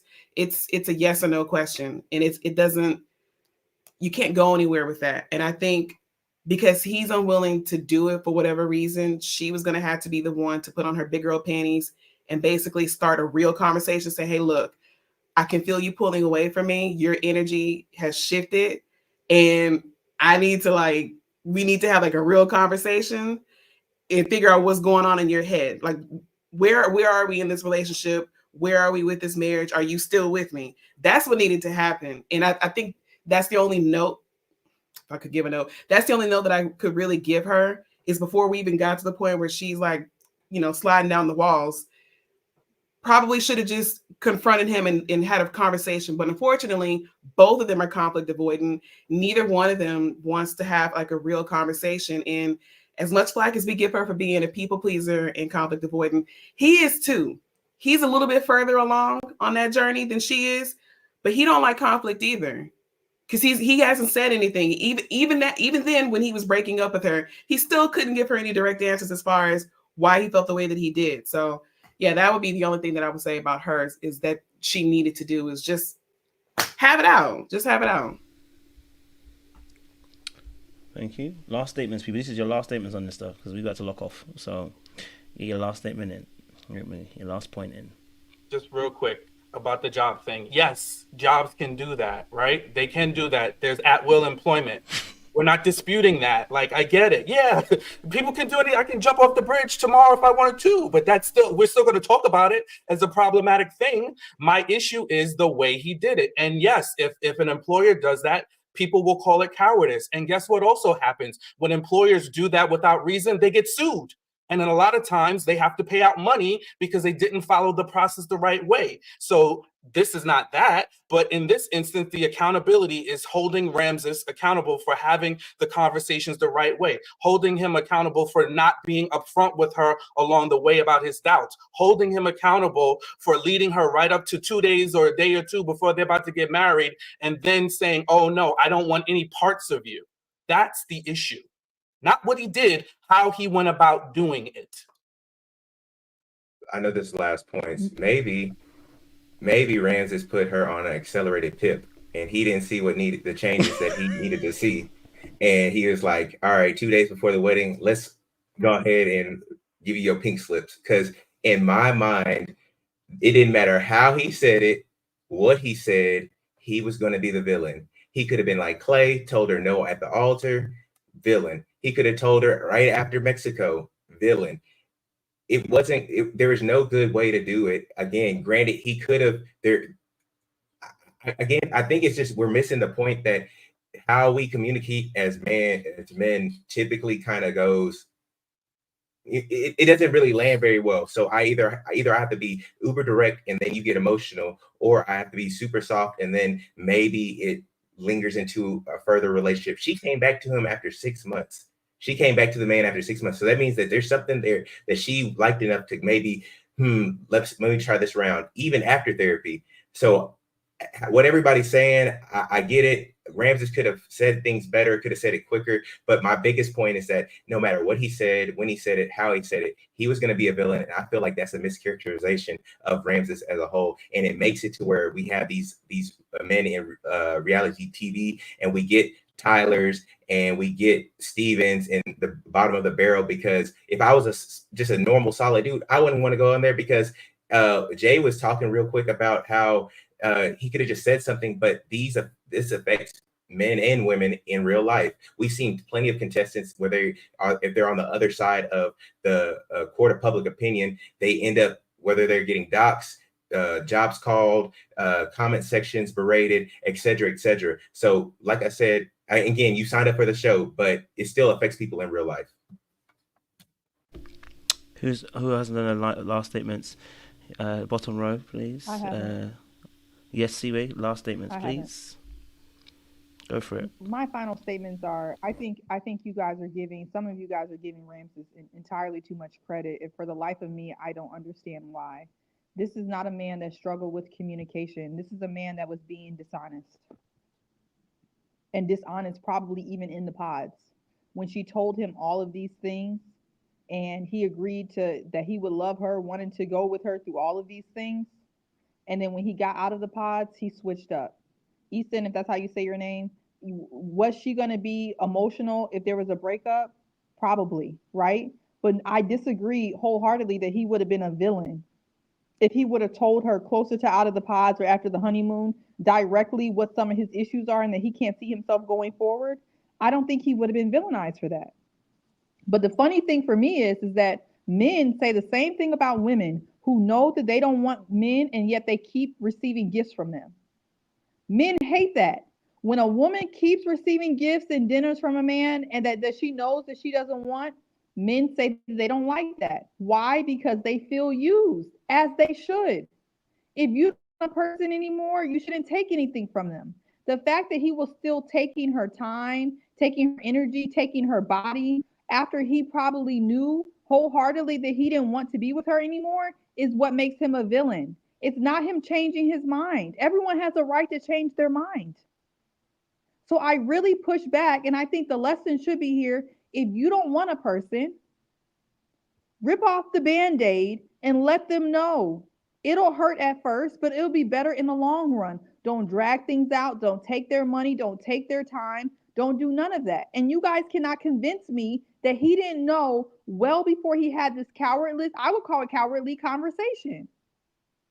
Because he still ain't said what it was. You know why? Because he can't say what it was, because it's been that way. He can't say, oh, it's this or it's that, because then he's gonna have to back it up, and he can't, because he's been feeling this way. So those are my final thoughts. I give him no credit, and I don't think you guys should either. He should be ashamed for the way he carried himself. And I hope he doesn't do that to anybody else. And I hope Merissa learns too. Damn. I think he's horrible. I think that's a little heavy. I can't lie to you for someone like what Ramses did. But I hear what you're saying. I'm not mad. Yes, struggle streams. Last points. Yeah, I'll just wrap up my take by saying, listen, it was going to hurt either way. You could see how much she liked the guy and how much she was into him.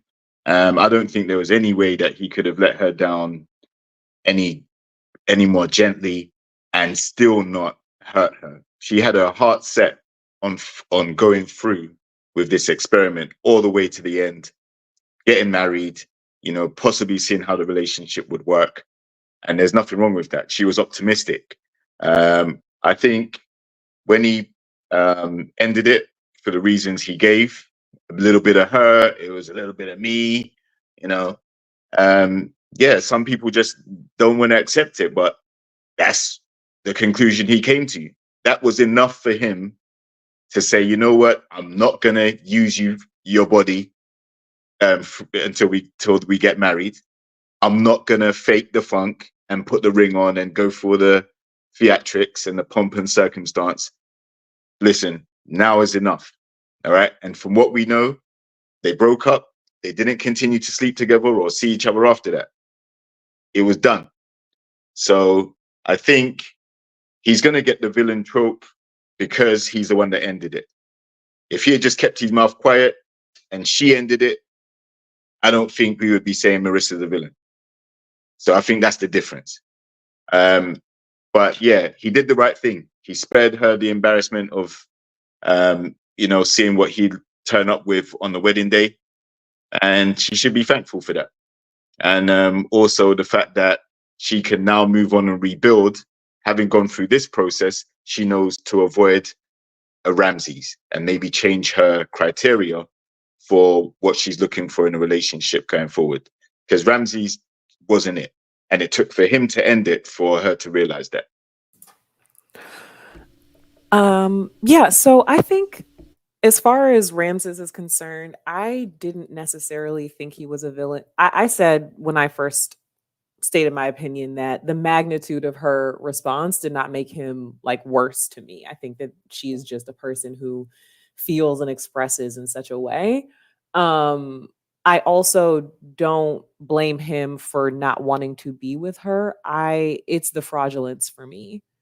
It's the misrepresentation of his values and his attitudes, or I shouldn't even say misrepresentation. I should say the inconsistency of it, in the sense that you're putting forward an aspect of your personality so far to the forefront as though to imply it is the totality of your personality. And it isn't. You hold very patriarchal views about relationships. You hold very problematic views about bodily autonomy and mutual respect and partnership. So it's kind of like that is the part, like in the pods, you're looking for ways to support. You're extremely understanding. You're supportive. You want to go along with everything that she sees as far as her vision for life. You know that she is in law school and working and not in the city. Like, you knew all of this, and you were all with it. You proposed to her, and now you're acting like all of that is a problem. So to me, it's the fraudulence. To me, it's the misrepresentation. And it's also kind of the things that were revealed along the way. Ramses is a villain. Her response to being broken up with just added to what people already thought. Let's not act like this breakup is what made people think Ramses was a villain. It was watching him engage with her throughout the entire way. Then the breakup happened and everyone's like, but you're not even pointing to those things as the reasons why. You're literally like talking about vibes and like, just like peace and like energy and like chakras. Like, you're not even being forthcoming with just, I don't want to do this with you every day. Period, point blank. Right. I can already see it. I don't want to do it. Layla, that's Wait, disingenuous. listen. It's last thoughts. Oh. There's no combating. Sorry. Who hasn't given the last thoughts? Sorry, my bad. Who hasn't given the last thoughts? I'll just Faye, give go one for it. last thought. Yeah, and this is just something I had to mention. I think one of the other lessons is too, like, you just can't go all in with someone who isn't going all in with you. I think, Merissa, she really wanted someone that was going to be there through thick and thin. Like, when she said yes in the pod, she was like, okay, no matter what, we're sticking together. We're going to work it out. We're going to compromise. We're going to, like, you could tell she just laid her all out on the table, which is what I think made her more endearing in a sense, and what kind of villainized Ramses in the end was because you could see that she laid it all out on the table versus him holding back. But again, like, not giving yourself 100% to someone who is not reciprocating that back for you and doesn't want to walk that journey with you. And I think it probably took her a while to realize that, seeing as she did go back 6 months later trying to still work things out. But I think that's another lesson kind of hidden in all of this, is that, like, it has to be reciprocated. And you can't just, not everyone's going to be willing to work through everything with you and just give you their all. You have to find someone who's willing to do that and is showing you that, not just saying it, but also giving you the actions that would back up that they're willing to do that with you. Especially if you're someone who, wears your heart on your sleeve and, just puts everything out there like she does. Love that point. Elsid, have you given your last points? No, Elsid? Talk to me. Last points. We're reviewing an edited show. We're all giving our opinions based on the edit we are seeing. So all I will say is I'm glad that there's some people, in the show communicating with a partner. We're not going to get it right every time. We're not going to get it wrong all the time. What I will say is that, villain or not, I'm not going to, call someone a villain until I see their behavior is actually malicious intent. And I did not see that out front at all. Bad behavior? Yes. So all I will say is that we need a lot more communication, and we need a less reactivity to that communication, and just try to understand each other a little bit better for the future. Okay, is that everybody who's gone? Ever seen everybody? Last points? Lorraine, have you gone? Sorry, go for them. Yeah, I just want to say that I completely loved this season. I think it showed a plethora of different, personalities, different relationships that happen in real life. And I think that's why it's the cause for a lot of conversation. I think it's a good way for people just to look at things as like human behavior, even though it is an edited show. But I think there's a lot of representation on, everyone knows a Tyler, everyone knows a Ramses, everyone knows a Hannah, everyone knows an Alex, everyone knows somebody, or people, maybe you show up in those way yourself.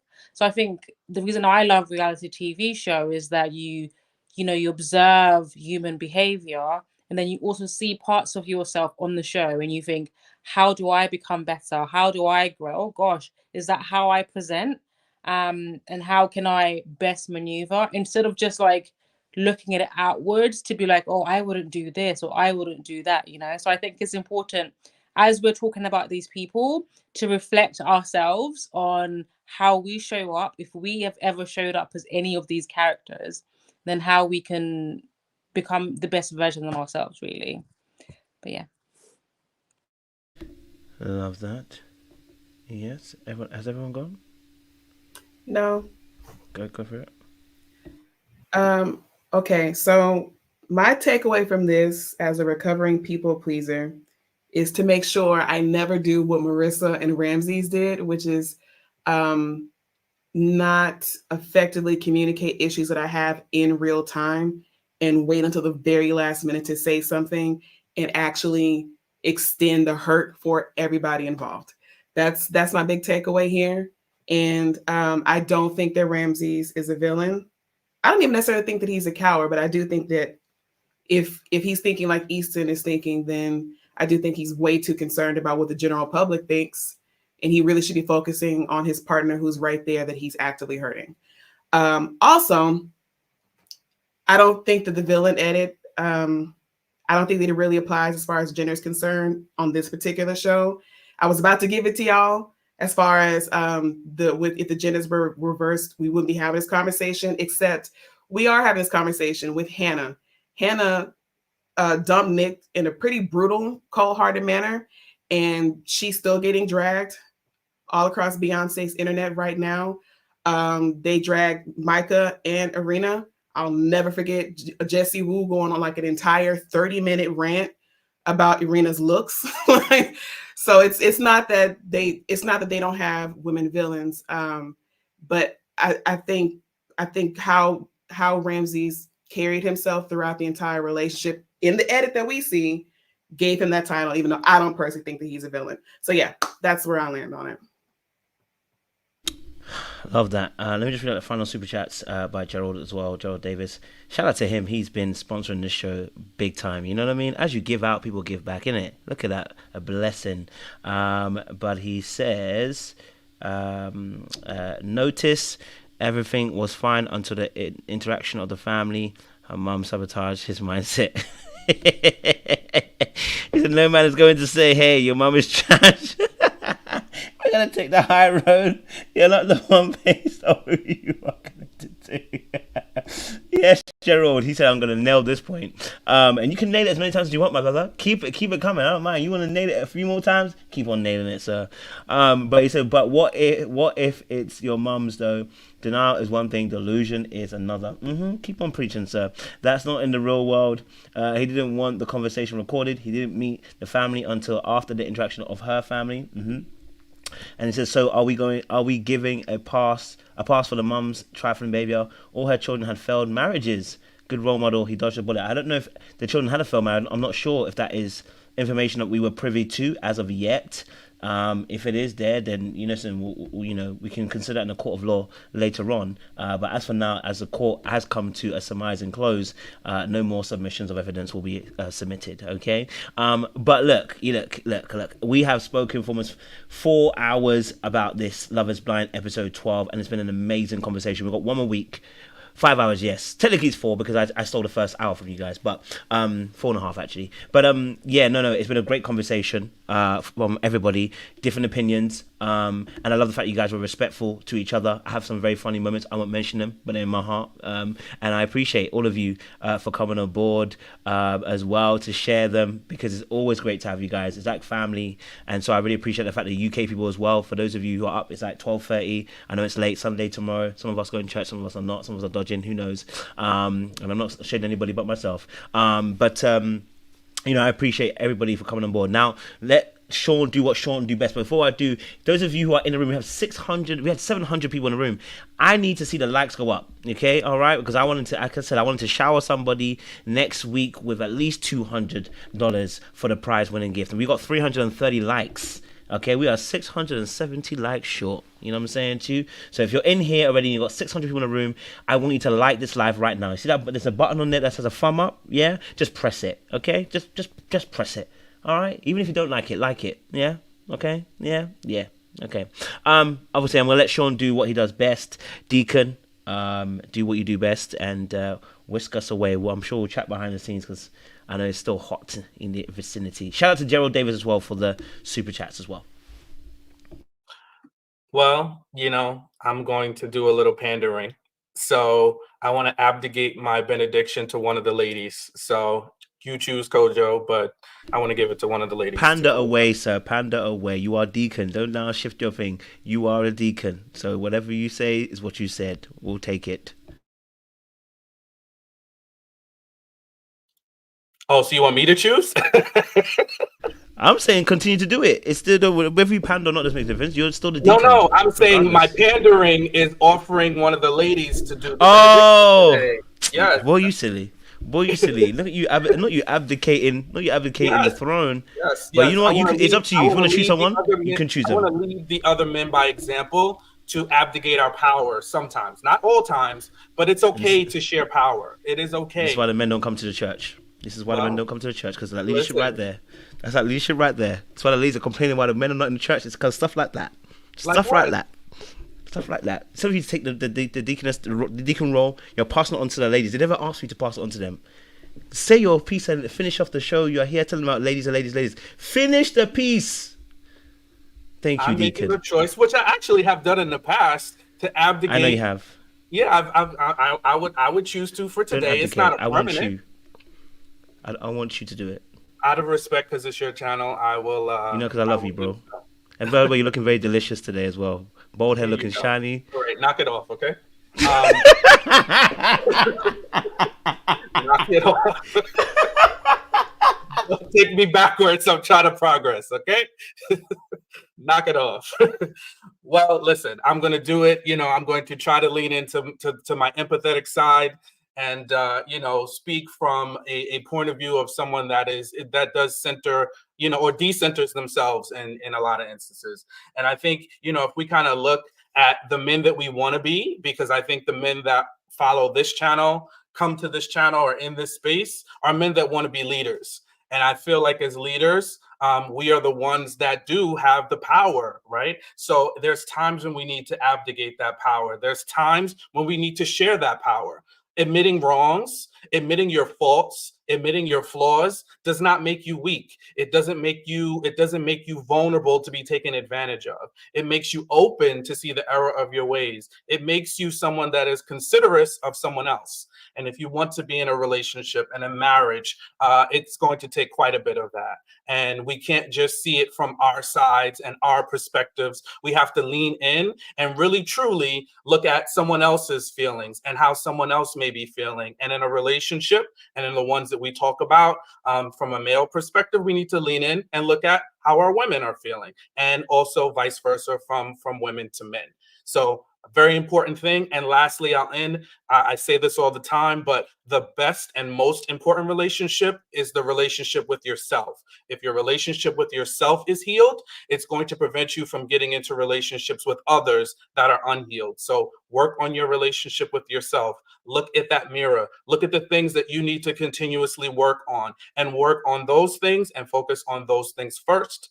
And your better opportunities and options will come after that. Back to you, Coach. Thank you very much, Deacon. I appreciate you as always, and I really appreciate your journey as well. Undoing a lot of the toxic masculinity and dealing with patriarchy and misogyny as well. I do actually appreciate the work that you're doing, bro. So keep it up, and we're proud of you. And I think a lot of people on the channel are appreciating the work that you're actually displaying from the male side. So it's good to have you on board as well. Shout out to other Mandem as well. Easton, thank you for coming through. I can't wait to see you guys more as well on this channel. So hopefully we'll get to see you more around here as well. Struggle Streams, it's good to see you, bro, JR. And I know Love Lens Review was here earlier on as well. So shout out to him. And for the ladies on the panel, Layla, Faye, Seaway, Lorraine, Dahlia, El Cid, Jay as well. I really, really appreciate all of you for coming through today and chopping it up and giving different perspectives, you know what I mean? And just kind of going back and forth and just trying to get us to a really nice place where we can actually agree, sometimes disagree, and have a holistic way of looking at these TV shows. Many people watch this stuff and they really do appreciate you guys' dialogue. So I want to say that I appreciate you lot's dialogue as well. So thank you. And I hope I get to see you guys next week as well when we do the reunion. We may have more to talk about. I believe we will probably will. A lot more, and it could get a little bit sticky. Hey, you know what I mean? But we appreciate it. One more super chat from Gerald. He said he got another super chat he wants to say that he needs to say before he left the show. Thank God, you know what I mean? Gerald, keep it going. Listen, we still got a few seconds. Look, he said, listen, if this was a perfect world, they would tell you what they desire to eat. Until accountability is in arm's reach. You know what? I do love monologue, and I love when we have, when we have to work through some of these phrases that we use as well. I'm not 100% with you, Daryl, but I listen. I appreciate your opinion, and we are grown enough to be able to say we can agree to disagree on that part. I don't necessarily agree with all of that what you just said, but I appreciate your opinion nonetheless. All right, we've got to go. Listen, we gotta bounce, but we're gonna be behind the scenes, and I'm sure we'll chop it up as well. But thank you again, ladies and gentlemen, for joining us today. We'll be back next week for another great conversation as well. Whew. Baby, let me see y'all out.